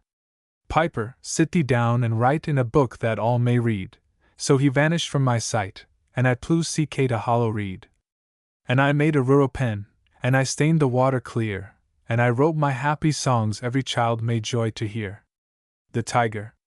Tiger, tiger, burning bright in the forests of the night, what immortal hand or eye could frame thy fearful symmetry? In what distant deeps or skies burnt the ardor of thine eyes? On what wings dare he aspire, what the hand dare seize the fire? And what shoulder, and what art could twist the sinews of thy heart? And when thy heart began to beat, what dread hand formed thy dread feet? What the hammer, what the chain, in what furnace was thy brain? Did God smile his work to see? Did he who made the lamb make thee? Robert Burns Scott's Wahey. Scots, Wahey why Wallace bled Scots, wham Bruce has aften led, welcome to your gory bed, or to victory. Now's the day, and now's the hour, see the front of battle lower, see approach proud Edward's power, chains and slavery. Wha will be a traitor knave? Wha can fill a coward's grave? Wha sa base as be a slave? Let him turn and flee. Wha for Scotland's king and law freedom's sword will strongly draw, free man stand, or free man fa. Let him follow me. By oppression's woes and pains, by your sons in servile chains, we will drain our dearest veins, but they shall be free. Lay the proud usurpers low. Tyrants fall in every foe. Liberties in every blow. Let us do or die.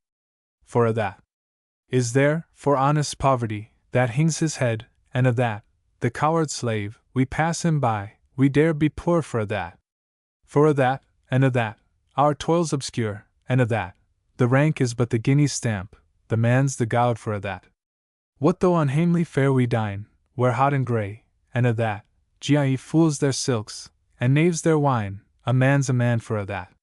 For a that, and a that, their tinsel show, and a that, the honest man, though e'er sa poor, is king o' men for a that.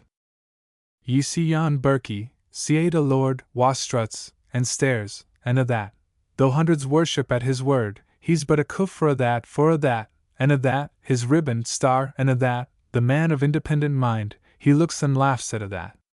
A prince can mak a belted knight, a marquis, duke, and a that, but an honest man's abune his might, guid faith he mauna fa that.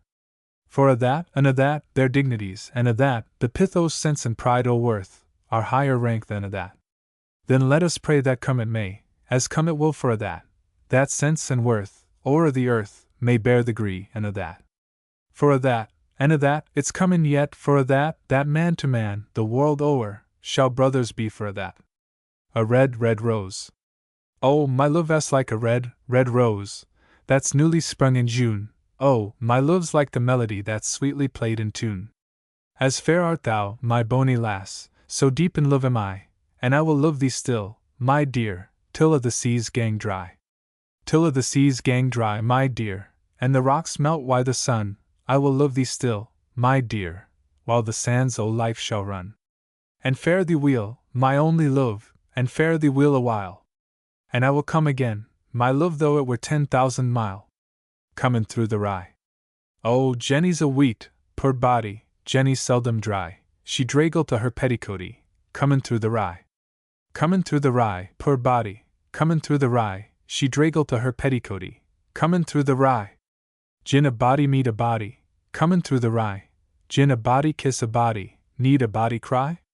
Gin a body meet a body comin' through the glen, gin a body kiss a body need the world ken? Jenny s a wheat, poor body, Jenny s seldom dry, she draggled to her petticoatie, comin' through the rye. Phyllis the fair. While larks with little wing fan the pure air, tasting the breathing spring, forth I did fare, gay the sun's golden eye peeped o'er the mountains high, such thy morn, did I cry, Phyllis the fair. In each bird's careless song glad did I share, while yon wild flowers among, chance led me there, sweet to the opening day, rosebuds bent the dewy spray, such thy bloom, did I say, Phyllis the fair. Down in a shady walk doves cooing were, I marked the cruel hawk caught in a snare, so kind may fortune be, such make his destiny, he who would injure thee, Phyllis the fair. A fond kiss. A fond kiss, and then we sever, a farewell, alas! Forever! Deep in hard-wrung tears I'll pledge thee, warring sighs and groans I'll wage thee. Who shall say that fortune grieves him, while the star of hope she leaves him? Me, nay cheerful twinkle lights me, dark despair around benights me. I'll ne'er blame my partial fancy, nathan could resist my Nancy, but to see her was to love her, love but her, and love forever. Had we never loved S.A. kindly, had we never loved S.A. blindly, never met, or never parted, we had ne'er been broken-hearted. Fare thee weel, thou first and fairest. Fare thee weel, thou best and dearest. Thine be ilka joy and treasure, peace, enjoyment, love, and pleasure. A fond kiss, and then we sever, a farewell, alas! Forever! Deep in hard-wrung tears I'll pledge thee, warring sighs and groans I'll wage thee. My bonny Mary, go fetch to me a pint o' wine, and fill it in a silver tasse, that I may drink, before I go, a service to my bonny lassie. The boat rocks at the pier o' Leith, fu' loud the wind blaws frae the ferry, the ship rides by the barrack law, and I maun leave my bonny Mary. The trumpets sound, the banners fly, the glittering spears are ranked ready, the shouts o' war are heard afar, the battle closes thick and bloody, but it's not the roar o' sea or shore wad make me langer wish to tarry, nor shouts o' war that's heard afar it's leaving thee, my bonny Mary. Afton water. Flow gently, sweet Afton, among thy green braes, flow gently, I'll sing thee a song in thy praise. My Mary's asleep by thy murmuring stream, flow gently, sweet Afton, disturb not her dream. Thou stock dove whose echo resounds through the glen, ye wild whistling blackbirds in yon thorny den, thou green-crested lapwing, thy screaming forbear, I charge ye disturb not my slumbering fair. How lofty, sweet Afton, thy neighboring hills, far marked with the courses of clear, winding rills. There daily I wander as noon rises high, my flocks and my Mary's sweet cot in my eye. How pleasant thy banks and green valleys below, where wild in the woodlands the primroses blow. There oft as mild evening weeps over the lea, the sweet-scented birk shades my Mary and me. Thy crystal stream, Afton, How lovely it glides, and winds by the cot where my Mary resides. How wanton thy waters her snowy feet lave, as gathering sweet flowrets she stems thy clear wave. Flow gently, sweet Afton, among thy green braes, flow gently, sweet river, the theme of my lays. My Mary s asleep by thy murmuring stream, flow gently, sweet Afton, disturb not her dream. For the sake of somebody. My heart is sair, I dorna tell, my heart is sair for somebody. I could wake a winter night, for the sake o' somebody. O hon! For somebody! O hey! For somebody! I could range the world around, for the sake o' somebody. Ye powers that smile on virtuous love, oh, sweetly smile on somebody. Frae ilka danger keep him free, and send me safe my somebody. O hon! For somebody!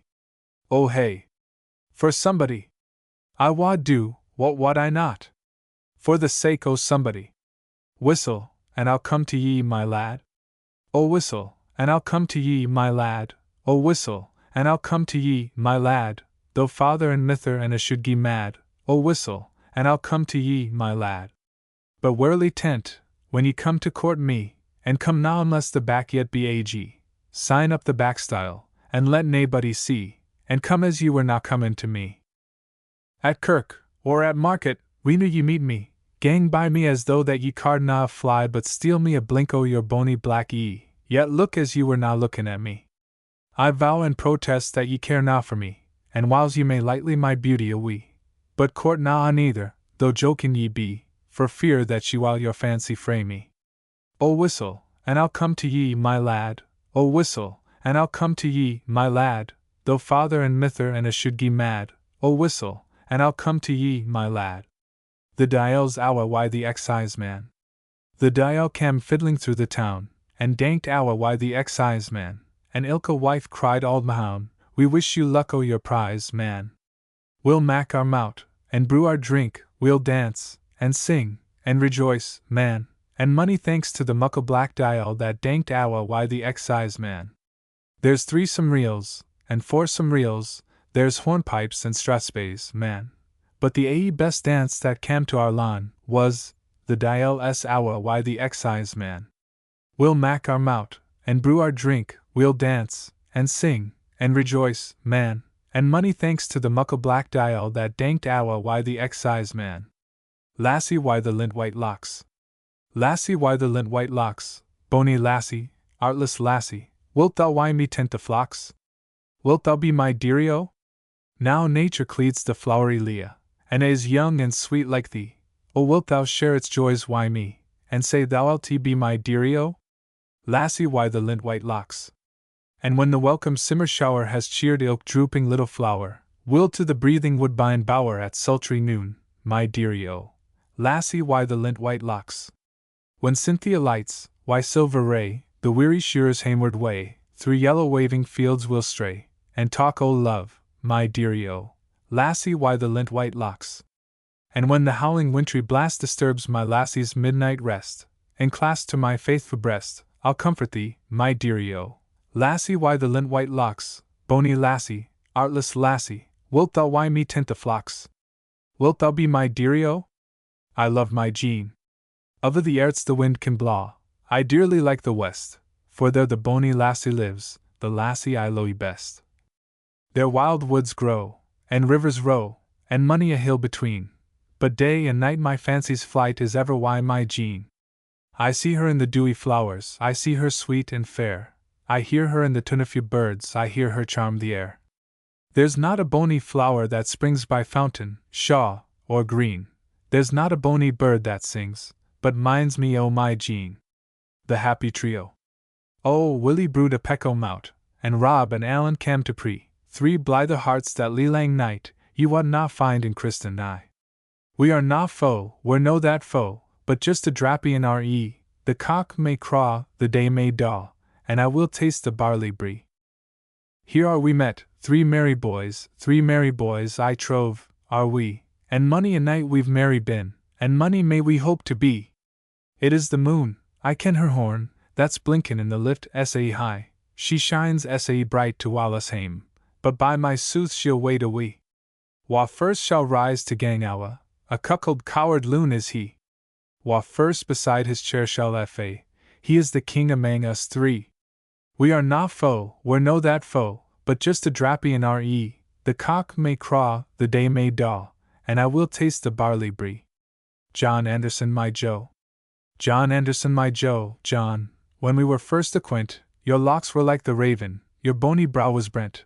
But now your brow is belled, John, your locks are like the snaw. But blessings on your frosty pow, John Anderson, my Joe.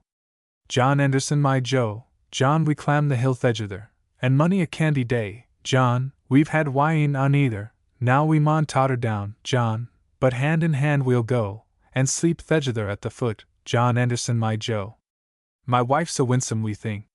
She is a winsome wee thing, she is a handsome wee thing, she is a bony wee thing, this sweet wee wife o' mine. I never saw a fairer, I never lo'ed a dearer, and neath my heart I'll wear her, for fear my jewel tine.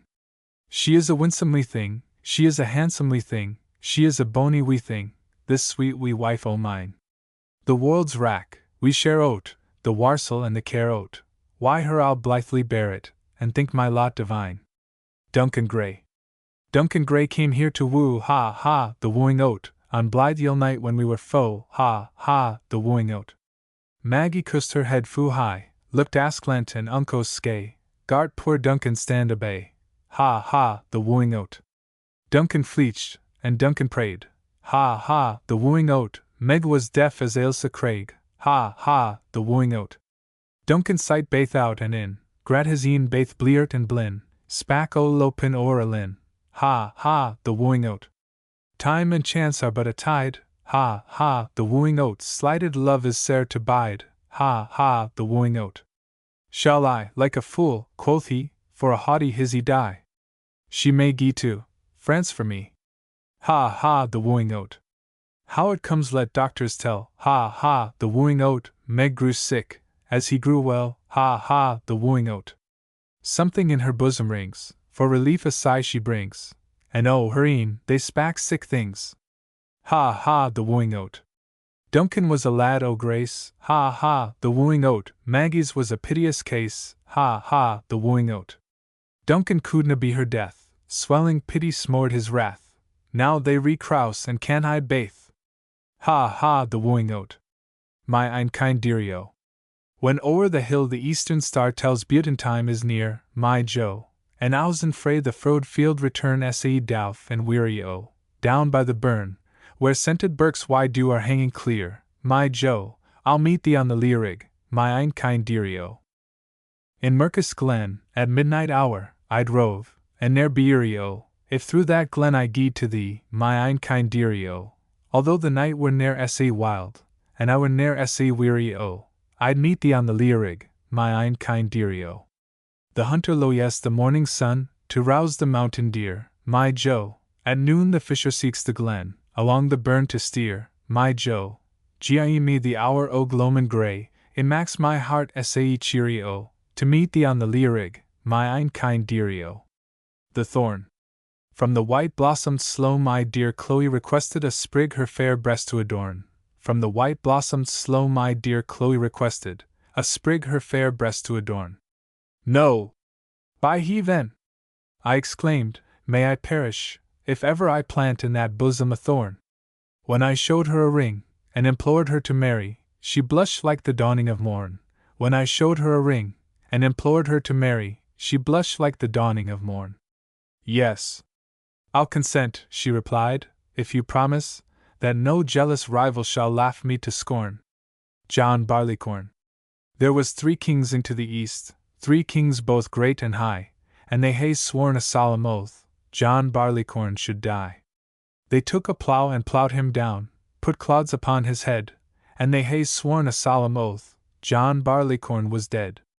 But the cheerful spring came kindly on, and showers began to fall. John Barleycorn got up again, and sore surprised them all.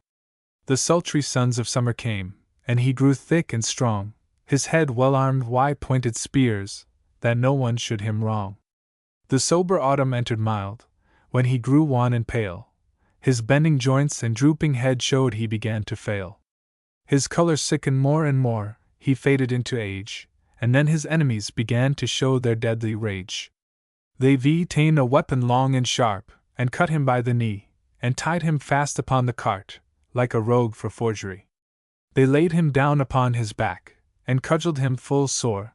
They hung him up before the storm, and turned him o'er and o'er. They filled up a darksome pit with water to the brim.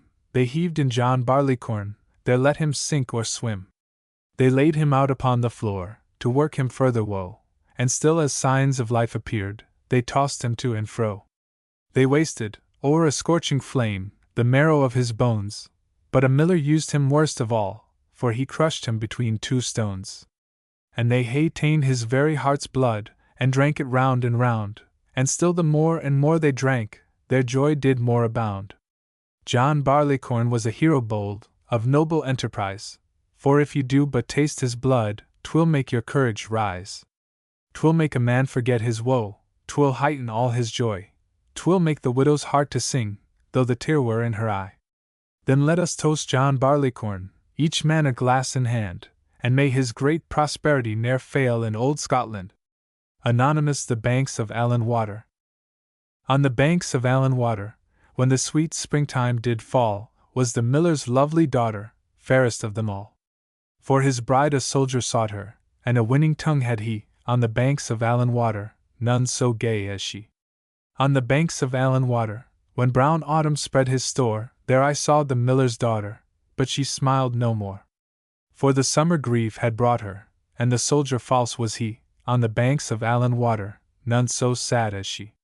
On the banks of Allan Water, when the winter snow fell fast, still was seen the miller's daughter, chilling blew the blast. But the miller's lovely daughter, both from cold and care was free. On the banks of Allan Water, there a course lay she. Samuel Rogers. Dear is my little native vale.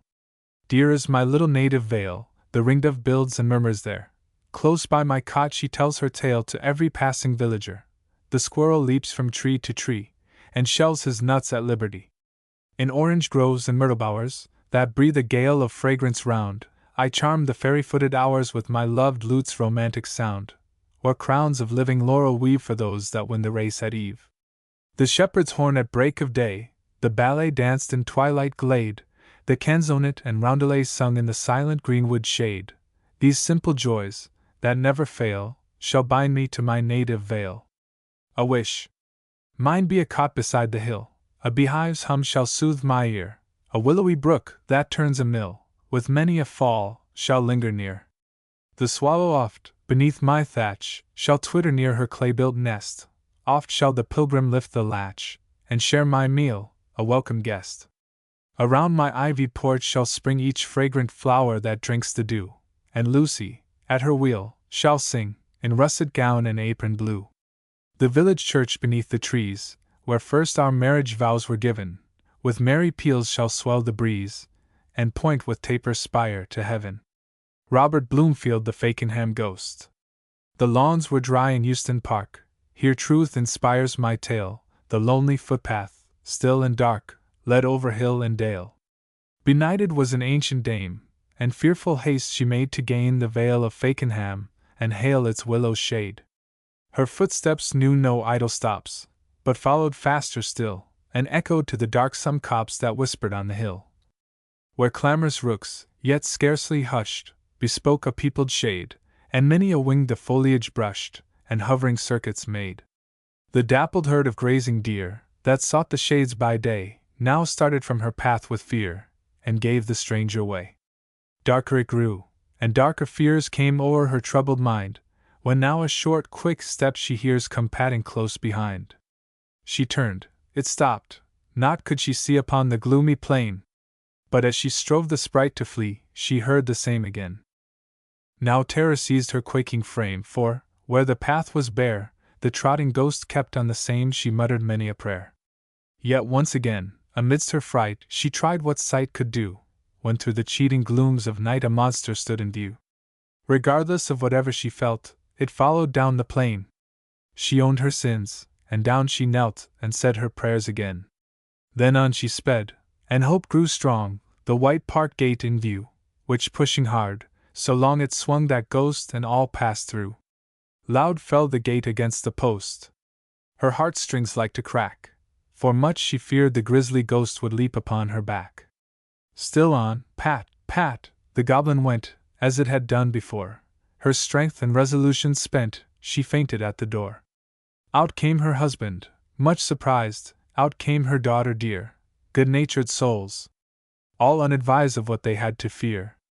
The candle's gleam pierced through the night, some short space o'er the green, and there the little trotting sprite distinctly might be seen. An ass's foal had lost its dam within the spacious park, and simple as the playful lamb had followed in the dark. No goblin he, no imp of sin, no crimes had ever known. They took the shaggy stranger in, and reared him as their own. His little hoofs would rattle round upon the cottage floor. The matron learned to love the sound that frightened her before. A favorite the ghost became, and 'twas his fate to thrive, and long he lived and spread his fame, and kept the joke alive. For many a laugh went through the vale, and some conviction too. Each thought some other goblin tale, perhaps, was just as true. Anonymous the keel row. As I came through Sandgate, through Sandgate, through Sandgate, as I came through Sandgate I heard a lassie sing, "Oh well may the keel row, the keel row, the keel row, oh well may the keel row, that my laddie's in. Oh was like my Johnny, S.A. Leith, S.A. Blythe, S.A. Bonny. He's foremost among the mony keel lads o' Coley Tyne, he'll set and row so tightly, or in the dance, so sprightly, he'll cut and shuffle sightly, 'tis true, were he not mine. He wears a blue bonnet, blue bonnet, blue bonnet, he wears a blue bonnet, and a dimple in his chin, and well may the keel row, the keel row, the keel row, and well may the keel row, that my laddie's in. The Blue Bell of Scotland. Oh where, and oh where, is your Highland laddie gone? He's gone to fight the French for King George upon the throne, and it's oh, in my heart, how I wish him safe at home. Oh where, and oh where, does your Highland laddie dwell? He dwells in merry Scotland, at the sign of the Blue Bell, and it's oh, in my heart, that I love my laddie well. In what clothes is your Highland laddie clad? His bonnet's of the Saxon green, his waistcoat's of the plaid, and it's oh, in my heart, that I love my Highland lad. Suppose, oh, suppose that your Highland lad should die. The bagpipes shall play over him, and I'll lay me down and cry, and it's oh, in my heart, I wish he may not die. Lady Nairn the Laird o' Cockpen. The Laird o' Cockpen he's proud and he's great, his mind is ta'en up by the thing's old estate. He wanted a wife his braw house to keep, but favour why one was fashious to seek. Doon by the dyke side a lady did dwell, at his table head he thought she did look well. Claish's a doctor, O Clavers ha lee, a penniless lass why a lang pedigree. His wig was weel powthered, as good as when new, his waistcoat was white, his coat it was blue, he put on a ring, a sword and cocked hat, and wha could refuse the laird why o' that. He took the grey mare, he rade cannily, and rapped at the yet O Clavers ha lee. Gie tell Mistress Jean to come speedily ben, she's wanted to speak why the Laird o' Cockpen. Mistress Jean she was makin' the elder flower wine, and what brings the laird at sic a like time, she put aff her apron, and on her silk gown, her much wye red ribbons, and gied awa doon. And when she cam ben he bowed full low, and what was his errand he soon let her know. Amazed was the laird when the lady said na, and why a laid curtsy she turned awa.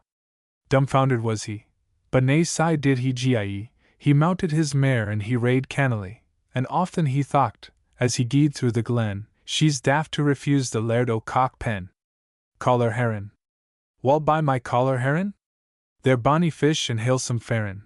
Wall by my caller Heron, new drawn frae the forth? When you were sleepin' on your pillows, dreamed ye aught o' our poor fellows, darkling as they faced the billows, to fill the woven willows? By my caller Heron, new drawn frae the forth. Wall by my caller Heron? They re no brought here without brave darin'. By my caller Heron, hauled through wind and rain. Wall by my caller Heron? Wall by my caller Heron? Oh, ye may see them vulgar farin', wives and mithers, mace despairin', see them lives o' men. What ll by my caller Heron? When the creel o' Heron passes, ladies, clad in silks and laces, gather in their braw pelisses, cast their heads, and screw their faces. Wall by my caller Heron? Caller Herons no got light lie, ye can trip the spring food tight lie, spite o' tauntin', flauntin', flingin', Gow has set you a singin' while by my collar herrin'? Neebor wives, now tent my tellin', when the bonny fish ye're sellin', at a word be in your dealin', truth will stand when a thing's failin'. While by my collar herrin'? They re bonny fish and hilsome farin' while by my collar herrin', new drawn frae the fourth? Charles Dibdin Tom Bowling. Here, a sheer hulk, lies poor Tom Bowling, the darling of our crew. No more he'll hear the tempest howling, for death has broached him to. His form was of the manliest beauty, his heart was kind and soft, faithful, below, he did his duty, but now he's gone aloft. Tom never from his word departed, his virtues were so rare, his friends were many and true-hearted, his pull was kind and fair, and then he'd sing so blithe and jolly, ah, many-s the time and oft. But mirth is turned to melancholy, for Tom is gone aloft. Yet shall poor Tom find pleasant weather, when he, who all commands, shall give, to call life's crew together, the word to pipe all hands. Thus death, who kings and tars dispatches, in vain Tom's life has doffed, for, though his body's under hatches, his soul has gone aloft. Blow high, blow low. Blow high, blow low, let tempests tear the mainmast by the board. My heart with thoughts of thee, my dear, and love, well stored, shall brave all danger, scorn all fear, the roaring winds, the raging sea, in hopes on shore to be once more safe moored with thee. Aloft while mountains high we go, the whistling winds that scud along, and surges roaring from below, shall my signal be, to think on thee, and this shall be my song, blow high, blow low. And on that night when all the crew the memory of their former lives o'erflowing cans of flip renew, and drink their sweethearts and their wives, I'll heave a sigh, and think on thee, and, as the ship rolls through the sea, the burthen of my song shall be blow high, blow low. The jolly young waterman. And did ye not hear of a jolly young waterman, who at Blackfriars Bridge us for to ply, and he feathered his oars with such skill and dexterity, winning each heart and delighting each eye. He looked so neat and rowed so steadily, the maidens all flocked to his boat so readily, and he eyed the young rogues with so charming an air, that this waterman ne'er was in want of a fare. What sights of fine folks he oft rode in his wherry, 'twas cleaned out so nice and so painted withal, he always was first oars when the fine city ladies, in a party to Ranelagh went, or Vauxhall. And oft times would they be giggling and leering, but 'twas all one to Tom their jibing and jeering, for loving or liking he little did care, for this waterman ne'er was in want of a fare. And yet but to see how strangely things happen, as he rode along thinking of nothing at all, he was plied by a damsel so lovely and charming, that she smiled, and so straightway in love he did fall.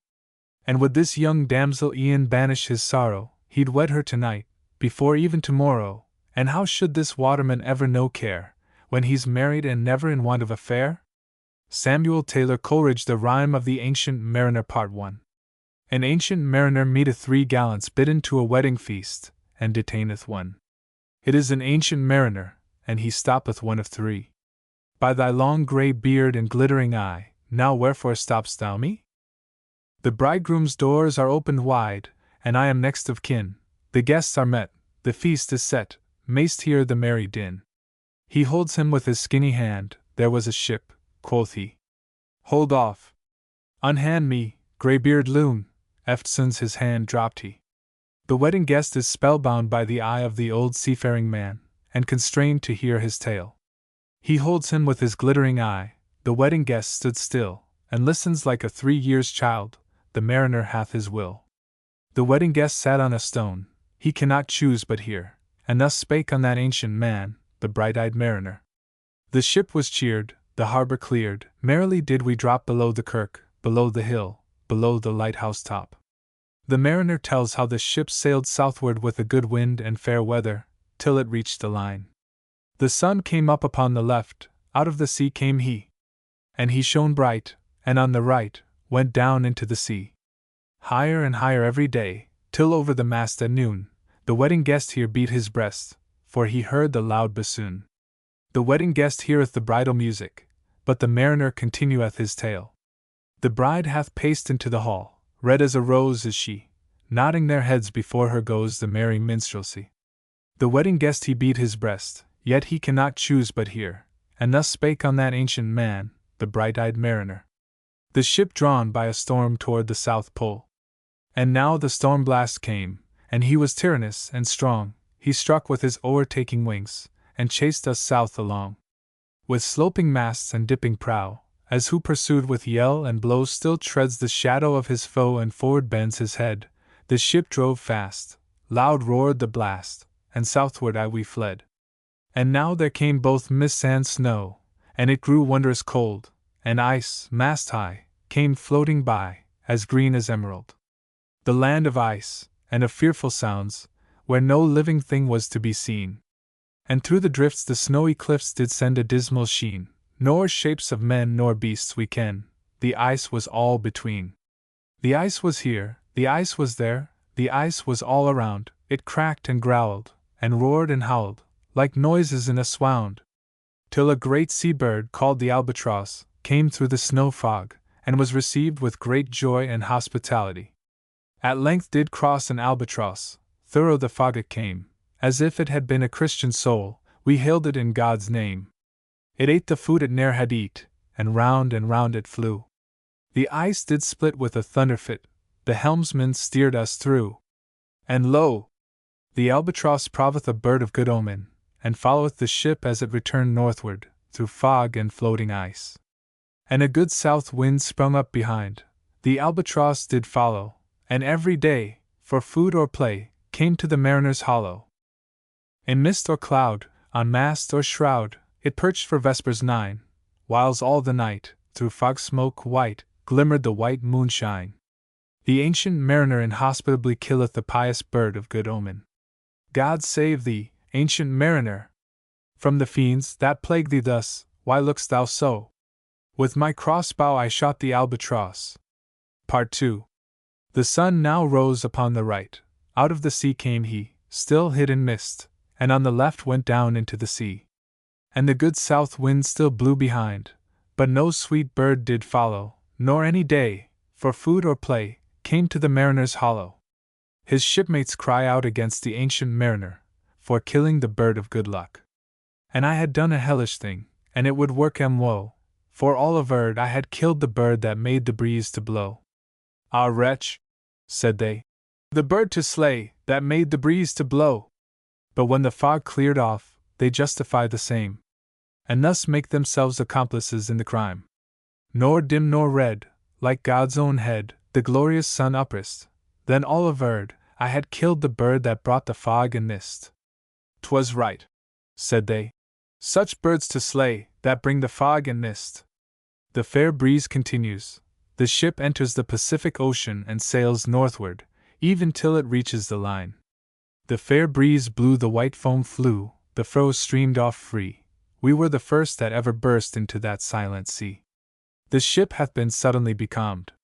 Down dropped the breeze, the sails dropped down, 'twas sad as sad could be, and we did speak only to break the silence of the sea. All in a hot and copper sky, the bloody sun, at noon, right up above the mast did stand, no bigger than the moon. Day after day, we stuck, nor breath nor motion, as idle as a painted ship upon a painted ocean. And the albatross begins to be avenged. Water, water, everywhere, and all the boards did shrink. Water, water, everywhere, nor any drop to drink. The very deep did rot. O Christ, that ever this should be!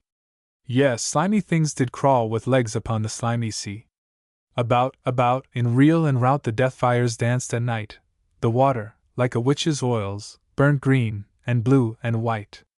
A spirit had followed them, one of the invisible inhabitants of this planet, either departed souls nor angels, concerning whom the learned Jew, Josephus, and the Platonic Constantinopolitan, Michael Psellus, may be consulted.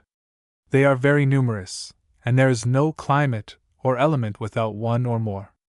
And some in dreams assured were of the spirit that plagued us so, 9 fathom deep he had followed us from the land of mist and snow.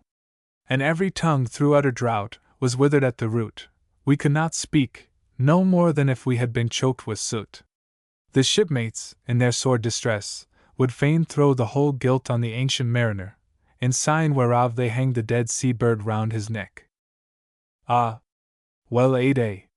What evil looks had I from old and young! Instead of the cross, the albatross about my neck was hung. Part 3. The ancient mariner beholdeth a sign in the element afar off. Here passed a weary time. Each throat was parched, and glazed each eye. A weary time! A weary time! How glazed each weary eye! When looking westward I beheld a something in the sky. At first it seemed a little speck, and then it seemed a mist. It moved, and took at last a certain shape, I wist. A speck, a mist, a shape, I wist. And still it neared and neared, as if it dodged a water sprite. It plunged and tacked and veered. At its nearer approach, it seemeth him to be a ship, and at a dear ransom he freeth his speech from the bonds of thirst. With throats unslaked, with black lips baked, we could nor laugh nor wail. Through utter drought all dumb we stood. I bit my arm, I sucked the blood, and cried, "A sail! A sail!" A flash of joy. With throats unslaked, with black lips baked, agape they heard me call, "Gramercy!" They for joy did grin, and all at once their breath drew in, as they were drinking all. And horror follows. For can it be a ship that comes onward without wind or tide? "See! See!" I cried. "She tacks no more! Hither to work us weal, without a breeze, without a tide, she steadies with upright keel." The western wave was all aflame, the day was well nigh done. Almost upon the western wave rested the broad bright sun, when that strange shape drove suddenly betwixt us and the sun. It seemeth him but the skeleton of a ship. And straight the sun was flecked with bars, heaven's mother send us grace, as if through a dungeon grate he peered, with broad and burning face. Alas! Thought I, and my heart beat loud. How fast she nears and nears! Are those her sails that glance in the sun, like restless gossameres? And its ribs are seen as bars on the face of the setting Sunday, the spectre woman and her death mate, and no other on board the skeleton ship. Like vessel, like crew, are those her ribs through which the sun did peer, as through a grate? And is that woman all her crew? Is that a death? And are there two? Is death that woman's mate? Her lips were red, her looks were free, her locks were yellow as gold, her skin was as white as leprosy. The nightmare life and death was she, who thicks man's blood with cold. Death and life and death have dice for the ship's crew, and she, the latter, winneth the ancient mariner. The naked hulk alongside came, and the twain were casting dice. The game is done. You won, I've won, quoth she, and whistles thrice. The sun's rim dips, the stars rush out, at one stride comes the dark, with far-heard whisper, o'er the sea, off shot the spectre bark. We listened and looked sideways up. Fear at my heart, as at a cup, my life-blood seemed to sip. The stars were dim, and thick the night, the steersman's face by his lamp gleamed white, from the sails the dew did drip, till clomb above the eastern bar the horned moon, with one bright star within the nether tip. At the rising of the moon, one after another, his shipmates dropped down dead. One after one, by the star-dogged moon, too quick for groan or sigh, each turned his face with a ghastly pang, and cursed me with his eye. 4 times 50 living men, and I heard nor sigh nor groan, with heavy thump, a lifeless lump, they dropped down one by one. But life and death begins her work on the ancient mariner. The souls did from their bodies fly, they fled to bliss or woe. And every soul, it passed me by, like the whiz of my crossbow. Part 4.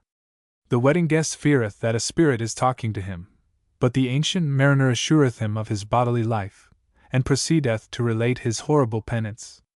I fear thee, ancient mariner. I fear thy skinny hand. And thou art long, and lank, and brown, as is the ribbed sea sand. I fear thee and thy glittering eye, and thy skinny hand, so brown. Fear not, thou wedding guest. This body dropped not down. Alone, alone, all alone, alone on a wide, wide sea. And never a saint took pity on my soul in agony. He despiseth the creatures of the calm, and envieth that they should live, and so many lie dead. The many men, so beautiful, and they all dead did lie, and 1,000 slimy things lived on, and so did I. I looked upon the rotting sea, and drew my eyes away. I looked upon the rotting deck, and there the dead men lay. I looked to heaven, and tried to pray, but or ever a prayer had gushed, a wicked whisper came, and made my heart as dry as dust. I closed my lids, and kept them close, and the balls like pulses beat, for the sky and the sea, and the sea and the sky, lay like a load on my weary eye, and the dead were at my feet. But the curse liveth for him in the eye of the dead men. The cold sweat melted from their limbs, nor rot nor reek did they, the look with which they looked on me had never passed away. An orphan's curse would drag to hell a spirit from on high, but oh! More horrible than that is the curse in a dead man's eye. 7 days, 7 nights, I saw that curse, and yet I could not die.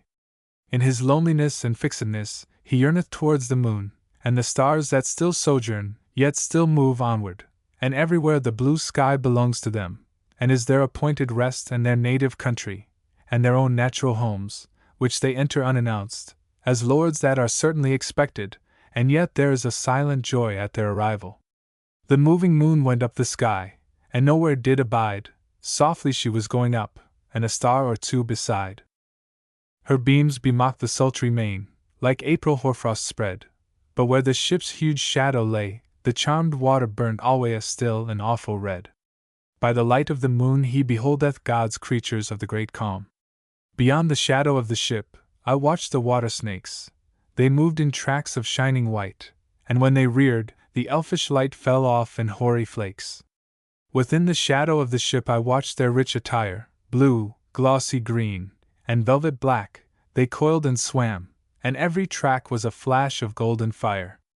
Their beauty and their happiness. He blesseth them in his heart. O happy living things! No tongue their beauty might declare. A spring of love gushed from my heart, and I blessed them unaware. Sure my kind saint took pity on me, and I blessed them unaware. The spell begins to break. The self-same moment I could pray, and from my neck so free the albatross fell off, and sank like lead into the sea. Part 5. O sleep! It is a gentle thing, beloved from pole to pole. To Mary Queen the praise be given! She sent the gentle sleep from heaven, that slid into my soul. By grace of the Holy Mother, the ancient mariner is refreshed with rain. The silly buckets on the deck, that had so long remained, I dreamt that they were filled with dew, and when I awoke, it rained. My lips were wet, my throat was cold, my garments all were dank. Sure I had drunken in my dreams, and still my body drank. I moved, and could not feel my limbs, I was so light, almost I thought that I had died in sleep and was a blessed ghost. He heareth sounds, and sees strange sights and commotions in the sky and the element. And soon I heard a roaring wind, it did not come anear, but with its sound it shook the sails, that were so thin and sere. The upper air burst into life, and 100 fire flags sheen. To and fro they were hurried about, and to and fro, and in and out, the wan stars danced between. And the coming wind did roar more loud, and the sails did sigh like sedge, and the rain poured down from one black cloud. The moon was at its edge. The thick black cloud was cleft, and still the moon was at its side, like water shot from some high crag. The lightning fell with never a jag, a river steep and wide. The bodies of the ship's crew are inspirited, and the ship moves on. The loud wind never reached the ship, yet now the ship moved on. Beneath the lightning and the moon the dead men gave a groan. They groaned, they stirred, they all uprose, nor spake, nor moved their eyes. It had been strange, even in a dream, to have seen those dead men rise. The helmsman steered, the ship moved on, yet never a breeze up blew. The mariners all gone work the ropes, where they were wont to do. They raised their limbs like lifeless tools. We were a ghastly crew. The body of my brother's son stood by me, knee to knee, the body and I pulled at one rope, but he said not to me. But not by the souls of the men, nor by demons of earth or middle air, but by a blessed troop of angelic spirits, sent down by the invocation of the guardian saint. I fear thee, ancient mariner. Be calm, thou wedding guest. 'Twas not those souls that fled in pain, which to their courses came again, but a troop of spirits blessed. For when it dawned, they dropped their arms, and clustered round the mast. Sweet sounds rose slowly through their mouths, and from their bodies passed. Around, flew each sweet sound, then darted to the sun. Slowly the sounds came back again, now mixed, now one by one. Sometimes a dropping from the sky I heard the skylarks sing, sometimes all little birds that are, how they seemed to fill the sea and air with their sweet jargoning. And now 'twas like all instruments, now like a lonely flute, and now it is an angel's song, that makes the heavens be mute. It ceased, yet still the sails made on a pleasant noise till noon, a noise like of a hidden brook in the leafy month of June, that to the sleeping woods all night singeth a quiet tune. Till noon we quietly sailed on, yet never a breeze did breathe, slowly and smoothly went the ship, moved onward from beneath. The lonesome spirit from the South Pole carries on the ship as far as the line, in obedience to the angelic troop, but still requireth vengeance. Under the keel 9 fathom deep, from the land of mist and snow, the spirit slid, and it was he that made the ship to go. The sails at noon left off their tune, and the ship stood still also. The sun, right up above the mast, had fixed her to the ocean, but in a minute she gone stir, with a short uneasy motion, backwards and forwards half her length, with a short uneasy motion. Then like a pawing horse let go, she made a sudden bound, it flung the blood into my head, and I fell down in a swound. The polar spirit's fellow demons, the invisible inhabitants of the element, take part in his wrong, and 2 of them relate, one to the other, that penance long and heavy for the ancient mariner hath been accorded to the polar spirit, who returneth southward. How long in that same fit I lay, I have not to declare, but ere my living life returned, I heard, and in my soul discerned 2 voices in the air. Is it he? Quoth one. Is this the man? By him who died on cross, with his cruel bow he laid full low the harmless albatross. The spirit who be death by himself in the land of mist and snow, he loved the bird that loved the man who shot him with his bow. The other was a softer voice, as soft as honey dew, quoth he. The man hath penance done, and penance more will do. Part 6. First voice. But tell me, tell me. Speak again, thy soft response renewing, what makes that ship drive on so fast? What is the ocean doing? Second voice. Still as a slave before his lord, the ocean hath no blast. His great bright eye most silently up to the moon is cast, if he may know which way to go, for she guides him smooth or grim. See, brother, see, how graciously she looketh down on him. The mariner hath been cast into a trance, for the angelic power causeth the vessel to drive northward, faster than human life could endure. First voice. But why drives on that ship so fast, without or wave or wind? Second voice. The air is cut away before, and closes from behind. Fly, brother, fly. More high, or we shall be belated, for slow and slow that ship will go, when the mariner's trance is abated. The supernatural motion is retarded, the mariner awakes, and his penance begins anew. I woke, and we were sailing on as in a gentle weather. 'Twas night, calm night, the moon was high, the dead men stood together. All stood together on the deck, for a charnel dungeon fitter, all fixed on me their stony eyes, that in the moon did glitter. The pang, the curse, with which they died, had never passed away. I could not draw my eyes from theirs, nor turn them up to pray. The curse is finally expiated. And now this spell was snapped. Once more I viewed the ocean green, and looked far forth, yet little saw of what had else been seen. Like one that on a lonesome road doth walk in fear and dread, and having once turned round, walks on, and turns no more his head, because he knows, a frightful fiend doth close behind him tread. But soon there breathed a wind on me, nor sound nor motion made. Its path was not upon the sea, in ripple or in shade. It raised my hair, it fanned my cheek like a meadow gale of spring, it mingled strangely with my fears, yet it felt like a welcoming. Swiftly, swiftly flew the ship, yet she sailed softly too, sweetly, sweetly blew the breeze, on me alone it blew. And the ancient mariner beholdeth his native country. O dream of joy! Is this indeed the lighthouse top I see? Is this the hill? Is this the kirk? Is this mine own country?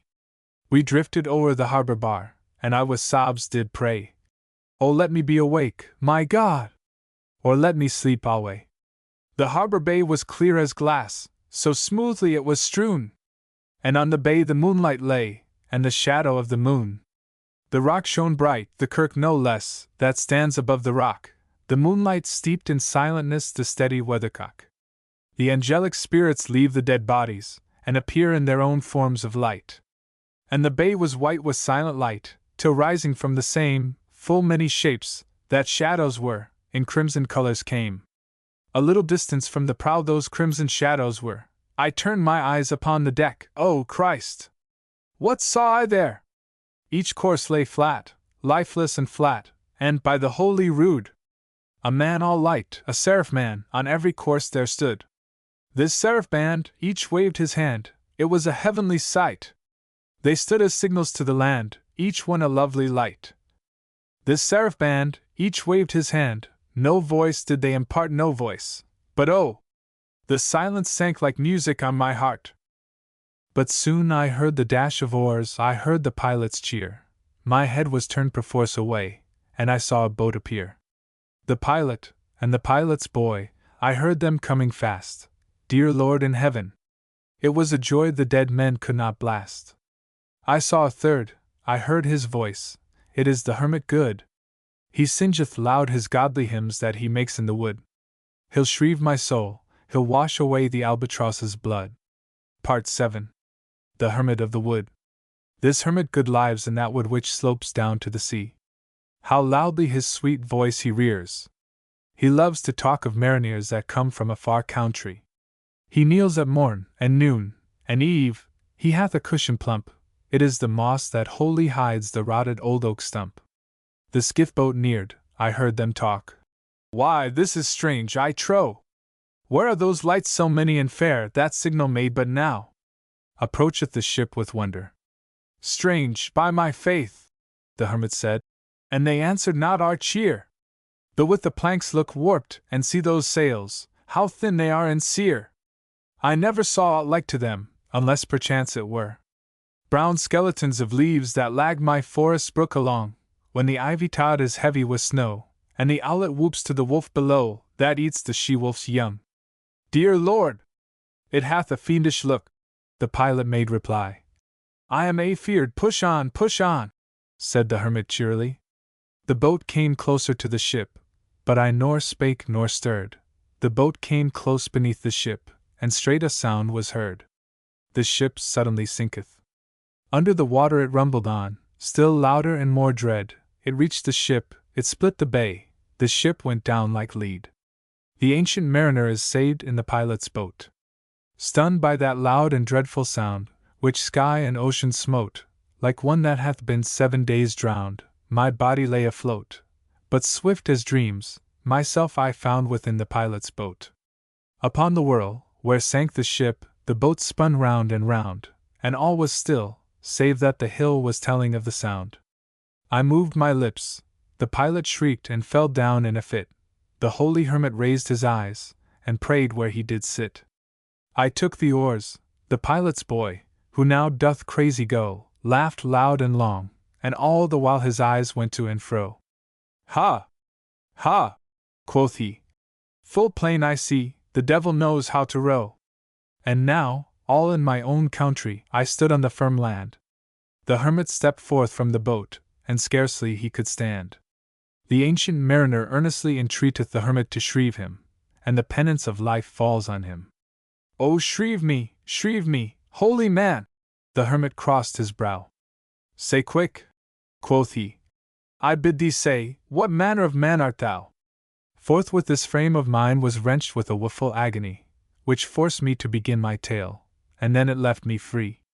And ever and anon throughout his future life an agony constraineth him to travel from land to land. Since then, at an uncertain hour, that agony returns, and till my ghastly tale is told, this heart within me burns.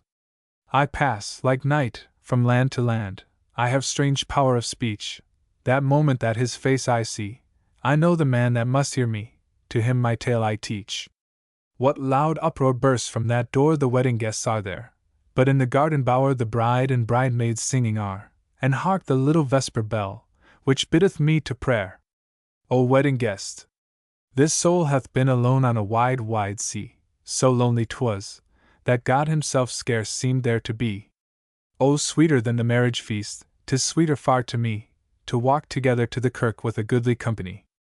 To walk together to the kirk, and all together pray, while each to his great Father bends, old men, and babes, and loving friends, and youths and maidens gay. And to teach by his own example, love and reverence to all things that God made and loveth. Farewell, farewell. But this I tell to thee, thou wedding guest. He prayeth well, who loveth well both man and bird and beast. He prayeth best, who loveth best all things both great and small. For the dear God who loveth us, he made and loveth all. The mariner, whose eye is bright, whose beard with age is hoar, is gone, and now the wedding guest turned from the bridegroom's door. He went like one that hath been stunned, and is of sense forlorn, a sadder and a wiser man, he rose the morrow morn. Anonymous the Vicar of Bray. In good King Charles's golden days, when loyalty no harm meant, a zealous high churchman was I, and so I got preferment. To teach my flock I never missed, kings were by God appointed, and damned are those who do resist, or touch the Lord's anointed. And this is law, that I'll maintain, until my dying day, sir, that whatsoever king shall reign, I'll be the Vicar of Bray, sir. When royal James obtained the crown, and popery came in fashion, the penal laws I hooted down, and read the Declaration. The Church of Rome I found would fit full well my constitution, and had become a Jesuit, but for the Revolution. When William was our king declared, to ease the nation's grievance, with this new wind about I steered, and swore to him allegiance. Old principles I did revoke, set conscience at a distance. Passive obedience was a joke, a jest was non-resistance. When gracious and became our queen, the Church of England's glory, another face of things was seen, and I became a Tory, occasional conformist space. I damned their moderation, and thought the Church in danger was, by such prevarication. When George and pudding time came o'er, and moderate men looked big, sir, I turned the cat in pan once more, and so became a Whig, sir, and thus preferment I procured, from our new faith's defender, and almost every day abjured the Pope and the Pretender. The illustrious House of Hanover, and Protestant succession, to these I do allegiance swear, while they can keep possession. For in my faith and loyalty I never more will falter, and George my lawful king shall be, until the times do alter. And this is law, that I'll maintain, until my dying day, sir, that whatsoever king shall reign, I'll be the Vicar of Bray, sir. William Julius Mickle there's nae luck about the house. But are ye sure the news is true? And are ye sure he's weel? Is this a time to think o' wark? Ye jods, fling by your wheel. There's nae luck about the house, there's nae luck at a, there's nae luck about the house, when our goodman's awa. Is this a time to think o' wark, when Colin s at the door? Racks down my cloak, I'll to the quay, and see him come ashore. Rise up and make a clean fireside, put on the mickle pat, gie little Kate her cotton gown, and Jock his Sunday's coat. And mak their shoon as black as slaws, their stockings white as snaw. It's a to pleasure our goodman he likes to see them braw. There are twa hens into the crib, hay fed this month and mair. Mak haste and thraw their necks about, that Colin weel may fare. Bring down to me my bigonet, my bishop's satin gown, for I maun tell the bailie's wife, that Colin's come to town. My turkey slippers I'll put on, my stockings pearl blue. It's a to pleasure our goodman, for he's baith leal and true. Sae true his heart, sae smooth his tongue. His breath's like caller air, his very fit has music in't as he comes up the stair. And will I see his face again?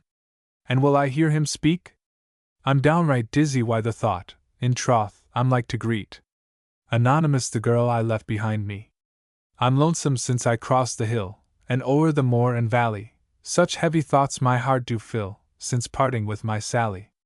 I seek no more the fine or gay, for each does but remind me how swift the hours did pass away, with the girl I've left behind me. Oh, ne'er shall I forget the night the stars were bright above me, and gently lent their silvery light when first she vowed to love me. But now I'm bound to brighten camp, kind heaven, then, pray guide me, and send me safely back again to the girl I've left behind me. My mind her form shall still retain, in sleeping, or in waking, until I see my love again, for whom my heart is breaking. if ever I return that way, and she should not decline me, I evermore will live and stay with the girl I've left behind me. Sir David Dalrymple. Edward. Edward. Why does your brand so drop with blood? Edward. Edward. Why does your brand so drop with blood? And why so sad go ye? Oh! Oh! I have killed my hawk so good, mother! Mother! Oh! I have killed my hawk so good, and I have no more but he, oh! Your hawk's blood was never so red, Edward. Edward. Your hawk's blood was never so red, my dear son, I tell thee, oh! Oh! I have killed my red-roan steed, mother! Mother! Oh! I have killed my red-roan steed, that once was fair and free, oh! Your steed was old, and ye have got more, Edward. Edward. Your steed was old, and ye have got more, some other dilly you dry, oh! Oh! I have killed my father dear, mother! Mother! Oh! I have killed my father dear, alas, and woe is me, oh! And what penance will ye dry for that? Edward! Edward? And what penance will ye dry for that? My dear son, now tell me, oh! I'll set my feet in yonder boat, mother! Mother! I'll set my feet in yonder boat, and I'll fare over the sea, oh! And what will you do with your towers and your hall? Edward! Edward! And what will you do with your towers and your hall? They were so fair to see, oh! I'll let them stand till they downfall, mother! Mother! I'll let them stand till they downfall, for here nevermore must I be, oh! And what will you leave to your bairns and your wife? Edward! Edward! And what will you leave to your bairns and your wife? When you go over the sea, oh! The world's room, let them beg through life, mother! Mother! The world's room, let them beg through life, for them nevermore will I see, oh! And what will you leave to your own mother dear? Edward! Edward! And what will you leave to your own mother dear? My dear son, now tell me, oh! The curse of hell from me shall you bear, mother! Mother! The curse of hell from me shall you bear, such counsels you gave to me, oh! Thomas Percy. Nanny, wilt thou go with me? Oh, Nanny, wilt thou go with me, nor sigh to leave the flaunting town? Can silent glens have charms for thee, the lowly cot and russet gown? No longer drayest in silken sheen, no longer decked with jewels rare, say, canst thou quit each courtly scene, where thou wert fairest of the fair? O Nanny, when thou art far away, wilt thou not cast a wish behind? Say, canst thou face the parching ray, nor shrink before the wintry wind? Oh, can that soft and gentle mean extremes of hardship learn to bear, nor sad, regret each courtly scene, where thou wert fairest of the fair? O Nanny, canst thou love so true, through perils keen with me to go, or when thy swain mishap shall rue, to share with him the pang of woe? Say, should disease or pain befall, wilt thou assume the nurse's care, nor wistful those gay scenes recall, where thou wert fairest of the fair? And when at last thy love shall die, wilt thou receive his parting breath, wilt thou repress each struggling sigh, and cheer with smiles the bed of death? And wilt thou o'er his breathless clay strew flowers and drop the tender tear, nor then regret those scenes so gay, where thou wert fairest of the fair? The Friar of Orders Grey. It was a friar of orders grey walked forth to tell his beads, and he met with a lady fair clad in a pilgrim's weeds. Now Christ thee save, thou reverend friar, I pray thee tell to me, if ever at yon holy shrine my true love thou didst see. And how should I know your true love from many another one?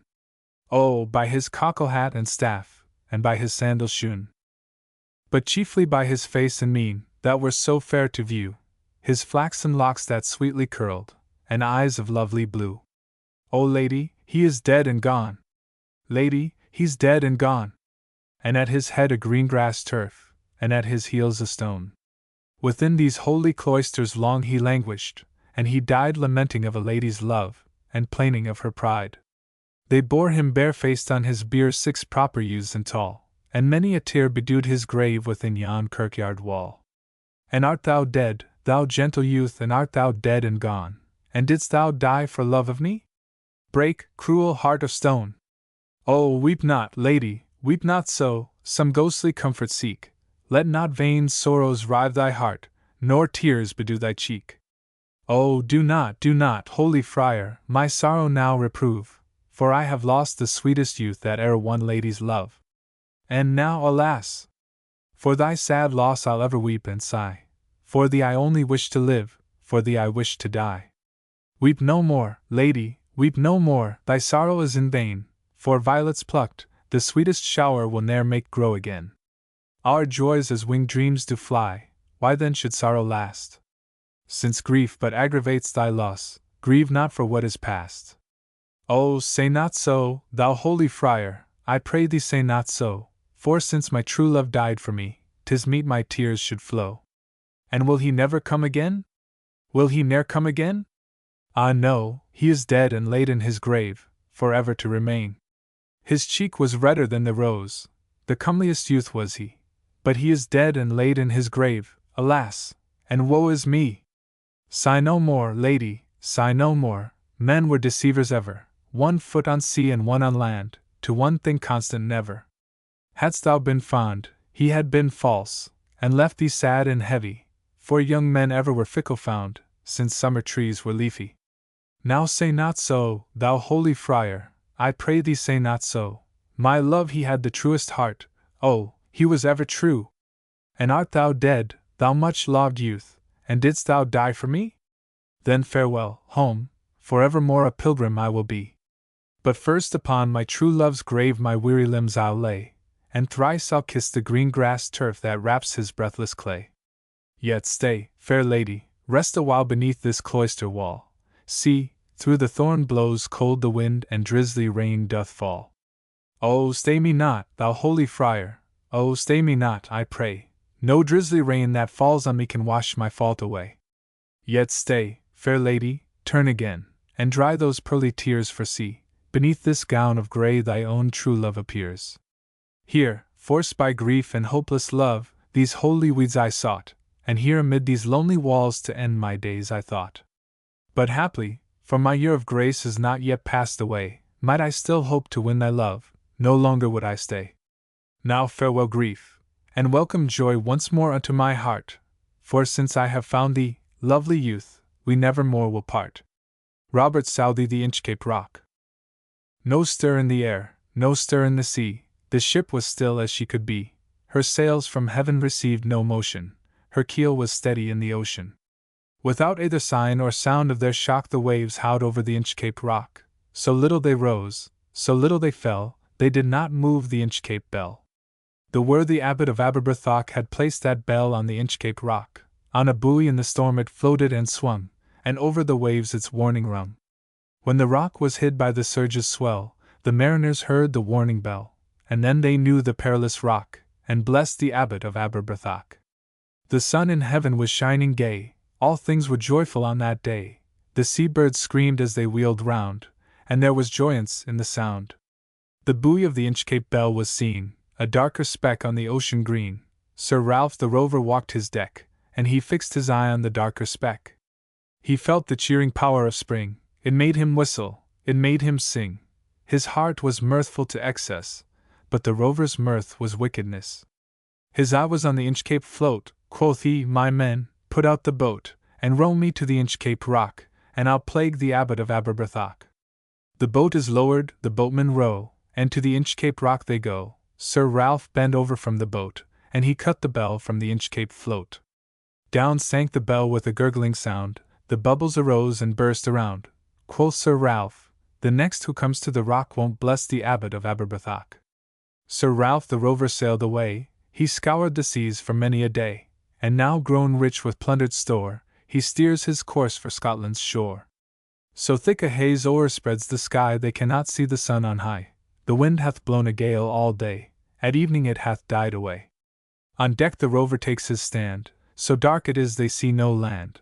Quoth Sir Ralph, it will be lighter soon, for there is the dawn of the rising moon. Canst hear, said one, the breakers roar? For methinks we should be near the shore. Now where we are I cannot tell, but I wish I could hear the Inchcape Bell. They hear no sound, the swell is strong, though the wind hath fallen they drift along, till the vessel strikes with a shivering shock, O Christ! It is the Inchcape Rock. Sir Ralph the Rover tore his hair. He cursed himself in his despair. But the waves rush in on every side, and the vessel sinks beneath the tide. The Well of St. Keen. A well there is in the West Country, and a clearer one never was seen. There is not a wife in the West Country but has heard of the Well of St. Keen. An oak and an elm tree stand beside, and behind doth an ash tree grow, and a willow from the bank above droops to the water below. A traveller came to the Well of St. Keen. Joyfully he drew nigh, for from cockcrow he had been travelling, and there was not a cloud in the sky. He drank of the water so cool and clear, for thirsty and hot was he, and he sat down upon the bank under the willow tree. There came a man from the house hard by at the well to fill his pail. On the well side he rested it, and he bade the stranger hail. Now art thou a bachelor, stranger, quoth he, for if thou hast a wife, the happiest draught thou hast drunk this day that ever thou didst in thy life. Or has thy good woman, if one thou hast, ever here in Cornwall been? For if she have, I'll venture my life she has drunk of the Well of St. Keen. I have left a good woman who never was here, the stranger he made reply, but that my draught should be the better for that, I pray you answer me why. St. Keen, quoth the Cornishman, many a time drank of this crystal well, and before the angel summoned her, she laid on the water a spell. If the husband, of this gifted well, shall drink before his wife, a happy man thenceforth is he, for he shall be master for life. But if the wife shall drink of it first, God help the husband then. The stranger stooped to the Well of St. Keen, and drank of the water again. You drank of the well, I warrant betimes, he to the Cornishman said, but the Cornishman smiled as the stranger spake, and sheepishly shook his head. I hastened as soon as the wedding was done, and left my wife in the porch, but I faith she had been wiser than me, for she took a bottle to church. The Battle of Blenheim. It was a summer evening, old Caspar's work was done, and he before his cottage door was sitting in the sun, and by sported on the green his little grandchild Wilhelmine. She saw her brother Peterkin roll something large and round, which he beside the rivulet in playing there had found. He came to ask what he had found, that was so large, and smooth, and round. Old Caspar took it from the boy, who stood expectant by, and then the old man shook his head, and with a natural sigh, "'Tis some poor fellow's skull," said he, "who fell in that great victory. I find them in the garden, for there's many hereabout, and often when I go to plough, the ploughshare turns them out. For many thousand men," said he, "were slain in that great victory. Now tell us what 'twas all about, young Peterkin," he cries, and little Wilhelmine looks up with wonder-waiting eyes. "Now tell us all about the war, and what they fought each other for." "It was the English," Caspar cried, "who put the French to rout, but what they fought each other for I could not well make out. But everybody said," quoth he, "that 'twas a famous victory. My father lived at Blenheim then, yon little stream hard by. They burned his dwelling to the ground, and he was forced to fly. So with his wife and child he fled, nor had he where to rest his head. With fire and sword the country round was wasted far and wide, and many a tender mother then, and newborn baby, died. But things like that, you know, must be at every famous victory. They say it was a shocking sight after the field was won, for many thousand bodies here lay rotting in the sun. But things like that, you know, must be after a famous victory. Great praise the Duke of Marlborough won, and our good Prince Eugene." "Why, 'twas a very wicked thing," said little Wilhelmine. "Nay, nay, my little girl," quoth he, "it was a famous victory. And everybody praised the Duke who this great fight did win." "But what good came of it at last?" quoth little Peterkin. "Why, that I cannot tell," said he, "but 'twas a famous victory." "Father William." "You are old, Father William," the young man cried, "the few locks that are left you are grey. You are hale, Father William, a hearty old man, now tell me the reason, I pray." "In the days of my youth," Father William replied, "I remembered that youth would fly fast, and abused not my health and my vigor at first, that I never might need them at last." "You are old, Father William," the young man cried, "and pleasures with youth pass away, and yet you lament not the days that are gone. Now tell me the reason, I pray." "In the days of my youth," Father William replied, "I remembered that youth could not last. I thought of the future, whatever I did, that I never might grieve for the past. You are old, Father William, the young man cried, and life must be hastening away. You are cheerful, and love to converse upon death. Now tell me the reason, I pray. I am cheerful, young man, Father William replied. Let the cause thy attention engage. In the days of my youth I remembered my God, and he hath not forgotten my age. Mrs. Cockburn, the flowers of the forest. I've seen the smiling of fortune beguiling. I've felt all its favors, and found its decay. Sweet was its blessing, kind its caressing. But now it is fled far away. I've seen the forest adorn the foremost with flowers of the fairest, most pleasant and gay. S.E. bonny was their blooming, their scent the air perfuming. But now they are withered and weeded away. I've seen the morning with gold the hills adorning, and loud tempest storming before the midday. I've seen Tweed's silver streams, shining in the sunny beams, grow drumly and dark as he rode on his way. O fickle fortune, why this cruel sporting? Oh, why still perplex us, poor sons of a day? Nay, mere your smiles can cheer me, nay, mere your frowns can fear me, for the flowers of the forest are a weed away. William Wordsworth, Lucy Gray. Oft I had heard of Lucy Gray, and when I crossed the wild I chanced to see at break of day the solitary child. No mate, no comrade, Lucy knew. She dwelt on a wide moor, the sweetest thing that ever grew beside a human door. You yet may spy the fawn at play, the hare upon the green, but the sweet face of Lucy Gray will never more be seen. Tonight will be a stormy night, you to the town must go, and take a lantern, child, to light your mother through the snow. That, father, will I gladly do. 'Tis scarcely afternoon, the minster clock has just struck 2, and yonder is the moon. At this the father raised his hook and snapped a faggot band. He plied his work, and Lucy took the lantern in her hand. Not blither is the mountain row, with many a wanton stroke her feet disperse the powdery snow that rises up like smoke. The storm came on before its time, she wandered up and down, and many a hill did Lucy climb, but never reached the town. The wretched parents all that night went shouting far and wide, but there was neither sound nor sight to serve them for a guide. At daybreak on a hill they stood that overlooked the moor, and thence they saw the bridge of wood, a furlong from the door. And turning homeward, now they cried, in heaven we all shall meet. When in the snow the mother spied the print of Lucy's feet. Then downward from the steep hill's edge they tracked the footmarks small, and through the broken hawthorn hedge, and by the long stone wall. And then an open field they crossed, the marks were still the same, they tracked them on, nor ever lost, and to the bridge they came. They followed from the snowy bank the footmarks, one by one, into the middle of the plank, and further there were none. Yet some maintain that to this day she is a living child, that you may see sweet Lucy Gray upon the lonesome wild. O'er rough and smooth she trips along, and never looks behind, and sings a solitary song that whistles in the wind. We are 7. A simple child that lightly draws its breath, and feels its life in every limb, what should it know of death? I met a little cottage girl, she was 8 years old, she said. Her hair was thick with many a curl that clustered round her head. She had a rustic, woodland air, and she was wildly clad. Her eyes were fair, and very fair. Her beauty made me glad.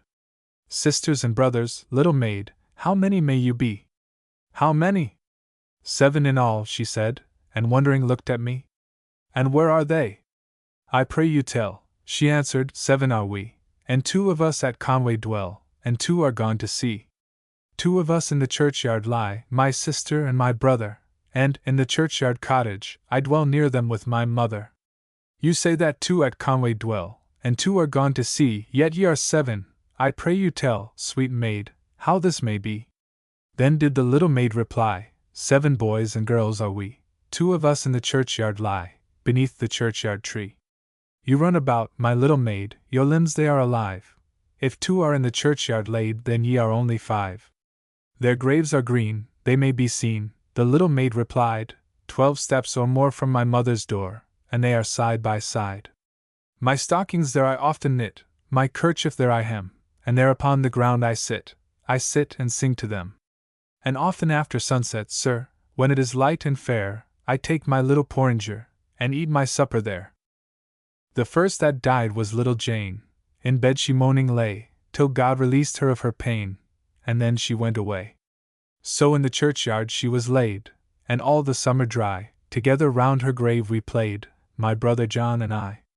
And when the ground was white with snow, and I could run and slide, my brother John was forced to go, and he lies by her side. How many are you, then, said I, if they too are in heaven? The little maiden did reply, O master, we are 7. But they are dead, those two are dead. Their spirits are in heaven. 'Twas throwing words away, for still the little maid would have her will, and said, Nay, we are 7. She dwelt among untrodden ways. She dwelt among the untrodden ways beside the springs of Dove, a maid whom there were none to praise and very few to love. A violet by a mossy stone half hidden from the eye. Fair as a star, when only one is shining in the sky. She lived unknown, and few could know when Lucy ceased to be, but she is in her grave, and oh, the difference to me. I traveled among unknown men. I traveled among unknown men, in lands beyond the sea, nor England. Did I know till then what love I bore to thee? 'Tis past, the melancholy dream. Nor will I quit thy shore a second time, for still I seem to love thee more and more. Among thy mountains did I feel the joy of my desire, and she I cherished turned her will beside an English fire. Thy mornings showed, thy nights concealed, the bowers where Lucy played, and thine too is the last green field that Lucy's eyes surveyed. Sir Walter Scott Lochinvar. Oh, young Lochinvar is come out of the west, through all the wide border his steed was the best, and save his good broadsword he weapons had none. He rode all unarmed, and he rode all alone. So faithful in love, and so dauntless in war, there never was knight like the young Lochinvar. He stayed not for brake, and he stopped not for stone, he swam the Esk river where ford there was none. But, ere he alighted at Netherby gate, the bride had consented, the gallant came late for a laggard in love, and a dastard in war, was to wed the fair Ellen of brave Lochinvar. So boldly he entered the Netherby hall, among bridesmen and kinsmen, and brothers and all. Then spoke the bride's father, his hand on his sword, for the poor craven bridegroom said never a word. O come ye in peace here, or come ye in war, or to dance at our bridal, young Lord Lochinvar? I long wooed your daughter, my suit you denied. Love swells like the Solway, but ebbs like its tide, and now I am come, with this lost love of mine, to lead but one measure, drink one cup of wine. There are maidens in Scotland more lovely by far, that would gladly be bride to the young Lochinvar. The bride kissed the goblet. The knight took it up, he quaffed off the wine, and he threw down the cup. She looked down to blush, and she looked up to sigh, with a smile on her lips and a tear in her eye. He took her soft hand, ere her mother could bar. Now tread we a measure, said young Lochinvar. So stately his form, and so lovely her face, that never a hall such a galliard did grace. While her mother did fret, and her father did fume, and the bridegroom stood dangling his bonnet and plume, and the bridemaidens whispered, 'Twere better by far to have matched our fair cousin with young Lochinvar. One touch to her hand, and one word in her ear, when they reached the hall door, and the charger stood near. So light to the croup the fair lady he swung, so light to the saddle before her he sprung. She is won! We are gone, over bank, bush, and score, they'll have fleet steeds that follow, quoth young Lochinvar. There was mounting Mongrams of the Netherby clan, Forsters, Fenwicks, and Musgraves, they rode and they ran, there was racing, and chasing, on Canopy Lee, but the lost bride of Netherby ne'er did they see. So daring in love, and so dauntless in war, have ye e'er heard of gallant like young Lochinvar? Coronic. He is gone on the mountain, he is lost to the forest, like a summer-dried fountain, when our need was the sorest, the font, reappearing, from the raindrops shall borrow, but to us comes no cheering, to Duncan no morrow. The hand of the reaper takes the ears that are hoary, but the voice of the weeper wails manhood in glory. The autumn winds rushing, waft the leaves that are searest, but our flower was in flushing when blighting was nearest. Fleet foot on the Corii, sage counsel in cumber, red hand in the foray, how sound is thy slumber! Like the dew on the mountain, like the foam on the river, like the bubble on the fountain, thou art gone, and forever. A weary lot is thine. A weary lot is thine, fair maid, a weary lot is thine. To pull the thorn thy brow to braid, and pressed the rue for wine. A lightsome eye, a soldier's mien, a feather of the blue, a doublet of the Lincoln green. No more of me you knew, my love. No more of me you knew. This morn is merry June, I trow, the rose is budding fain, but she shall bloom in winter snow, ere we two meet again. He turned his charger as he spake, upon the river's shore, he gave his bridle reins a shake, said adieu forevermore, my love. And adieu forevermore. Allan a Dale. Allan a Dale has no faggot for burning, Allan a Dale has no froe for turning, Allan a Dale has no fleece for the spinning, yet Allan a Dale has red gold for the winning. Come, read me my riddle! Come, hearken my tale! And tell me the craft of bold Allan a Dale. The Baron of Ravensworth prances in pride, and he views his domains upon Arkindale's side. The mere for his net, and the land for his game, the chase for the wild, and the park for the tame. Yet the fish of the lake, and the deer of the vale, are less free to Lord Dacre than Allan a Dale.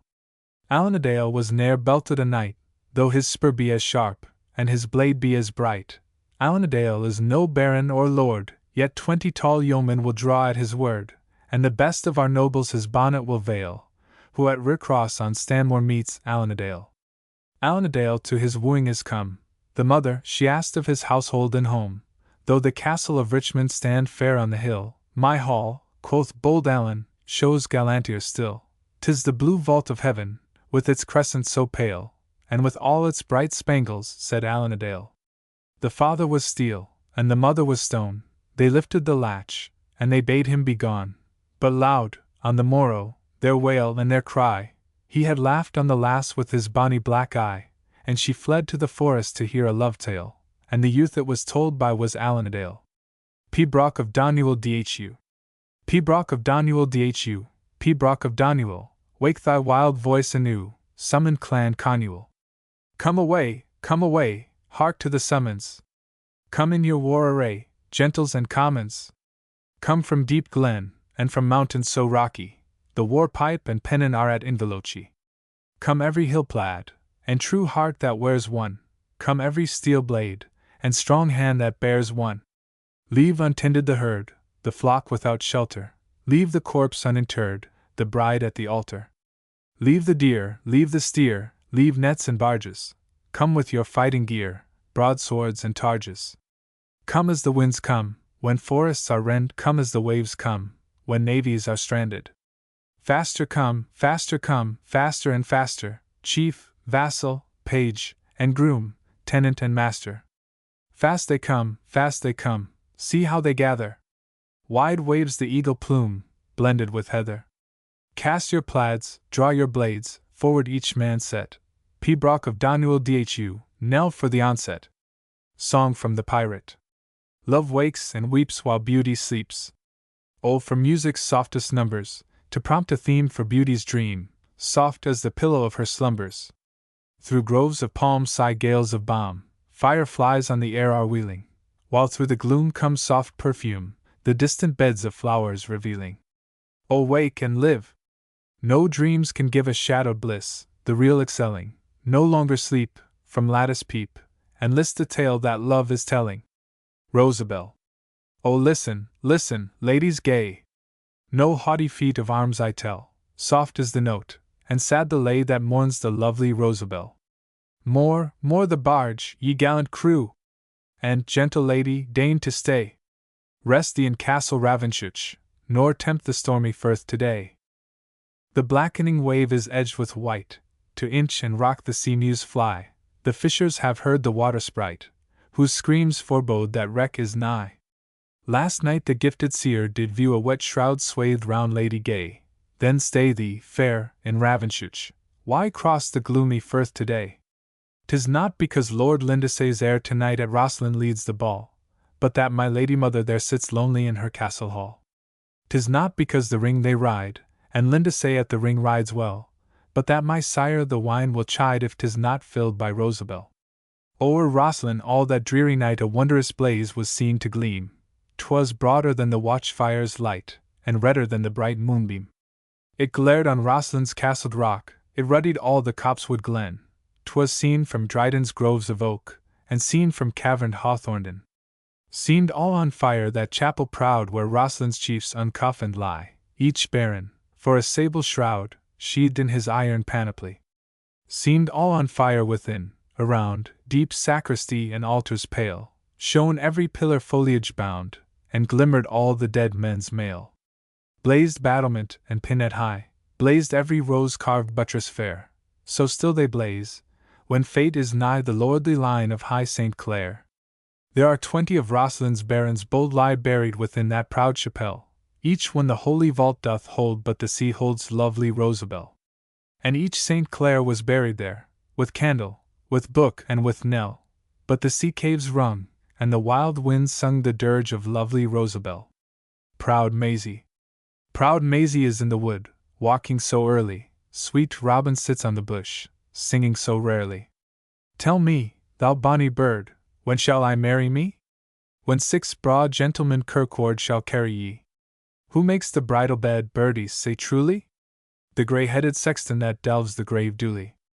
The glowworm o'er grave and stone shall light thee steady.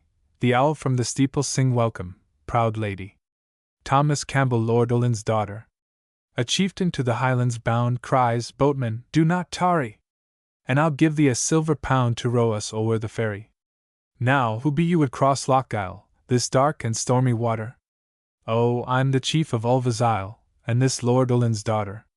And fast before her father's men 3 days we fled together, for, should he find us in the glen, my blood would stain the heather. His horsemen hard behind us ride, should they our steps discover, then who will cheer my bonny bride when they have slain her lover? Out spoke the hardy Island Wight, I'll go, my chief, I'm ready, it is not for your silver bright, but for your winsome lady. And by my word, the bonny bird in danger shall not tarry, so, though the waves are raging white, I'll row you o'er the ferry. By this the storm grew loud apace, the water wraith was shrieking, and in the scowl of heaven each face grew dark as they were speaking. But still as wilder blew the wind, and as the night grew drearer, adown the glen rode armed men, their trampling sounded nearer. Oh! Haste thee, haste, the lady cries, though tempests round us gather, I'll meet the raging of the skies, but not an angry father. The boat has left a stormy land, a stormy sea before her, when, oh! Too strong for human hand, the tempest gathered o'er her. And still they rode amidst the roar of waters fast prevailing. Lord Ulin reached that fatal shore, his wrath was changed to wailing. For sore dismayed through storm and shade, his child he did discover, one lovely hand she stretched for aid, and one was round her lover. Come back! Come back! He cried in grief, across this stormy water, and I'll forgive your Highland chief, my daughter! Oh! My daughter! 'Twas vain, the loud waves lashed the shore, return or aid preventing, the waters wild went o'er his child, and he was left lamenting. The soldier's dream. Our bugles sang truce, for the night cloud had lowered and the sentinel stars set their watch in the sky, and thousands had sunk on the ground overpowered, the weary to sleep, and the wounded to die. When reposing that night on my pallet of straw, by the wolf-scaring faggot that guarded the slain, at the dead of the night a sweet vision I saw, and thrice ere the morning I dreamed it again. Methought from the battlefield's dreadful array, far, far I had roamed on a desolate track. 'Twas autumn, and sunshine arose on the way to the home of my fathers, that welcomed me back. I flew to the pleasant fields traversed so oft in life's morning march, when my bosom was young. I heard my own mountain goats bleating aloft, and knew the sweet strain that the corn reapers sung. Then pledged we the wine cup, and fondly I swore from my home and my weeping friends never to part. My little ones kissed me 1,000 times o'er, and my wife sobbed aloud in her fullness of heart. Stay, stay with us, rest, thou art weary and worn, and fain was their war-broken soldier to stay. But sorrow returned with the dawning of morn, and the voice in my dreaming ear melted away. Exile of Erin. There came to the beach a poor exile of Erin, the dew on his thin robe was heavy and chill. For his country he sighed, when at twilight repairing to wander alone by the wind-beaten hill. But the day-star attracted his eyes' sad devotion, for it rose o'er his own native isle of the ocean, where once, in the fire of his youthful emotion, he sang the bold anthem of Erin go Brath. Sad is my fate, said the heartbroken stranger, the wild deer and wolf to a covert can flee, but I have no refuge from famine and danger, a home and a country remain not to me. Never again in the green sunny bowers, where my forefathers lived, shall I spend the sweet hours, or cover my harp with the wild woven flowers, and strike to the numbers of Erin go Bragh. Erin, my country! Though sad and forsaken, in dreams I revisit thy sea-beaten shore, but alas! In a fair foreign land I awaken, and sigh for the friends who can meet me no more. O cruel fate! Wilt thou never replace me in a mansion of peace, where no perils can chase me? Never again shall my brothers embrace me? They died to defend me, or lived to deplore. Where is my cabin door, fast by the wild wood? Sisters and sire, did ye weep for its fall? Where is the mother that looked on my childhood? And where is the bosom friend, dearer than all? Oh, my sad heart! Long abandoned by pleasure, why did it dote on a fast fading treasure? Tears like the raindrop may fall without measure, but rapture and beauty they cannot recall. Yet all its sad recollection suppressing, one dying wish my lone bosom can draw, Erin. An exile bequeaths thee his blessing. Land of my forefathers! Erin go Bragh! Buried and cold, when my heart stills her motion, green be thy fields, sweetest isle of the ocean. And thy harp-striking bards sing aloud with devotion Erin Mavurnin, Erin go Bragh! Ye mariners of England! Ye mariners of England, that guard our native seas, whose flag has braved 1,000 years the battle and the breeze. Your glorious standard launch again to match another foe, and sweep through the deep, while the stormy winds do blow, while the battle rages loud and long, and the stormy winds do blow. The spirits of your fathers shall start from every wave, for the deck it was their field of fame, and ocean was their grave, where Blake and mighty Nelson fell. Your manly hearts shall glow, as ye sweep through the deep, while the stormy winds do blow, while the battle rages loud and long, and the stormy winds do blow. Britannia needs no bulwarks, no towers along the steep. Her march is o'er the mountain wave, her home is on the deep. With thunders from her native oak she quells the floods below, as they roar on the shore, when the stormy winds do blow, when the battle rages loud and long, and the stormy winds do blow. The meteor flag of England shall yet terrific burn, till danger's troubled night depart, and the star of peace return. Then, ye ocean warriors, our song and feast shall flow to the fame of your name, when the storm has ceased to blow, when the fiery fight is heard no more, and the storm has ceased to blow. The Battle of the Baltic. Of Nelson and the North sing the glorious day's renown, when to battle fierce came forth all the might of Denmark's crown, and her arms along the deep proudly shone, by each gun the lighted brand in a bold, determined hand, and the prince of all the land led them on. Like leviathans afloat, lay their bulwarks on the brine, while the sign of battle flew o'er the lofty British line. It was 10 of April morn by the chime, as they drifted on their path. There was silence deep as death, and the boldest held his breath for a time. But the might of England flushed, to anticipate the scene, and her van the fleeter rushed o'er the deadly space between. Hearts of oak, our captains cried, when each gun from its adamantine lips spread a death shade round the ships, like the hurricane eclipse of the sun. Again, again, again, and the havoc did not slack, till a feebler cheer the Dane to our cheering sent us back. Their shots along the deep slowly boom, then ceased, and all is wail, as they strike the shattered sail, or, in conflagration pale, light the gloom. Out spoke the victor then, as he hailed them o'er the wave, "Ye are brothers. We are men. And we conquer but to save, so peace instead of death let us bring. But yield, proud foe, thy fleet, with the crews, at England's feet, and make submission meet to our king." Then Denmark blessed our chief, that he gave her wounds repose, and the sounds of joy and grief from her people wildly rose, as death withdrew his shades from the day, while the sun looked smiling bright o'er a wide and woeful sight, where the fires of funeral light died away. Now joy, old England raise, for the tidings of thy might by the festal city's blaze, whilst the wine-cup shines in light.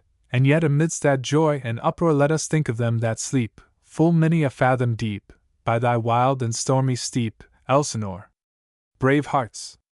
to Britain's pride once so faithful and so true, on the deck of fame that died, with the gallant good Rye, soft sigh the winds of heaven o'er their grave, while the billow mournful rolls, and the mermaid's song condoles, singing glory to the souls of the brave. Napoleon and the Sailor. Napoleon's banners at Boulogne armed in our island every freeman, his navy chanced to capture one poor British seaman. They suffered him, I know not how, unprisoned on the shore to roam, and I was bent his longing brow on England's home. His eye, methinks, pursued the flight of birds to Britain halfway over. With envy they could reach the white dear cliffs of Dover. A stormy midnight watch, he thought, then this sojourn would have been dearer, if but the storm his vessel brought to England nearer. At last, when care had banished sleep, he saw one morning, dreaming, doting, an empty hogshead from the deep come shoreward floating. He hid it in a cave, and wrought the livelong day laborious, lurking until he launched a tiny boat by mighty working. Heaven help us! 'Twas a thing beyond description wretched, such a wherry perhaps ne'er ventured on a pond, or crossed a ferry. For ploughing in the salt sea field, it would have made the boldest shudder, untarred, uncompassed, and unkeeled, no sail, no rudder. From neighboring woods he interlaced his sorry skiff with wattled willows, and thus equipped he would have passed the foaming billows. But Frenchmen caught him on the beach, his little Argo sorely jeering, till tidings of him chanced to reach Napoleon's hearing. With folded arms Napoleon stood, serene alike in peace and danger, and in his wonted attitude, addressed the stranger. Rash man, that wouldst yon channel pass on twigs and staves so rudely fashioned, thy heart with some sweet British lass must be impassioned. I have no sweetheart, said the lad, but, absent long from one another, great was the longing that I had to see my mother. And so thou shalt, Napoleon said, ye both my favor fairly won. A noble mother must have bred so brave a son. He gave the tar a piece of gold, and with a flag of truce commanded he should be shipped to England old, and safely landed. Our sailor oft could scantly shift to find a dinner plain and hearty, but never changed the coin in gift of Bonaparte. The parrot. A parrot, from the Spanish main, full young and early caged came o'er, with bright wings, to the bleak domain of Mulla's shore. To spicy groves where he had won his plumage of resplendent hue, his native fruits, and skies, and sun, he bade adieu. For these he changed the smoke of turf, a heathery land and misty sky, and turned on rocks and raging surf his golden eye. But petted in our climate cold, he lived and chattered many a day, until with age, from green and gold his wings grew gray. At last, when blind, and seeming dumb, he scolded, laughed, and spoke no more. A Spanish stranger chanced to come to Mulla's shore. He hailed the bird in Spanish speech, the bird in Spanish speech replied, flapped round the cage with joyous screech, dropped down, and died. Hohenlinden. On Linden when the sun was low, all bloodless lay the untrodden snow, and dark as winter was the flow of Isar rolling rapidly. But Linden saw another sight when the drum beat at dead of night, commanding fires of death to light the darkness of her scenery. By torch and trumpet fast arrayed, each horseman drew his battle blade, and furious every charger neighed to join the dreadful revelry. Then shook the hill, with thunder riven, then rushed the steed, to battle driven, and louder than the bolts of heaven far flashed the red artillery. But redder yet that light shall glow on Linden's hills of stained snow, and bloodier yet the torrent flow of Isar rolling rapidly. 'Tis morn, but scarce yon level sun can pierce the war clouds, rolling dun, where furious Frank and fiery Hun shout in their sulphurous canopy. The combat deepens. On, ye brave, who rushed to glory or the grave! Wave, Munich, all thy banners wave, and charge with all thy chivalry. Few shall part where many meet, the snow shall be their winding sheet, and every turf beneath their feet shall be a soldier's sepulchre. Men of England! Men of England! Who inherit rights that cost your sires their blood, men whose undegenerate spirit has been proved on land and flood. Yours are Hampton's, Russell's glory, Sidney's matchless shade is yours, martyrs and heroic story, worth 1,000 Agincourts. We're the sons of sires that baffled crown and mitre tyranny, they defied the field and scaffold, for their birthright, so will we. James Hogg when the kye comes hame. Come all ye jolly shepherds that whistle through the glen, I'll tell ye of a secret that courtiers dinna ken. What is the greatest bliss that the tongue o' man can name? 'Tis to woo a bonny lassie when the kye comes hame. When the kye comes hame, when the kye comes hame, tween the gloamin' and the mirk, when the kye comes hame. 'Tis not beneath the coronet, nor canopy of state, 'tis not on couch of velvet, nor arbor of the great, 'tis beneath the spreading birk, in the glen without the name. Why, a bonny, bonny lassie, when the kye comes hame. See yonder pawky shepherd that lingers on the hill, his yowes are in the fauld, and his lambs are lying still, yet he down a gang to bed, for his heart is in a flame to meet his bonny lassie when the kye comes hame. When the little wee bit heart rises high in the breast, and the little wee bit stars rise bright in the east, oh there's a joy, I say dear, that the heart can hardly frame. Why, a bonny, bonny lassie, when the kye comes hame. Then since all nature joins in this love without alloy, oh wha wad prove a traitor to nature's dearest joy?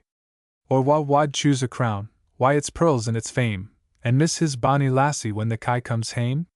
When the kye comes hame, when the kye comes hame, tween the gloamin' and the mirk, when the kye comes hame. The skylark, bird of the wilderness, blithesome and cumberless, sweet be thy matin o'er moorland and lea. Emblem of happiness, blessed is thy dwelling place, O to abide in the desert with thee. Wild is thy lay and loud, far in the downy cloud, love gives it energy, love gave it birth, where, on thy dewy wing, where art thou journeying? Thy lay is in heaven, thy love is on earth. O'er fell and fountain sheen, o'er moor and mountain green, o'er the red streamer that heralds the day, over the cloudlet dim, over the rainbow's rim, musical cherub, soar, singing, away. Then, when the gloaming comes, low in the heather blooms, sweet will thy welcome and bed of love be. Emblem of happiness, blessed is thy dwelling place, O to abide in the desert with thee. Allan Cunningham the young Maxwell. Where gang ye, thou silly auld carle? And what do you carry there? I'm gone to the hillside, thou sodger gentleman, to shift my sheep their lair. A stride or twa took the silly auld carle, and a good lang stride took he. I trow thou to be a feck auld carle, will ye shaw the way to me? And he has gane, why the silly auld carle, adown by the greenwood side, light down and gang, thou sodger gentleman, for here ye canny ride. He drew the reins o' his bonny grey steed, and lightly down he sprang, of the comeliest scarlet was his weir coat, where the gowd tassels hang. He has thrown aff his plaid, the silly auld carle, and his bonnet frae boon his bree, and wha was it but the young Maxwell? And his good brown sword drew he. Thou killed my father, thou vile South Ron, and ye killed my brethren three. Wilt break the heart o' my ae sister, I loved as the light o' my ee. Draw out thy sword, thou vile South Ron red what why blood o' my kin. That sword it crapped the bonniest flower e'er lifted its head to the sun. There's ae sad stroke for my dear auld father. There's twa for my brethren three. And there's ane to thy heart for my ae sister, wham I loved as the light o' my ee. Hame, hame, hame. Hame, hame, hame, hame fain wad I be, oh hame, hame, hame, to my ain country. When the flower is i' the bud, and the leaf is on the tree, the lark shall sing me hame in my ain country. Hame, hame, hame, hame fain wad I be, oh hame, hame, hame, to my ain country. The green leaf o' loyalty's begun for to fa, the bonny white rose it is withering inna, but I'll water it why the blood of usurping tyranny, and green it will grow in my ain country. Hame, hame, hame, hame fain wad I be, oh hame, hame, hame to my ain country. Oh there's naught frae ruin my country can save, but the keys o' kind heaven to open the grave, that of the noble martyrs wha died for loyalty, may rise again and fight for their ain country. Hame, hame, hame, hame fain wad I be, oh hame, hame, hame, to my ain country. The great are now gane, awa venture to save, the new grass is springing on the tap o' their grave, but the sun through the mirk blinks blithe in my ee, I'll shine on ye yet in your ain country. Hame, hame, hame, hame fain wad I be, hame, hame, hame, to my ain country. A wet sheet and a flowing sea. A wet sheet and a flowing sea, a wind that follows fast, and fills the white and rustling sail, and bends the gallant mast, my boys, while, like the eagle free, away the good ship flies, and leaves old England on the lee. Oh, for a soft and gentle wind! I heard a landsman cry, but give to me the snoring breeze, and white waves heaving high, my boys, the good ship tight and free, the world of waters is our home, and merry men are we. There's tempest in yon horned moon, and lightning in yon cloud, and hark the music, mariners, the wind is piping loud, my boys, the lightning flashing free, while the hollow oak our palace is, our heritage the sea. My nanny o. Red rose the nith tween bank and brae, murk is the night and rainy o, though heaven and earth should mix in storm, I'll gang and see my nanny o. My nanny o, my nanny o, my kind and winsome nanny o, she holds my heart in love's dear bands, and none can do't but nanny o. In preaching time sae meek she stands, sae saintly and sae bonny o, I cannot get a glimpse of grace, for thieving looks at nanny o. My nanny o, my nanny o, the world's in love with nanny o, that heart is hardly worth the wear that wadna love my nanny o. My breast can scarce contain my heart, when dancing she moves finely o, I guess what heaven is by her eyes, they sparkle sae divinely o. My nanny o, the flower o' Nitsdale's nanny o, love looks frae neath her lang brown hair, and says I dwell with nanny o. Tell not, thou star at grey daylight, o'er Tinwald tap sae bonny o, my footsteps mang the morning dew when coming frae my nanny o. My nanny o, nane ken o me and nanny o, the stars and moon may tell the bun, they winna rang my nanny o. Thomas More Canadian Boat Song. Faintly as tolls the evening chime, our voices keep tune and our oars keep time. Soon as the woods on shore look dim, we'll sing at St. Anne's our parting hymn. Row, brothers, row! The stream runs fast, the rapids are near, and the daylight's past. Why should we yet our sail unfurl? There's not a breath the blue wave to curl. But when the wind blows off the shore, oh, sweetly we'll rest our weary oar. Blow, breezes, blow! The stream runs fast, the rapids are near, and the daylight's past. Ottawa's tide! This trembling moon shall see us float o'er thy surges soon. Saint of this green isle, hear our prayers, oh, grant us cool heavens and favoring airs. Blow, breezes, blow! The stream runs fast, the rapids are near, and the daylight's past. Go where glory waits thee. Go where glory waits thee, but while fame elates thee, oh, still remember me. When the praise thou meetest to thine ear is sweetest, oh, then remember me. Other arms may press thee, dearer friends caress thee, all the joys that bless thee sweeter far may be, but when friends are nearest, and when joys are dearest, oh, then remember me. When at eve thou rovest by the star thou lovest, oh, then remember me. Think, when home returning, bright we've seen it burning. Oh, thus remember me.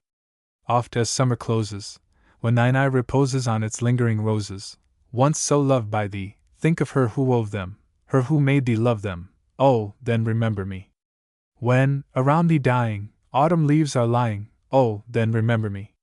And at night, when gazing on the gay hearth blazing, oh, still remember me. Then, should music, stealing all the soul of feeling, to thy heart appealing, draw one tear from thee, then let memory bring thee strains I used to sing thee, oh, then remember me. The harp that once through Tara's halls, the harp that once through Tara's halls, the soul of music shed, now hangs as mute on Tara's walls as if that soul were fled. So sleeps the pride of former days, so glory's thrill is o'er, and hearts, that once beat high for praise, now feel that pulse no more. No more to chiefs and ladies bright the harp of Tara swells, the chord alone, that breaks at night, its tale of ruin tells.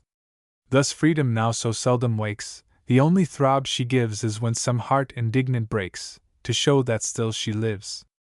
Rich and rare were the gems she wore. Rich and rare were the gems she wore, and a bright gold ring on her wand she bore. But oh!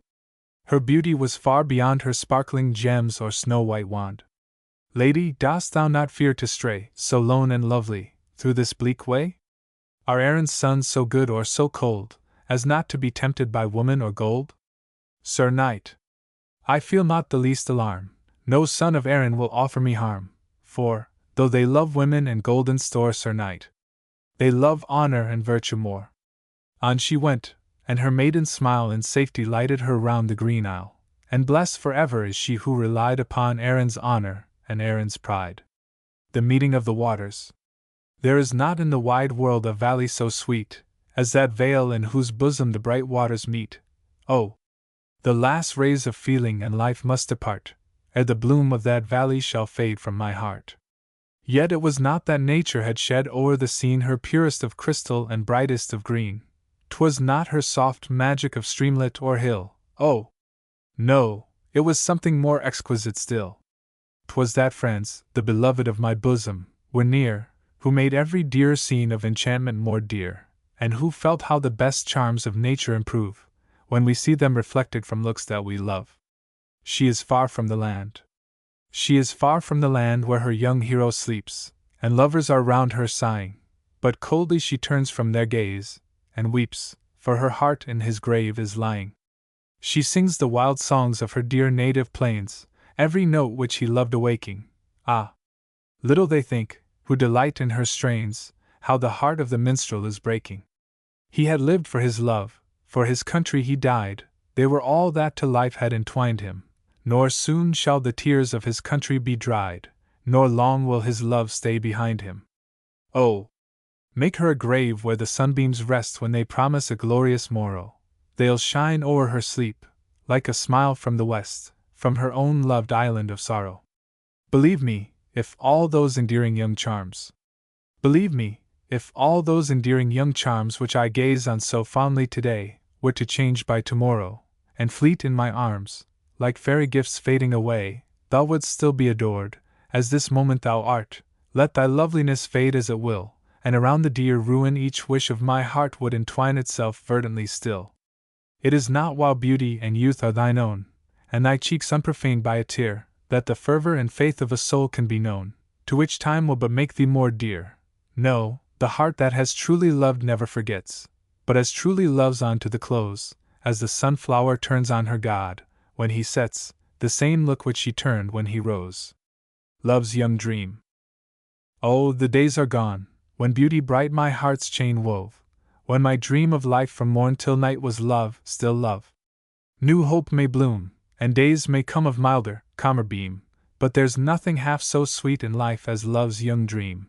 No, there's nothing half so sweet in life as love's young dream.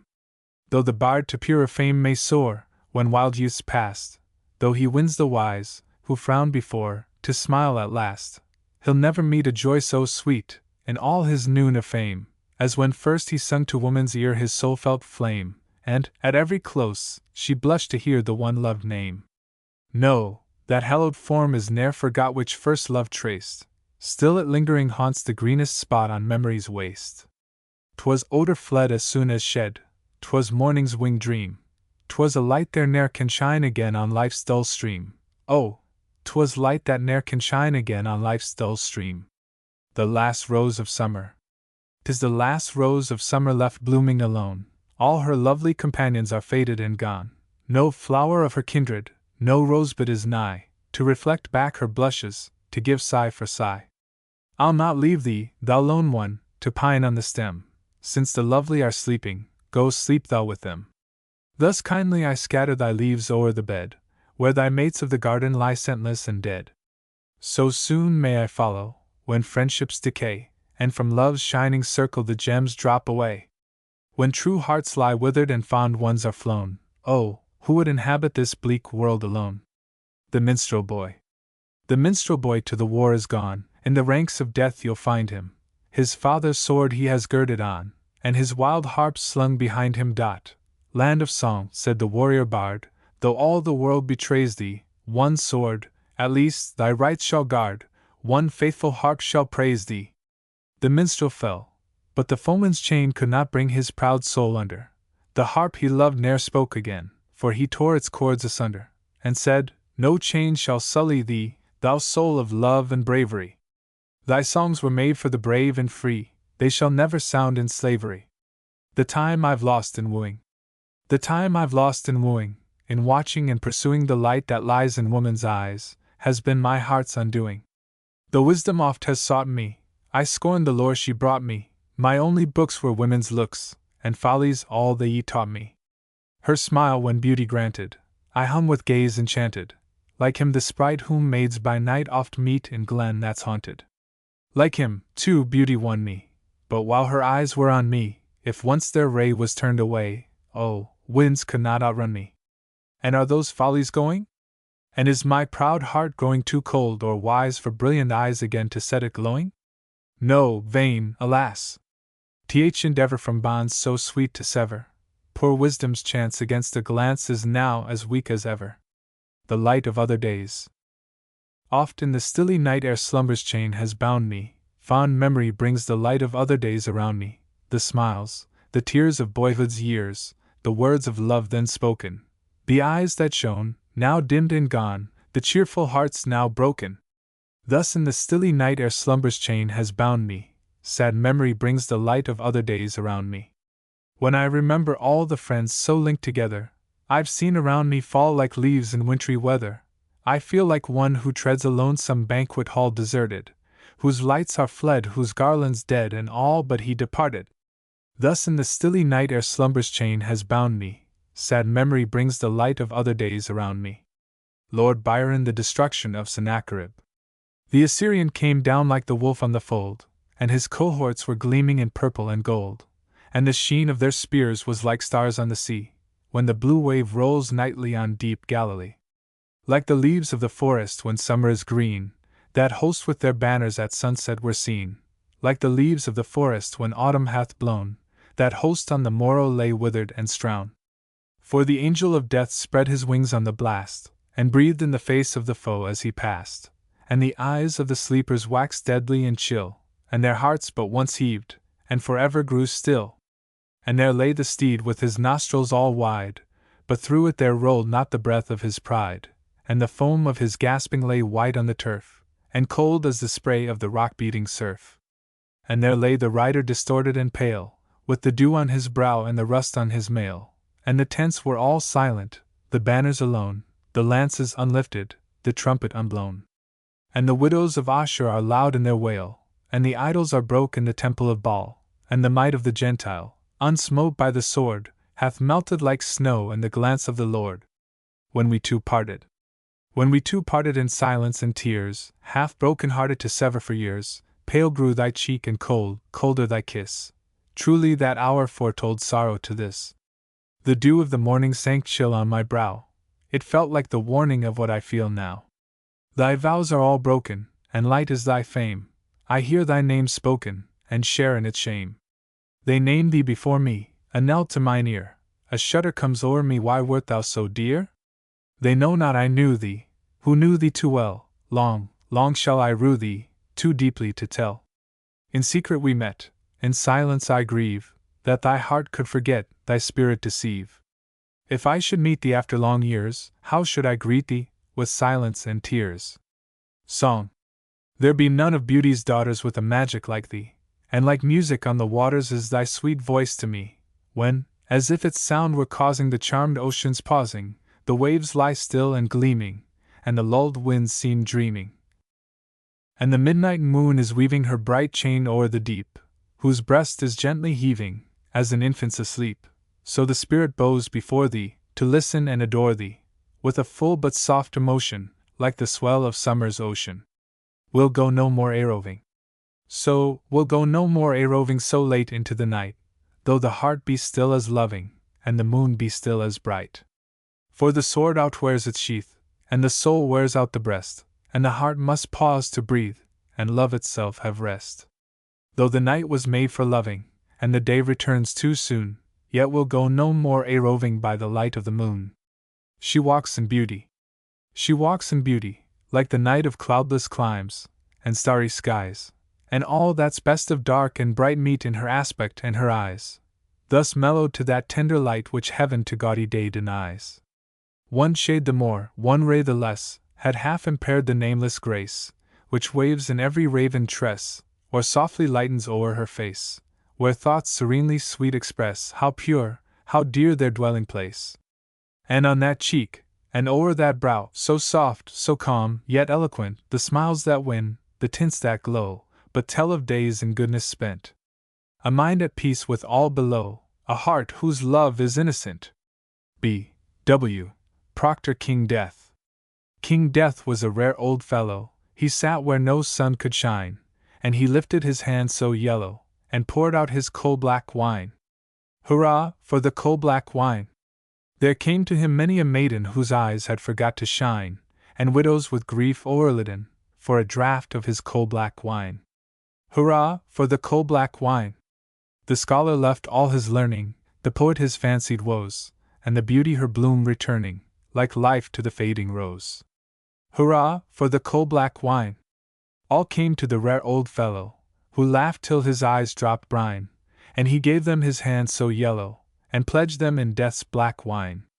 Hurrah, for the coal-black wine! Song for Twilight. Hide me, O twilight air, hide me from thought, from care, from all things foul or fair, until tomorrow. Tonight I strive no more my soul shall soar. Come, sleep, and shut the door 'gainst pain and sorrow. If I must see through dreams, be mine Elysian gleams, be mine by morning streams to watch and wander. So may my spirit cast, serpent-like, off the past, and my free soul at last have leave to ponder. And shouldst thou escape control, ponder on love, sweet soul, on joy, the end and goal of all endeavor. But if earth's pains will rise, as damps will seek the skies, then, night, seal thou mine eyes in sleep forever. Charles Wolfe. The Burial of Sir John Moore at Corunna. Nor a drum was heard, not a funeral note, as his corpse to the rampart we hurried. Not a soldier discharged his farewell shot o'er the grave where our hero we buried. We buried him darkly at dead of night, the sods with our bayonets turning, by the struggling moonbeam's misty light and the lantern dimly burning. No useless coffin enclosed his breast, not in sheet or in shroud we wound him, but he lay like a warrior taking his rest, with his martial cloak around him. Few and short were the prayers we said, and we spoke not a word of sorrow, but we steadfastly gazed on the face that was dead, and we bitterly thought of the morrow. We thought, as we hollowed his narrow bed and smoothed down his lonely pillow, that the foe and the stranger would tread o'er his head, and we far away on the billow. Lightly they'll talk of the spirit that's gone, and o'er his cold ashes upbraid him, but little he'll reck, if they let him sleep on in the grave where a Briton has laid him. But half of our heavy task was done when the clock struck the hour for retiring, and we heard the distant and random gun that the foe was sullenly firing. Slowly and sadly we laid him down, from the field of his fame fresh and gory. We carved not a line, and we raised not a stone, but we left him alone with his glory. Percy Bysshe Shelley. I arise from dreams of thee. I arise from dreams of thee, in the first sweet sleep of night, when the winds are breathing low, and the stars are shining bright.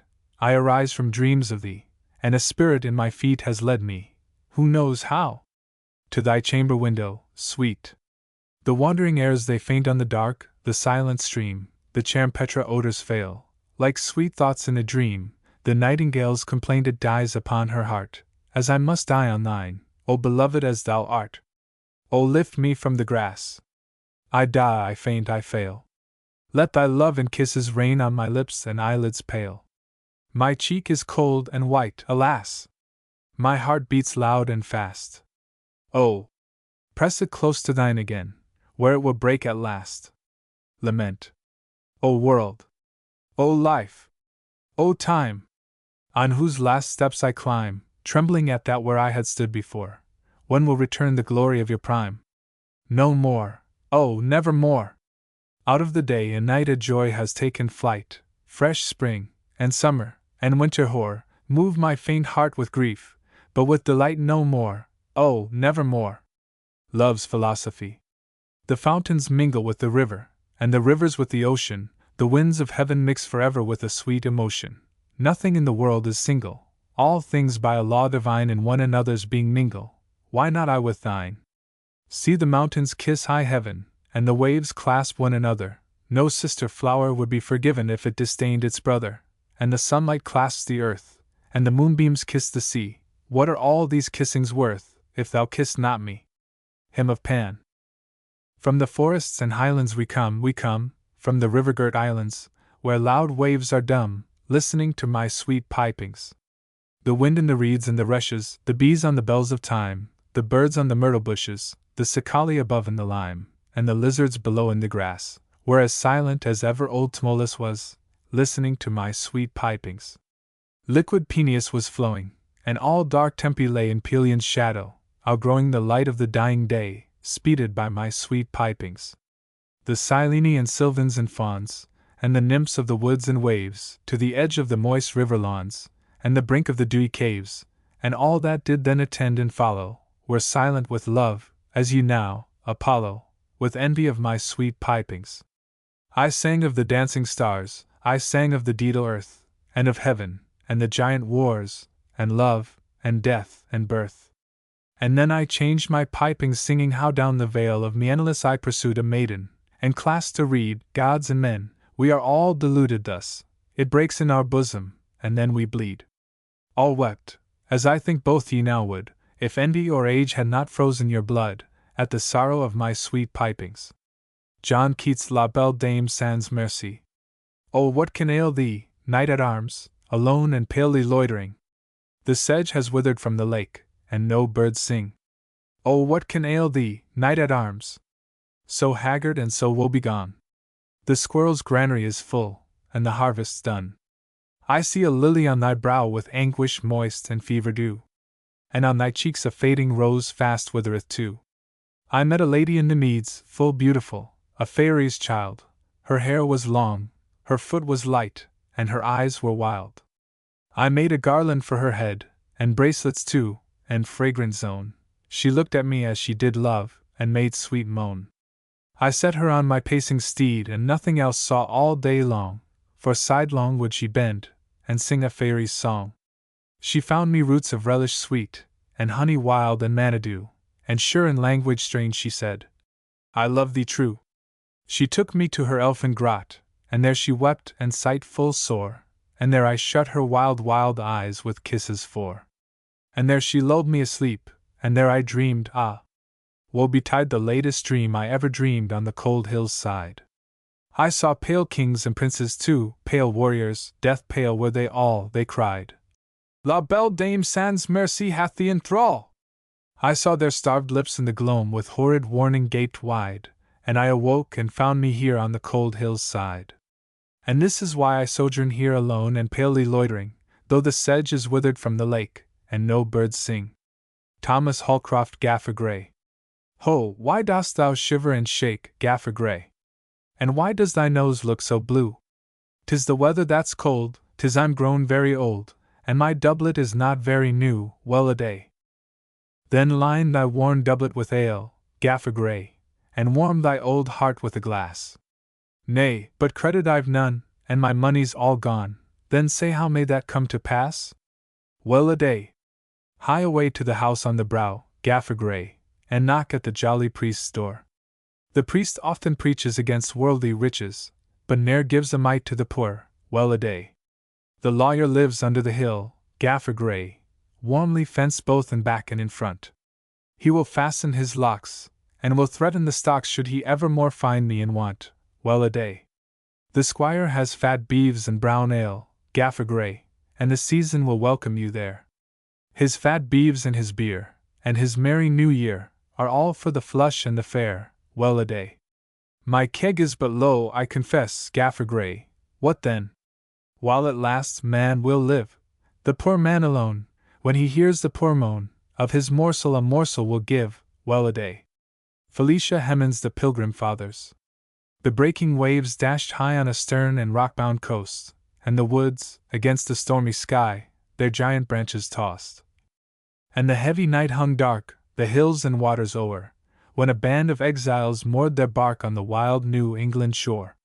Not as the conqueror comes, they, the true-hearted, came, not with the roll of the stirring drums, and the trumpet that sings of fame. Not as the flying come, in silence, and in fear, they shook the depths of the desert's gloom with their hymns of lofty cheer. Amidst the storm they sang, till the stars heard, and the sea, and the sounding owls of the dim woods rang, to the anthem of the free. The ocean eagle soared from his nest, by the white waves' foam, and the rocking pines of the forest roared, such was their welcome home. There were men with hoary hair amidst that pilgrim band, why had they come to wither there, away from their childhood's land? There was woman's fearless eye, lit by her deep love's truth, there was manhood's brow serenely high, and the fiery heart of youth. What sought they thus afar? Bright jewels of the mine? The wealth of seas? The spoils of war? No, 'twas a faith's pure shrine. Yes, call it holy ground, which first their brave feet trod. They have left unstained what there they found, freedom to worship God. The voice of spring. I come, I come! Ye have called me long, I come o'er the mountains with light and song. You may trace my step o'er the wakening earth, by the winds which tell of the violet's birth, by the primrose stars in the shadowy grass, by the green leaves opening as I pass. I have breathed on the south, and the chestnut flowers by thousands have burst from the forest bowers, and the ancient graves, and the fallen fanes, are veiled with wreaths on Italian plains. But it is not for me, in my hour of bloom, to speak of the ruin or the tomb. I have passed o'er the hills of the stormy north, and the larch has hung all his tassels forth, the fisher is out on the sunny sea, and the reindeer bounds through the pasture free, and the pine has a fringe of softer green, and the moss looks bright where my step has been. I have sent through the woodpaths a gentle sigh, and called out each voice of the deep blue sky, from the night-bird's lay through the starry time, in the groves of the soft Hesperian clime, to the swan's wild note by the Iceland lakes, when the dark fir bough into verdure breaks. From the streams and founts I have loosed the chain, they are sweeping on to the silvery main, they are flashing down from the mountain brows, they are flinging spray on the forest boughs, they are bursting fresh from their sparry caves, and the earth resounds with the joy of waves. Come forth, O ye children of gladness, come! Where the violets lie may now be your home. Ye of the rose cheek and dew bright eye, and the bounding footstep, to meet me fly, with the lyre, and the wreath, and the joyous lay, come forth to the sunshine, I may not stay. Away from the dwellings of careworn men, the waters are sparkling in wood and glen, away from the chamber and dusky hearth, the young leaves are dancing in breezy mirth, their light stems thrill to the wildwood strains, and youth is abroad in my green domains. The homes of England. The stately homes of England, how beautiful they stand, amidst their tall ancestral trees, o'er all the pleasant land. The deer across their greensward bound through shade and sunny gleam, and the swan glides past them with the sound of some rejoicing stream. The merry homes of England, around their hearths by night, what gladsome looks of household love meet in the ruddy light. Their woman's voice flows forth in song, or childhood's tale is told, or lips move tunefully along some glorious page of old. The blessed homes of England, how softly on their bowers is laid the holy quietness that breathes from Sabbath hours. Solemn yet sweet, the church bell's chime floats through their woods at morn, all other sounds in that still time of breeze and leaf are born. The cottage homes of England by thousands on her plains, they are smiling o'er the silvery brooks, and round the hamlet fanes. Through glowing orchards forth they peep, each from its nook of leaves, and fearless there the lowly sleep, as the bird beneath their eaves. The free fair homes of England, long, long, in hut and hall, may hearts of native proof be reared to guard each hallowed wall. And green forever be the groves, and bright the flowery sod, where first the child's glad spirit loves its country and its God. The child's first grief. Oh, call my brother back to me! I cannot play alone. The summer comes with flower and bee, where is my brother gone? The butterfly is glancing bright across the sunbeam's track. I care not now to chase its flight, oh, call my brother back. The flowers run wild, the flowers we sowed around our garden tree. Our vine is drooping with its load, oh, call him back to me. He could not hear thy voice, fair child, he may not come to thee. The face that once like springtime smiled, on earth no more thou'lt see. A rose's brief bright life of joy, such unto him was given. Go, thou must play alone, my boy. Thy brother is in heaven. And has he left his birds and flowers, and must I call in vain? And through the long, long summer hours, will he not come again? And by the brook, and in the glade, are all our wanderings o'er? Oh, while my brother with me played, would I had loved him more! The graves of a household. They grew in beauty side by side, they filled one home with glee, their graves are severed far and wide, by mount, and stream, and sea. The same fond mother bent at night o'er each fair sleeping brow, she had each folded flower in sight. Where are those dreamers now? One midst the forests of the west, by a dark stream, is laid. The Indian knows his place of rest far in the cedar's shade. The sea, the blue lone sea, hath one, he lies where pearls lie deep. He was the loved of all, yet none o'er his low bed may weep. One sleeps where southern vines are drayest above the noble slain. He wrapped his colors round his breast on a blood-red field of Spain. And one, o'er her the myrtle showers its leaves, by soft winds fanned. She faded midst Italian flowers, the last of that bright band. And parted thus they rest, who played beneath the same green tree, whose voices mingled as they prayed around one parent knee. They that with smiles lit up the hall, and cheered with song the hearth. Alas for love, if thou wert all, and not beyond, O earth! Casabianca.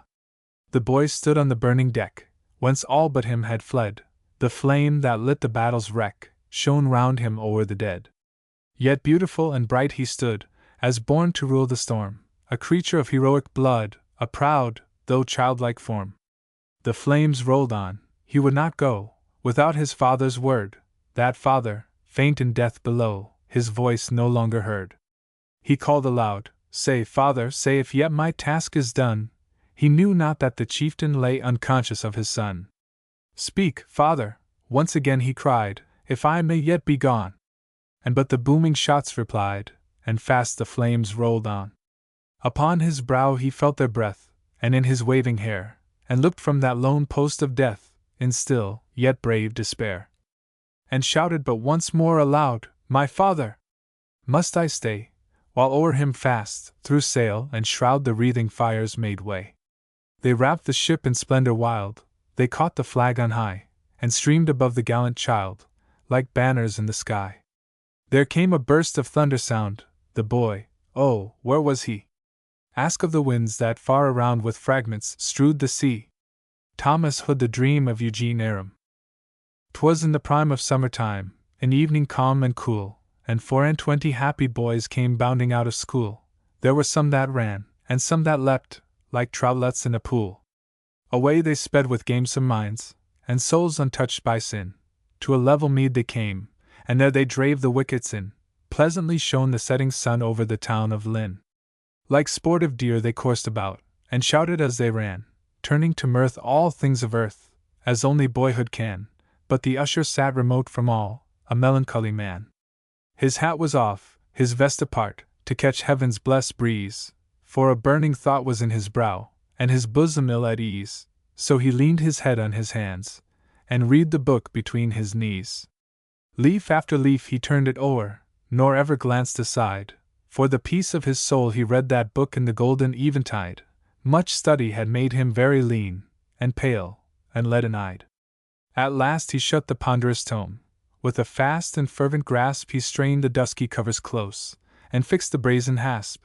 Oh, heave in, could I so close my mind, and clasp it with a clasp! Then leaping on his feet upright some moody turns he took, now up the mead, then down the mead, and past a shady nook, and lo, he saw a little boy that pored upon a book. My gentle lad, what is't you read, romance or fairy fable? Or is it some historic page of kings and crowns unstable? The young boy gave an upward glance, it is the death of Abel. The usher took 6 hasty strides as smit with sudden pain, 6 hasty strides beyond the place, then slowly back again, and down he sat beside the lad, and talked with him of Cain. And long since then, of bloody men, whose deeds tradition saves, of lonely folk cut off unseen, and hid in sudden graves, of horrid stabs in groves forlorn, and murders done in caves. And how the sprites of injured men shriek upward from the sod, aye, how the ghostly hand will point to show the burial clod, and unknown facts of guilty acts are seen in dreams from God.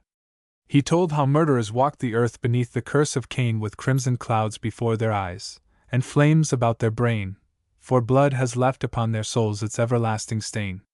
And well, quoth he, I know, for truth, their pangs must be extreme, unutterable, who spill life's sacred stream. For why? Methought last night I wrought a murder in a dream. One that had never done me wrong, a feeble man, and old. I led him to a lonely field, the moon shone clear and cold. Now here, said I, this man shall die, and I will have his gold. 2 sudden blows with a ragged stick, and one with a heavy stone, one hurried gash with a hasty knife, and then the deed was done. There was nothing lying at my feet, but lifeless flesh and bone. Nothing but lifeless flesh and bone, that could not do me ill, and yet I feared him all the more, for lying there so still, there was a manhood in his look that murder could not kill. And lo, the universal air seemed lit with ghastly flame, 10,000 dreadful eyes were looking down in blame. I took the dead man by the hand, and called upon his name. Oh me, it made me quake to see such sense within the slain. But when I touched the lifeless clay, the blood gushed out amain. For every clot, a burning spot was scorching in my brain. My head was like an ardent coal, my heart as solid ice. My wretched soul, I knew, was at the devil's price. A dozen times I groaned, the dead had never groaned but twice. And now from forth the frowning sky, from the heaven's topmost height, I heard a voice, the awful voice of the blood-avenging sprite. Thou guilty man, take up thy dead, and hide it from my sight. I took the dreary body up and cast it in a stream of sluggish water, black as ink, the depth was so extreme. My gentle boy, remember, this is nothing but a dream. Down went the corse with a hollow plunge, and vanished in the pool. Anon I cleansed my bloody hands, and washed my forehead cool, and sat among the urchins young that evening in the school. O heaven, to think of their white souls, and mine so black and grim! I could not share in childish prayer, nor join in evening hymn. Like a devil of the pit I seemed, mid holy cherubim. And peace went with them, one and all, and each calm pillow spread. But guilt was my grim chamberlain that lighted me to bed, and drew my midnight curtains round, with fingers bloody red. All night I lay in agony, in anguish dark and deep. My fevered eyes I dared not close, but stared aghast at sleep, for sin had rendered unto her the keys of hell to keep. All night I lay in agony, from weary chime to chime, with one besetting horrid hint, that racked me all the time, a mighty yearning, like the first fierce impulse unto crime. One stern tyrannic thought that made all other thoughts its slave. Stronger and stronger every pulse did that temptation crave, still urging me to go and see the dead man in his grave. Heavily I rose up, as soon as light was in the sky, and sought the black accursed pool with a wild misgiving eye. And I saw the dead in the river bed, for the faithless stream was dry. Merrily rose the lark, and shook the dewdrop from its wing, but I never marked its morning flight, I never heard it sing, for I was stooping once again under the horrid thing. With breathless speed, like a soul in chase, I took him up and ran. There was no time to dig a grave before the day began. In a lonesome wood, with heaps of leaves, I hid the murdered man. And all that day I read in school, but my thought was otherwhere. As soon as the midday task was done, in secret I was there, and a mighty wind had swept the leaves, and still the course was bare. Then down I cast me on my face, and first began to weep, for I knew my secret then was one that earth refused to keep, or land, or sea, though he should be 10,000 fathoms deep. So wills the fierce avenging sprite, till blood for blood atones. Aye, though he's buried in a cave, and trodden down with stones, and years have rotted off his flesh, the world shall see his bones. O me, that horrid dream besets me now awake. Again, with a dizzy brain, the human life I take, and my red right hand grows raging hot, like Cramer's at the stake. And still no peace for the restless clay will wave or mold allow. The horrid thing pursues my soul. It stands before me now. The fearful boy looked up and saw huge drops upon his brow. That very night, while gentle sleep the urchin's eyelids kissed, 2 stern-faced men set out from Lynn. Through the cold and heavy mist, and Eugene Aram walked between, with gyves upon his wrist. The Song of the Shirt. With fingers weary and worn, with eyelids heavy and red, a woman sat, in unwomanly rags, plying her needle and thread. Stitch, stitch, stitch in poverty, hunger, and dirt, and still with a voice of dolorous pitch she sang the Song of the Shirt. Work, work, work while the cock is crowing aloof, and work, work, work till the stars shine through the roof at S.O. To be a slave along with the barbarous Turk, where woman has never a soul to save, if this is Christian work. Work, work, work till the brain begins to swim. Work, work, work till the eyes are heavy and dim I seem, and gusset, and band, and gusset, and seam, till over the buttons I fall asleep, and sew them on in a dream. O men with sisters dear! O men with mothers and wives! It is not linen you're wearing out, but human creatures' lives. Stitch, stitch, stitch, in poverty, hunger, and dirt, sewing at once with a double thread, a shroud as well as a shirt. But why do I talk of death? That phantom of grisly bone, I hardly fear his terrible shape, it seems so like my own, it seems so like my own, because of the fast I keep. O God, that bread should be so dear, and flesh and blood so cheap. Work, work, work! My labor never flags, and what are its wages? A bed of straw, a crust of bread, and rags.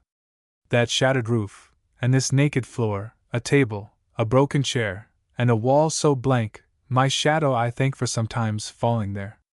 Work, work, work from weary chime to chime, work, work, work as prisoners work for crime. Band, and gusset, and seam, and gusset, and band, till the heart is sick, and the brain benumbed, as well as the weary hand. Work, work, work, in the dull December light, and work, work, work, when the weather's warm and bright, while underneath the eaves the brooding swallows cling, as if to show me their sunny backs and twit me with the spring. Oh, but to breathe the breath of the cowslip and primrose sweet with the sky above my head, and the grass beneath my feet, for only one short hour to feel as I used to feel, before I knew the woes of want and the walk that costs a meal. Oh, but for one short hour! A respite however brief. No blessed leisure for love or hope, but only time for grief. A little weeping would ease my heart, but in their briny bed my tears must stop, for every drop hinders needle and thread. With fingers weary and worn, with eyelids heavy and red, a woman sat, in unwomanly rags, plying her needle and thread, stitch, stitch, stitch. In poverty, hunger, and dirt, and still with a voice of dolorous pitch, would that its tone could reach the rich! She sang this song of the shirt. The stars are with the voyager. The stars are with the voyager, wherever he may sail. The moon is constant to her time, the sun will never fail, but follow, follow, round the world, the green earth and the sea. So love is with the lover's heart, wherever he may be. Wherever he may be, the stars must daily lose their light, the moon will veil her in the shade, the sun will set at night. The sun may set, but constant love will shine when he's away, so that dull night is never night, and day is brighter day. Ruth. She stood breast high amid the corn, clasped by the golden light of morn, like the sweetheart of the sun, who many a glowing kiss had won.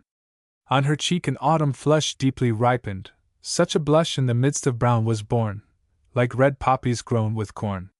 Round her eyes her tresses fell, which were blackest none could tell, but long lashes veiled a light that had else been all too bright. And her hat, with shady brim, made her tressy forehead dim. Thus she stood amid the stooks, praising God with sweetest looks. Sure, I said, he then did not mean where I reap thou shouldst but glean. Lay thy sheaf adown and come share my harvest and my home. Lord Macaulay Ivry. Now glory to the Lord of hosts, from whom all glories are. And glory to our sovereign liege, King Henry of Navarre. Now let there be the merry sound of music and of dance, through thy cornfields green, and sunny vines, O pleasant land of France. And now, Rochelle, our own Rochelle, proud city of the waters, again let rapture light the eyes of all thy mourning daughters. As thou wert constant in our ills, be joyous in our joy, for cold, and stiff, and still are they who wrought thy walls annoy. Hurrah! Hurrah! A single field hath turned the chance of war, hurrah! Hurrah! For Ivry, and Henry of Navarre. Oh! How our hearts were beating, when, at the dawn of day, we saw the army of the League drawn out in long array, with all its priest-led citizens, and all its rebel peers, and Appenzel's stout infantry, and Egmont's Flemish spears. There rode the brood of false Lorraine, the curses of our land, and dark Mayenne was in the midst, a truncheon in his hand, and, as we looked on them, we thought of Seine's empurpled flood, and good Coligny's hoary hair all dabbled with his blood, and we cried unto the living God, who rules the fate of war, to fight for his own holy name, and Henry of Navarre. The king is come to marshal us, all in his armor drayest, and he has bound a snow-white plume upon his gallant crest. He looked upon his people, and a tear was in his eye.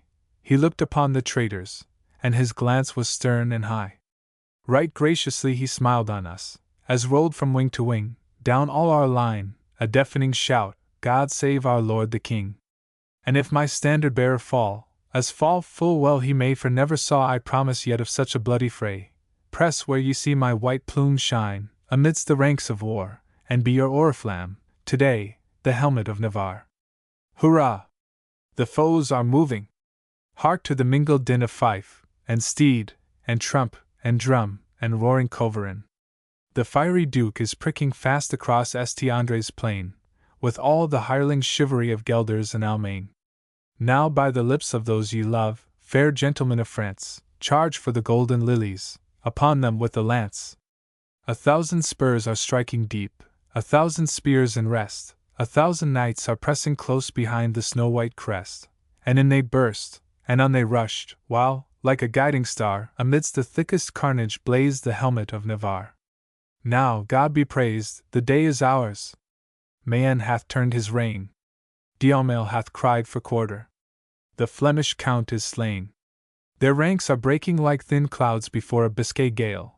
The field is heaped with bleeding steeds, and flags, and cloven mail. And then we thought on vengeance, and all along our van, remember St. Bartholomew, was passed from man to man. But out spake gentle Henry, no Frenchman is my foe, down, down with every foreigner, but let your brethren go. Oh! Was there ever such a knight, in friendship or in war, as our sovereign lord King Henry, the soldier of Navarre? Right well fought all the Frenchmen who fought for France today, and many a lordly banner God gave them for a prey. But we of the religion have borne us best in fight, and the good Lord of Rosny hath ta'en the cornet white. Our own true Maximilian the cornet white hath ta'en, the cornet white with crosses black, the flag of false Lorraine. Up with it high, unfurl it wide, that all the host may know how God hath humbled the proud house which wrought his church such woe. Then on the ground, while trumpets sound their loudest points of war, fling the red shreds, a footcloth meet for Henry of Navarre. Ho! Maidens of Vienna! Ho! Matrons of Lucerne! Weep, weep, and rend your hair for those who never shall return. Ho! Philip, send, for charity, thy Mexican pistoles, that Antwerp monks may sing a mass for thy poor spearmen's souls. Ho! Gallant nobles of the League, look that your arms be bright. Ho! Burghers of St. Genevieve, keep watch and ward tonight. For our God hath crushed the tyrant, our God hath raised the slave, and mocked the counsel of the wise, and the valor of the brave. Then glory to his holy name, from whom all glories are, and glory to our sovereign lord King Henry of Navarre. The Armada. Attend, all ye who list to hear our noble England's praise. I sing of the thrice famous deeds she wrought in ancient days, when that great fleet invincible, against her bore, in vain, the richest spoils of Mexico, the stoutest hearts in Spain. It was about the lovely close of a warm summer's day, there came a gallant merchant ship full sail to Plymouth Bay. The crew had seen Castile's black fleet, beyond Origny's isle, at earliest twilight, on the waves, lie heaving many a mile. At sunrise she escaped their van, by God's especial grace, and the tall Pinta, till the noon, had held her close in chase. Forthwith a guard, at every gun, was placed along the wall. The beacon blazed upon the roof of Edgecombe's lofty hall. Many a light fishing bark put out, to pry along the coast, and with loose rein, and bloody spur, rode inland many a post.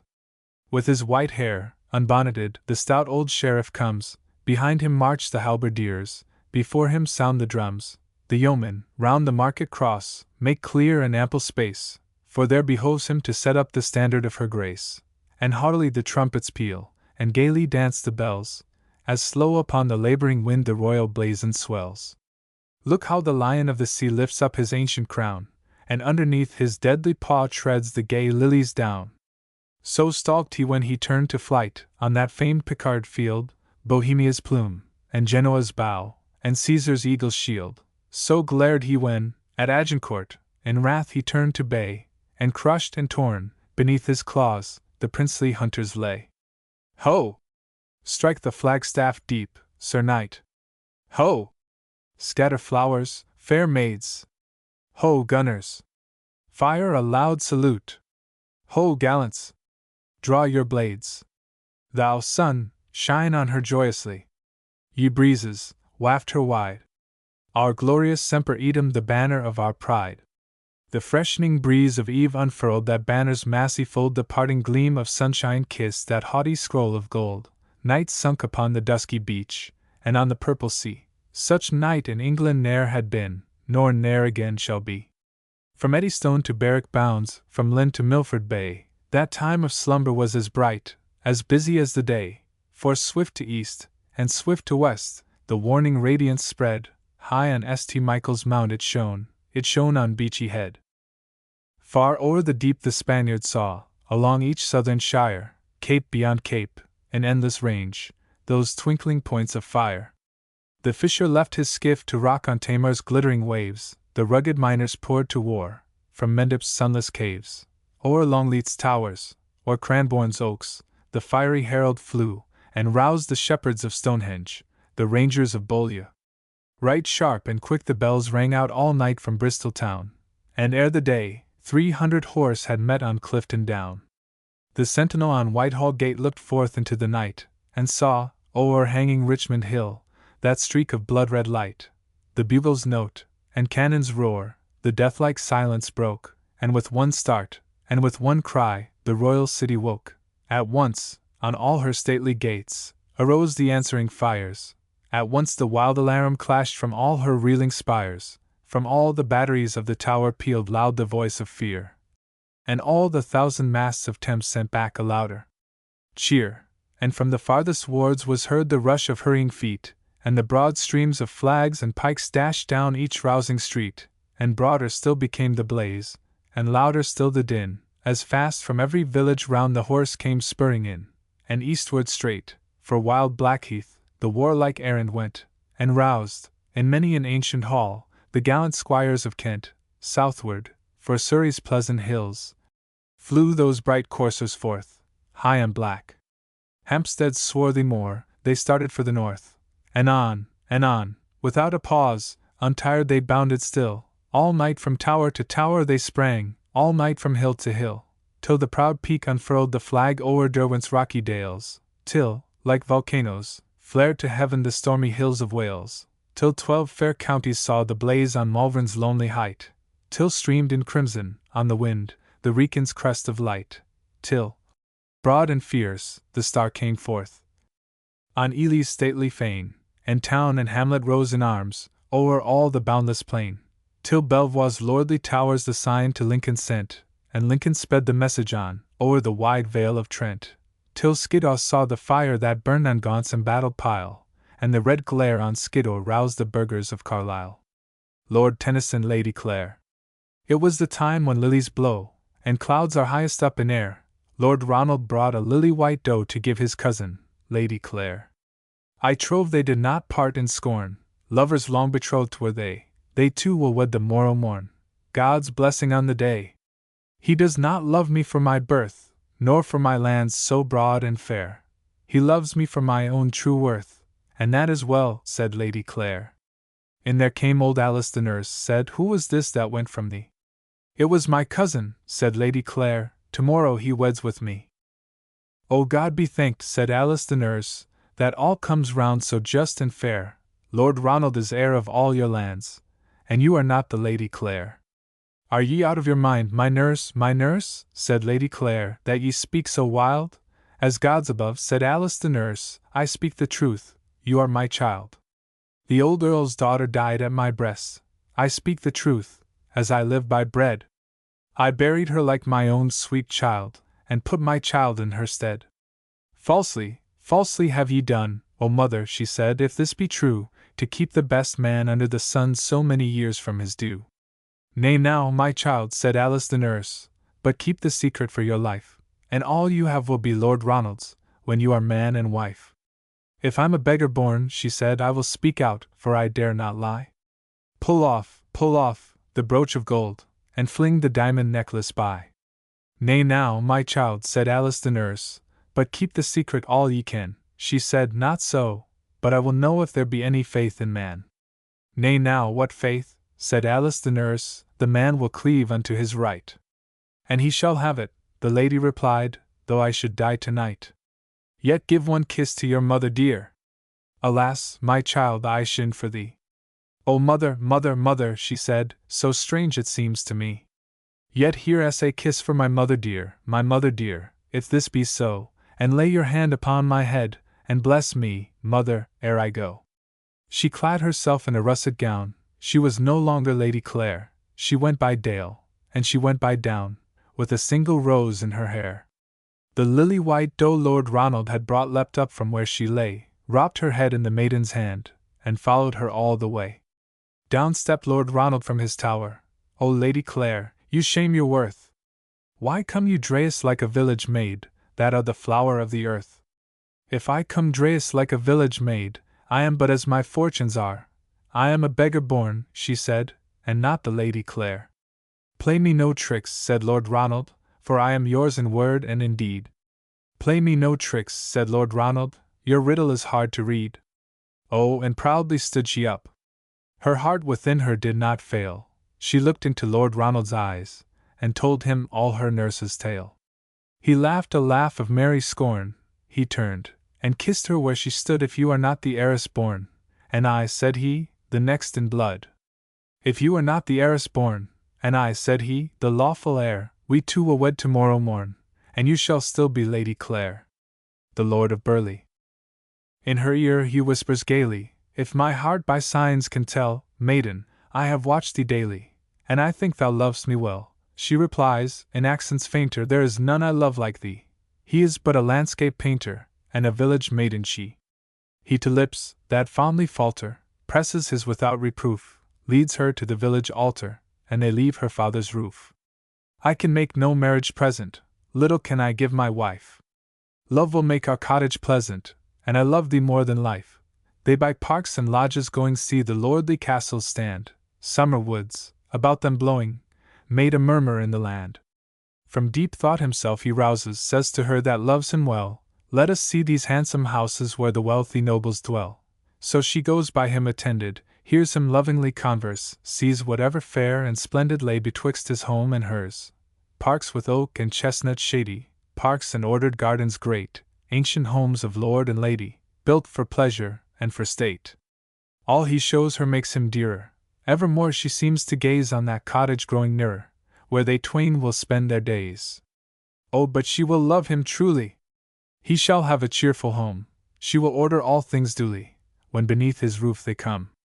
Thus her heart rejoices greatly, till a gateway she discerns with armorial bearing stately, and beneath the gate she turns, sees a mansion more majestic than all those she saw before, many a gallant gay domestic bows before him at the door.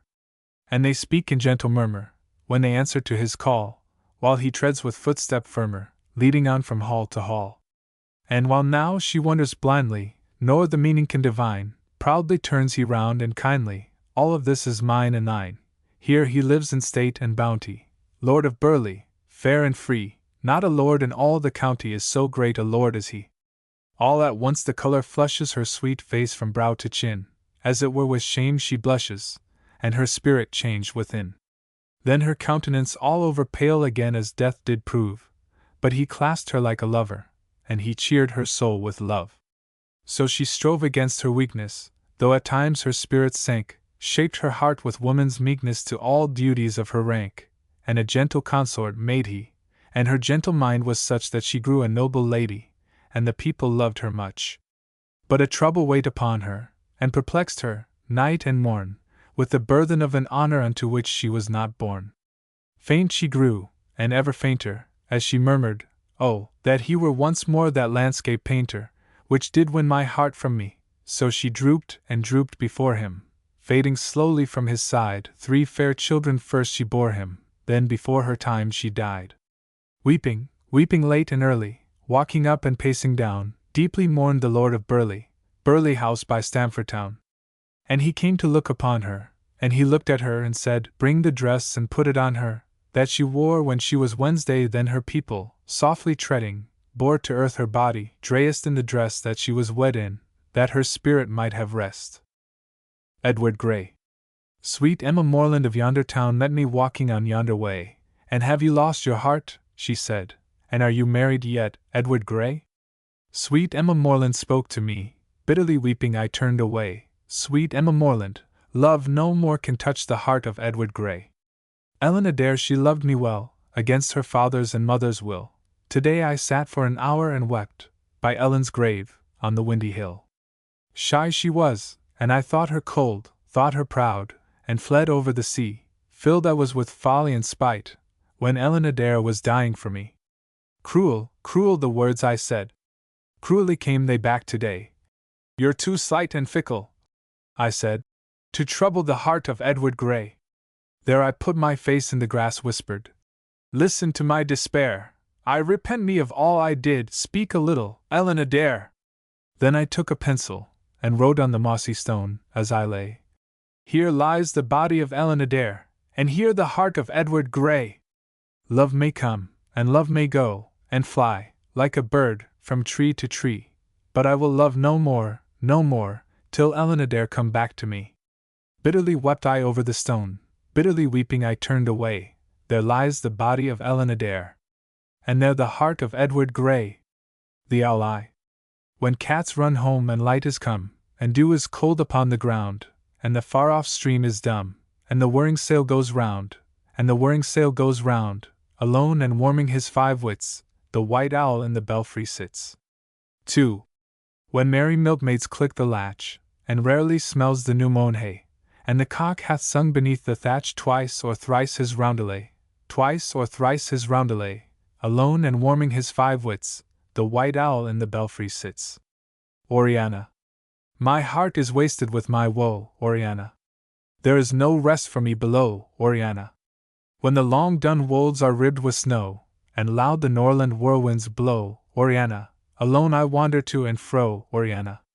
Ere the light on dark was growing, Oriana, at midnight the cock was crowing, Oriana, winds were blowing, waters flowing, we heard the steeds to battle going, Oriana, aloud the hollow bugle blowing, Oriana. In the yew wood black as night, Oriana, ere I rode into the fight, Oriana, while blissful tears blinded my sight by starshine and by moonlight, Oriana, I to thee my troth did plight, Oriana.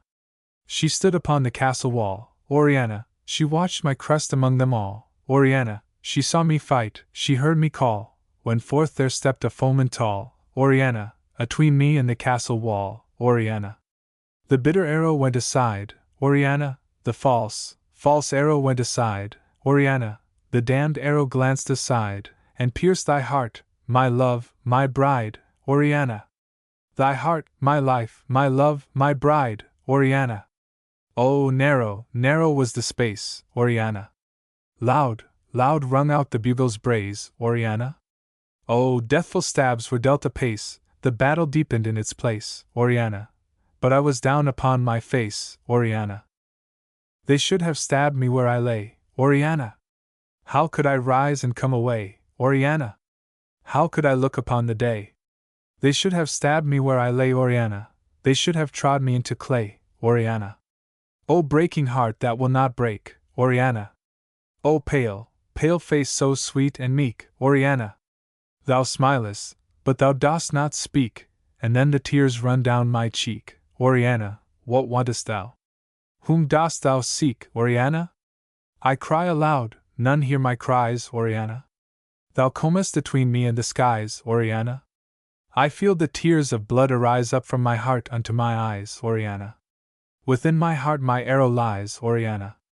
O cursed hand! O cursed blow! Oriana! O happy thou that liest low, Oriana! All night the silence seems to flow beside me in my utter woe, Oriana. A weary, weary way I go, Oriana. When Norland winds pipe down the sea, Oriana, I walk, I dare not think of thee, Oriana. Thou liest beneath the greenwood tree, I dare not die and come to thee, Oriana. I hear the roaring of the sea, Oriana. The Lady of Shalott Part 1. On either side the river lie long fields of barley and of rye, that clothe the wold and meet the sky, and through the field the road runs by to many towered Camelot, and up and down the people go, gazing where the lilies blow round an island there below, the island of Shalott. Willows whiten, aspens quiver, little breezes dusk and shiver through the wave that runs forever by the island in the river flowing down to Camelot. 4 grey walls, and 4 grey towers, overlook a space of flowers, and the silent isle embowers the Lady of Shalott. By the margin, willow-veiled, slide the heavy barges trailed by slow horses, and unhailed the shallop flitteth silk and sailed skimming down to Camelot. But who hath seen her wave her hand? Or at the casement seen her stand? Or is she known in all the land, the Lady of Shalott? Only reapers, reaping early in among the bearded barley, hear a song that echoes cheerly from the river winding clearly, down to towered Camelot, and by the moon the reaper weary, piling sheaves in uplands airy, listening, whispers 'tis the fairy Lady of Shalott. Part 2. There she weaves by night and day a magic web with colors gay. She has heard a whisper say, a curse is on her if she stay to look down to Camelot. She knows not what the curse may be, and so she weaveth steadily, and little other care has she, the Lady of Shalott. And moving through a mirror clear that hangs before her all the year, shadows of the world appear. There she sees the highway near winding down to Camelot, there the river eddy whirls, and there the surly village churls, and the red cloaks of market girls pass onward from Shalott.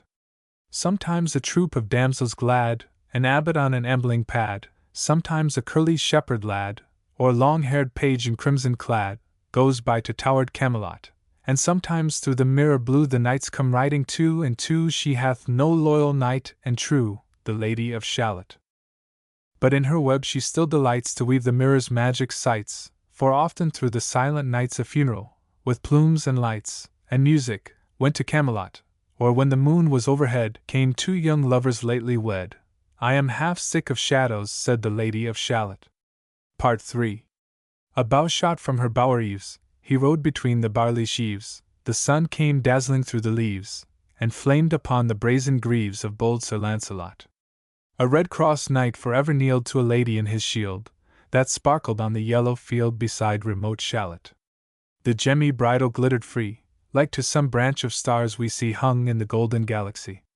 The bridle bells rang merrily as he rode down to Camelot, and from his blazoned baldric slung a mighty silver bugle hung, and as he rode his armor rung, beside remote Shalott. All in the blue unclouded weather thick jeweled shone the saddle leather, the helmet, and the helmet feather burned like one burning flame together, as he rode down to Camelot. As often through the purple night, below the starry clusters bright, some bearded meteor, trailing light, moves over still Shalott. His broad clear brow in sunlight glowed, on burnished hooves his war-horse trod, from underneath his helmet flowed his coal-black curls as on he rode down to Camelot. From the bank and from the river he flashed into the crystal mirror, Tirra-lirra, by the river sang Sir Lancelot. She left the web, she left the loom, she made 3 paces through the room, she saw the water-lily bloom, she saw the helmet and the plume, she looked down to Camelot. Out flew the web and floated wide, the mirror cracked from side to side. The curse is come upon me, cried the Lady of Shalott. Part 4. In the stormy east wind straining, the pale yellow woods were waning, the broad stream in his banks complaining, heavily the low sky raining over towered Camelot. Down she came and found a boat beneath a willow left afloat, and round about the prow she wrote the Lady of Shalott. And down the river's dim expanse, like some bold seer in a trance, seeing all his own mischance, with a glassy countenance did she look to Camelot. And at the closing of the day she loosed the chain, and down she lay, the broad stream bore her far away, the Lady of Shalott. Lying, robed in snowy white that loosely flew to left and right, the leaves upon her falling light through the noises of the night she floated down to Camelot. And as the boat head wound along the willowy hills and fields among, they heard her singing her last song, the Lady of Shalott. Heard a carol, mournful, holy, chanted loudly, chanted lowly, till her blood was frozen slowly, and her eyes were darkened wholly, turned to towered Camelot, for ere she reached upon the tide the first house by the waterside, singing in her song she died, the Lady of Shalott. Under tower and balcony, by garden wall and gallery, a gleaming shape she floated by, dead pale between the houses high, silent into Camelot. Out upon the wharfs they came, knight and burgher, lord and dame, and round the prow they read her name, the Lady of Shalott. Who is this? And what is here? And in the lighted palace near died the sound of royal cheer, and they crossed themselves for fear, all the knights at Camelot. But Lancelot mused a little space. He said, She has a lovely face. God in his mercy lend her grace, the Lady of Shalott. Song. Move eastward, happy earth, and leave yon orange sunset waning slow, from fringes of the faded eve. O happy planet, eastward go, till over thy dark shoulder glow thy silver sister world, and rise to glass herself in dewy eyes that watch me from the glen below. Ah, bear me with thee, lightly borne, dip forward under starry light, and move me to my marriage morn, and round again to happy night. Break, break, break. Break, break, break, on thy cold grey stones, O sea. And I would that my tongue could utter the thoughts that arise in me. O well for the fisherman's boy, that he shouts with his sister at play. O well for the sailor lad, that he sings in his boat on the bay. And the stately ships go on to their haven under the hill. But oh for the touch of a vanished hand, and the sound of a voice that is still. Break, break, break, at the foot of thy crags, O sea. But the tender grace of a day that is dead will never come back to me. The Goose. I knew an old wife lean and poor, her rags scarce held together. There strode a stranger to the door, and it was windy weather. He held a goose upon his arm, he uttered rhyme and reason, Here, take the goose, and keep you warm, it is a stormy season.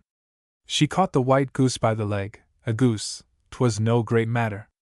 The goose let fall a golden egg with cackle and with clatter.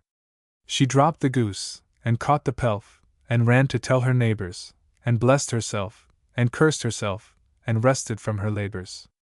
And feeding high, and living soft, grew plump and able-bodied, until the grave churchwarden doffed, the parson smirked and nodded. So sitting, served by man and maid, she felt her heart grow prouder. But ah! The more the white goose laid it clacked and cackled louder. It cluttered here, it chuckled there, it stirred the old wife's mettle, she shifted in her elbow chair, and hurled the pan and kettle. A quinsy choked thy curse note, then waxed her anger stronger. Go, take the goose, and wring her throat, I will not bear it longer. Then yelped the cur, and yelled the cat, ran Gaffer, stumbled Gammer. The goose flew this way and flew that, and filled the house with clamor. As head and heels upon the floor they floundered all together, there strode a stranger to the door, and it was windy weather. He took the goose upon his arm, he uttered words of scorning, So keep you cold, or keep you warm, it is a stormy morning. The wild wind rang from park and plain, and round the attics rumbled, till all the tables danced again, and half the chimneys tumbled. The glass blew in, the fire blew out, the blast was hard and harder. Her cap blew off, her gown blew up, and a whirlwind cleared the larder.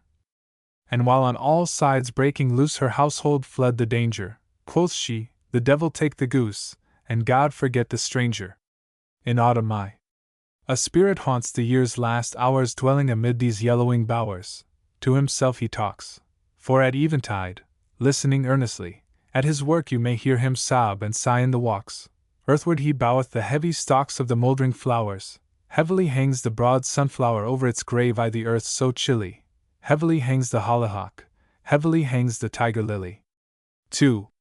The air is damp, and hushed, and close, as a sick man's room when he taketh repose an hour before death.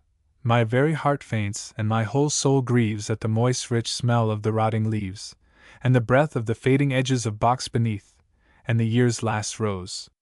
Heavily hangs the broad sunflower over its grave the earth so chilly, heavily hangs the hollyhock, heavily hangs the tiger lily.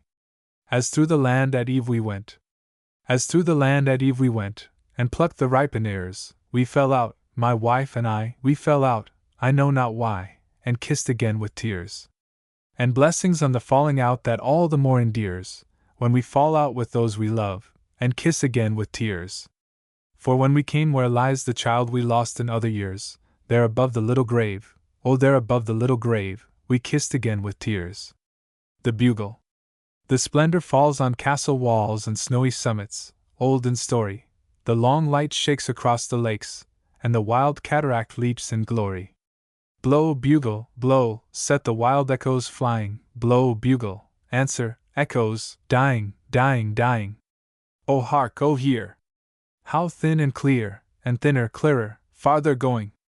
Oh sweet and far from cliff and scar the horns of Elfland faintly blowing. Blow, let us hear the purple glens replying. Blow, bugle, answer, echoes, dying, dying, dying. O love, they die in yon rich sky, they faint on hill or field or river. Our echoes roll from soul to soul, and grow forever and forever. Blow, bugle, blow, set the wild echoes flying, and answer, echoes, answer, dying, dying, dying. Home they brought her warrior dead. Home they brought her warrior dead. She nor swooned, nor uttered cry. All her maidens, watching, said she must weep or she will die. Then they praised him, soft and low, called him worthy to be loved, truest friend and noblest foe. Yet she neither spoke nor moved. Stole a maiden from her place, lightly to the warrior stepped, took the face cloth from the face. Yet she neither moved nor wept. Rose a nurse of 90 years, set his child upon her knee. Like summer tempest came her tears. Sweet my child, I live for thee. The brook. I come from haunts of coot and hern. I make a sudden sally, and sparkle out among the fern, to bicker down a valley. By 30 hills I hurry down, or slip between the ridges, by 20 thorps, a little town, and 100 bridges. Till last by Philip's farm I flow to join the brimming river. For men may come, and men may go, but I go on forever. I chatter over stony ways, in little sharps and trebles. I bubble into eddying bays, I babble on the pebbles. With many a curve my bank I fret, by many a field and fallow, and many a fairy foreland set with willowweed and mallow. I chatter, chatter, as I flow to join the brimming river. For men may come, and men may go, but I go on forever. I wind about, and in and out, with here a blossom sailing, and here and there a lusty trout, and here and there a grayling, and here and there a foamy flake upon me as I travel, with many a silvery water break above the golden gravel. And draw them all along and flow to join the brimming river. For men may come, and men may go, but I go on forever. I steal by lawns and grassy plots, I slide by hazel covers, I move the sweet forget-me-nots that grow for happy lovers. I slip, I slide, I gloom, I glance, among my skimming swallows, I make the netted sunbeam dance against my sandy shallows. I murmur under moon and stars in brambly wildernesses, I linger by my shingly bars, I loiter round my tresses. And out again I curve and flow to join the brimming river. For men may come, and men may go, but I go on forever. Sweet and low. Sweet and low, sweet and low, wind of the western sea, low, low, breathe and blow, wind of the western sea. Over the rolling waters go, come from the dropping moon, and blow, blow him again to me, while my little one, while my pretty one sleeps. Sleep and rest, father will come to thee soon. Rest, rest, on mother's breast, father will come to thee soon. Father will come to his babe in the nest. Silver sails all out of the west under the silver moon. Sleep, my little one, sleep, my pretty one, sleep. Come into the garden, Maud. Come into the garden, Maud, for the black bat, night, has flown. Come into the garden, Maud, I am here at the gate alone, and the woodbine spices are wafted abroad, and the musk of the roses blown.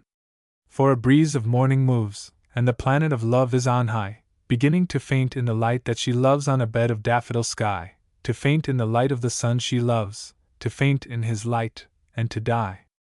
All night have the roses heard the flute, violin, bassoon, all night has the casement jessamine stirred to the dancers dancing in tune, till a silence fell with the waking bird, and a hush with the setting moon.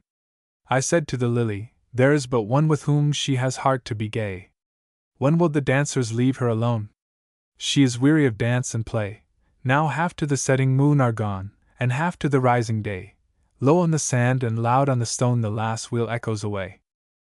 I said to the rose, the brief night goes in babble and revel and wine. O young lord lover, what sighs are those, for one that will never be thine? But mine, so I swear to the rose, forever and ever, mine. And the soul of the rose went into my blood, as the music clashed in the hall, and long by the garden lake I stood, for I heard your rivulet fall from the lake to the meadow and on to the wood, our wood, that is dearer than all.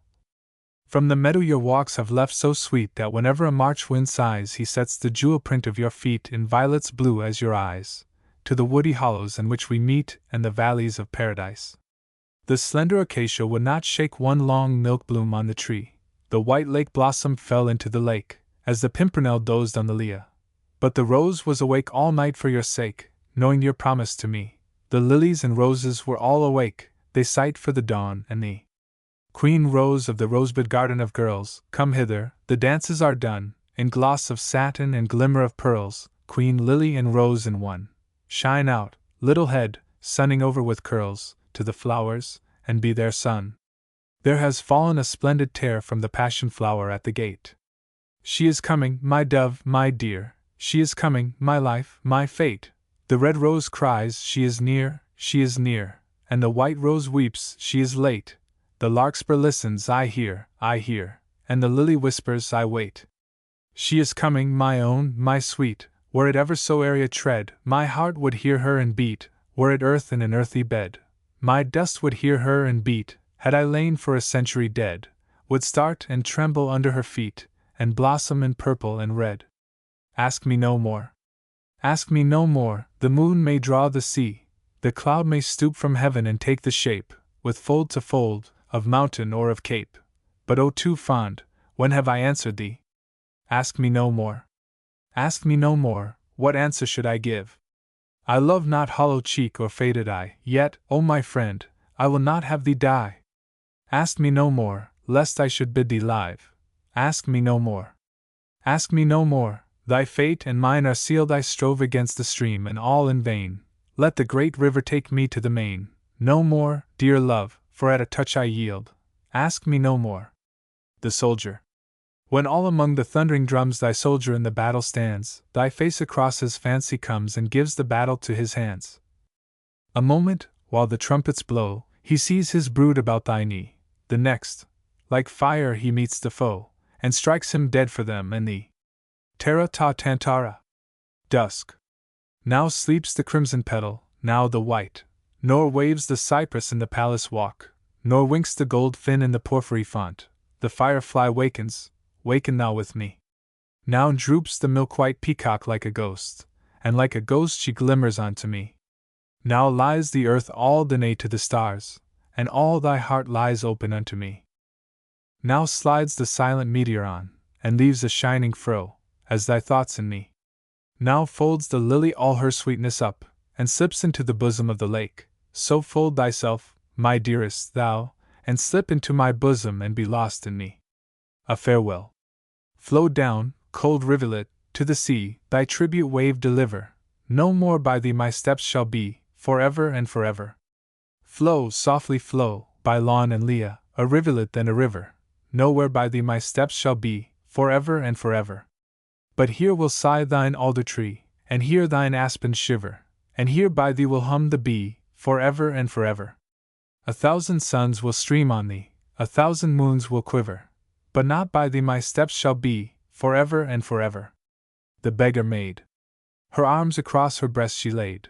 She was more fair than words can say. Barefooted came the beggar maid before the king Cophetua. In robe and crown the king stepped down, to meet and greet her on her way. It is no wonder, said the lords, she is more beautiful than day. As shines the moon in clouded skies, she in her poor attire was seen. One praised her ankles, one her eyes, one her dark hair and lovesome mien. So sweet a face, such angel grace, in all that land had never been. Cophetua sware a royal oath, this beggar maid shall be my queen. Come not when I am dead. Come not when I am dead, to drop thy foolish tears upon my grave, to trample round my fallen head, and vex the unhappy dust thou wouldst not save. There let the wind sweep and the plover cry, but thou go by. Child, if it were thine error or thy crime I care no longer, being all unblessed, wed whom thou wilt, but I am sick of time, and I desire to rest. Pass on, weak heart, and leave me where I lie, go by, go by. O swallow, swallow. O swallow, swallow, flying, flying south, fly to her, and fall upon her gilded eaves, and tell her what I tell to thee. O tell her, Swallow, thou that knowest each, that bright and fierce and fickle is the south, and dark and true and tender is the north. O Swallow, Swallow, if I could follow, and light upon her lattice, I would pipe and trill, and cheep and twitter 20,000,000 loves. O were I thou that she might take me in, and lay me on her bosom, and her heart would rock the snowy cradle till I died. Why lingers she to clothe her heart with love, delaying as the tender ash delays to clothe herself, when all the woods are green? O tell her, Swallow, that thy brood is flown, say to her, I do but wanton in the south, but in the north long since my nest is made. O tell her, brief is life but love is long, and brief the sun of summer in the north, and brief the moon of beauty in the south. O Swallow, flying from the golden woods, fly to her, and pipe and woo her, and make her mine, and tell her that I follow thee. The Miller's Daughter. It is the miller's daughter, and she is grown so dear, that I would be the jewel that trembles at her ear, for hid in ringlets day and night, I'd touch her neck so warm and white. And I would be the girdle about her dainty waist, and her heart would beat against me, in sorrow and in rest, and I should know if it beat right, I'd clasp it round so close and tight. And I would be the necklace, and all day long to fall and rise upon her balmy bosom, with her laughter or her sighs, and I would lie so light, I scarce should be unclasped at night. William Makepeace Thackeray. Little Bill Lee. There were 3 sailors of Bristol City who took a boat and went to sea. But first with beef and captain's biscuits and pickled pork they loaded she. There was Gorging Jack and Guzzling Jimmy, and the youngest he was Little Bill Lee. Now when they got as far as the equator they'd nothing left but one split pea. Says Gorging Jack to Guzzling Jimmy, I am extremely hungry. To Gorging Jack says Guzzling Jimmy, we've nothing left, us must eat we. Says Gorging Jack to Guzzling Jimmy, with one another we shouldn't agree. There's Little Bill, he's young and tender, we're old and tough, so let's eat he. Oh, Bill, we're going to kill and eat you, so undo the button of your chemmy. When Bill received this information he used his pocket handkerchief. First let me say my catechism, which my poor mammy taught to me. Make haste, says Guzzling Jimmy, while Jack pulled out his Snickers neigh. So Billy went up to the maintop gallant mast, and down he fell on his bended knee. He scarce had come to the 12th commandment when up he jumps. There's land I see. There's Jerusalem and Madagascar, and North and South America. There's the British flag riding at anchor, with Admiral Napier, K.C.B. So when they got aboard of the Admirals, he hanged Fat Jack and flogged Jimmy. But as for Little Bill, he made him the captain of a 73. Arthur Hugh Clough. Green fields of England. Green fields of England. Wheresoe'er across this watery waste we fare, one image at our hearts we bear, green fields of England, everywhere. Sweet eyes in England I must flee past where the waves' last confines be, ere your loved smile I cease to see, sweet eyes in England, dear to me. Dear home in England, safe and fast, if but in thee my lot lie cast, the past shall seem a nothing past to thee, dear home, if won at last, dear home in England, won at last. Robert Browning. How they brought the good news from Ghent to Aix. I sprang to the stirrup, and Joris, and he I galloped, Dirk galloped, we galloped all 3. Good speed, cried the watch, as the gate bolts undrew. Speed, echoed the wall to us galloping through. Behind shut the postern, the lights sank to rest, and into the midnight we galloped abreast. Not a word to each other, we kept the great pace neck by neck, stride by stride, never changing our place. I turned in my saddle and made its girths tight, then shortened each stirrup, and set the peak right, rebuckled the cheek strap, chained slacker the bit, nor galloped less steadily Roland a whit.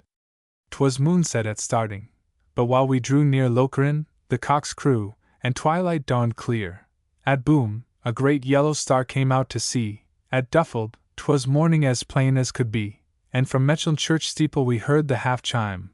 So Joris broke silence with "Yet there is time." At Airshot, up leaped of a sudden the sun, and against him the cattle stood black every one, to stare through the mist at us galloping past. And I saw my stout galloper Roland at last, with resolute shoulders, each butting away the haze, as some bluff river headland its spray. and his low head and crest, just one sharp ear bent back for my voice, and the other pricked out on his track, and one eye's black intelligence, ever that glance o'er its white edge at me, his own master askance.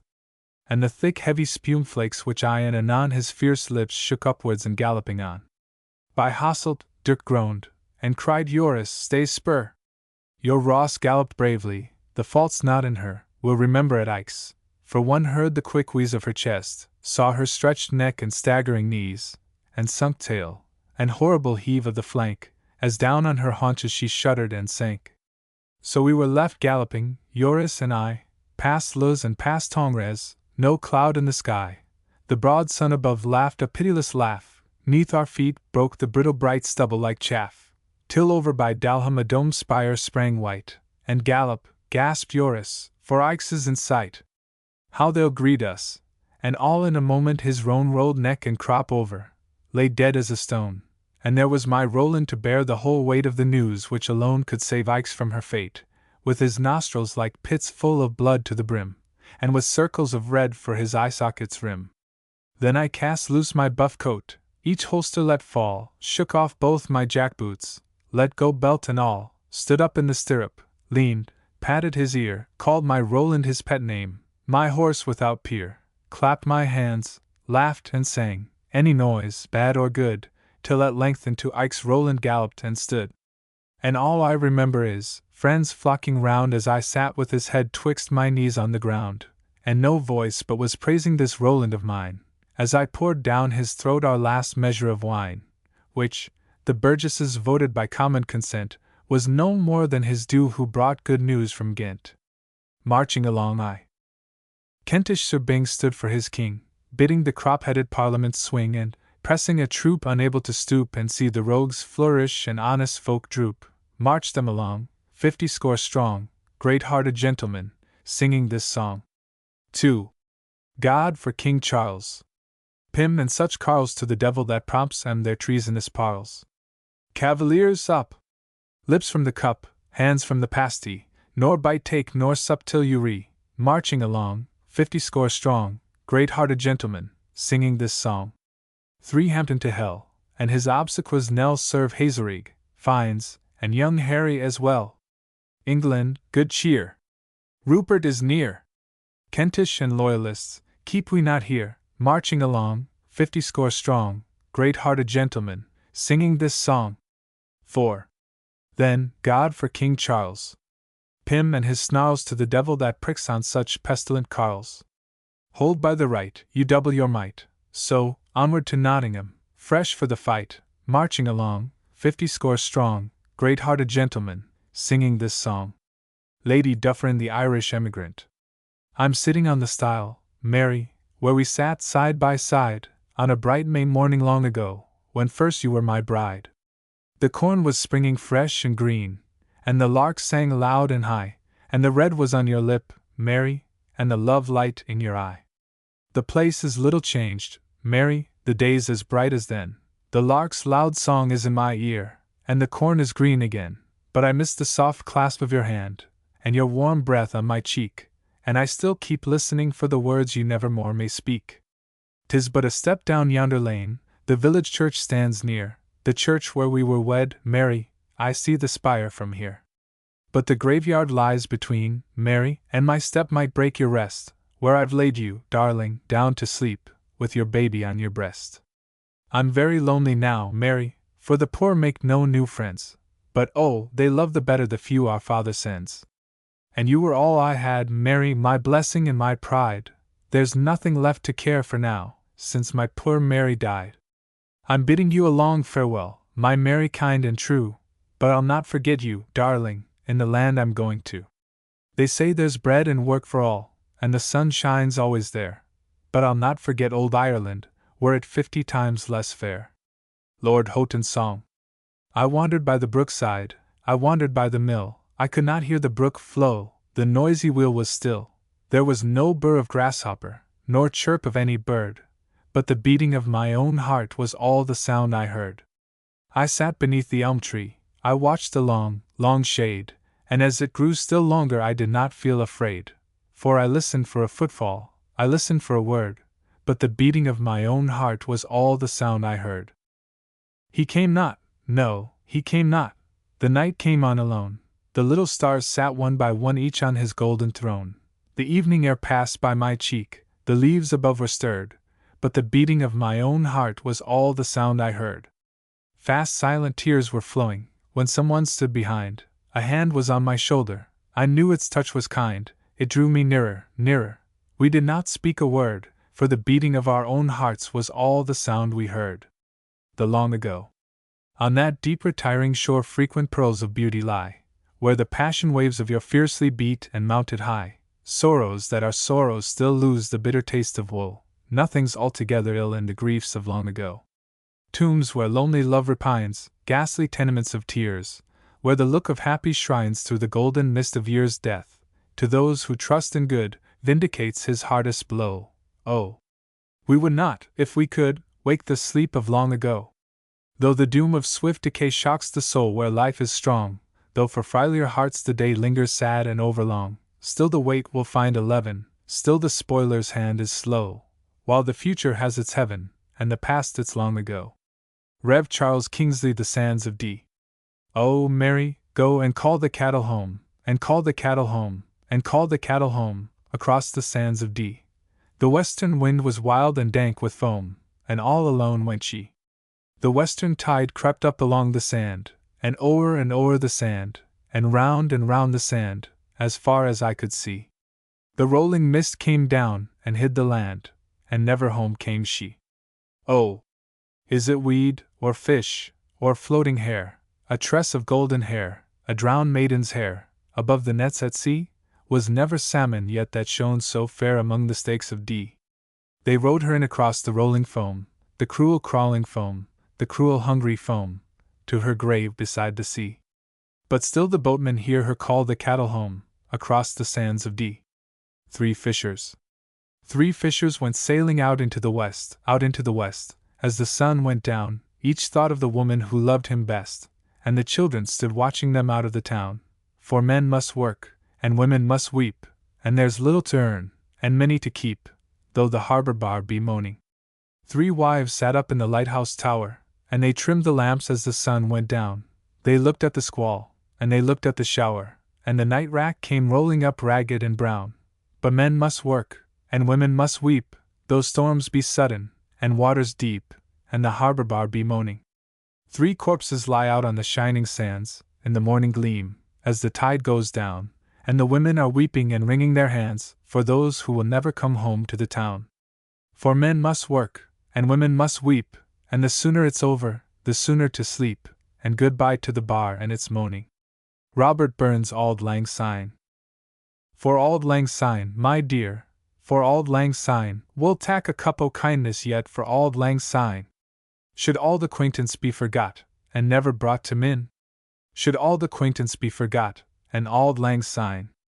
We twa hae run about the braes, and pulled the gowans fine, but we've wandered mony a weary fits in Auld Lang Syne.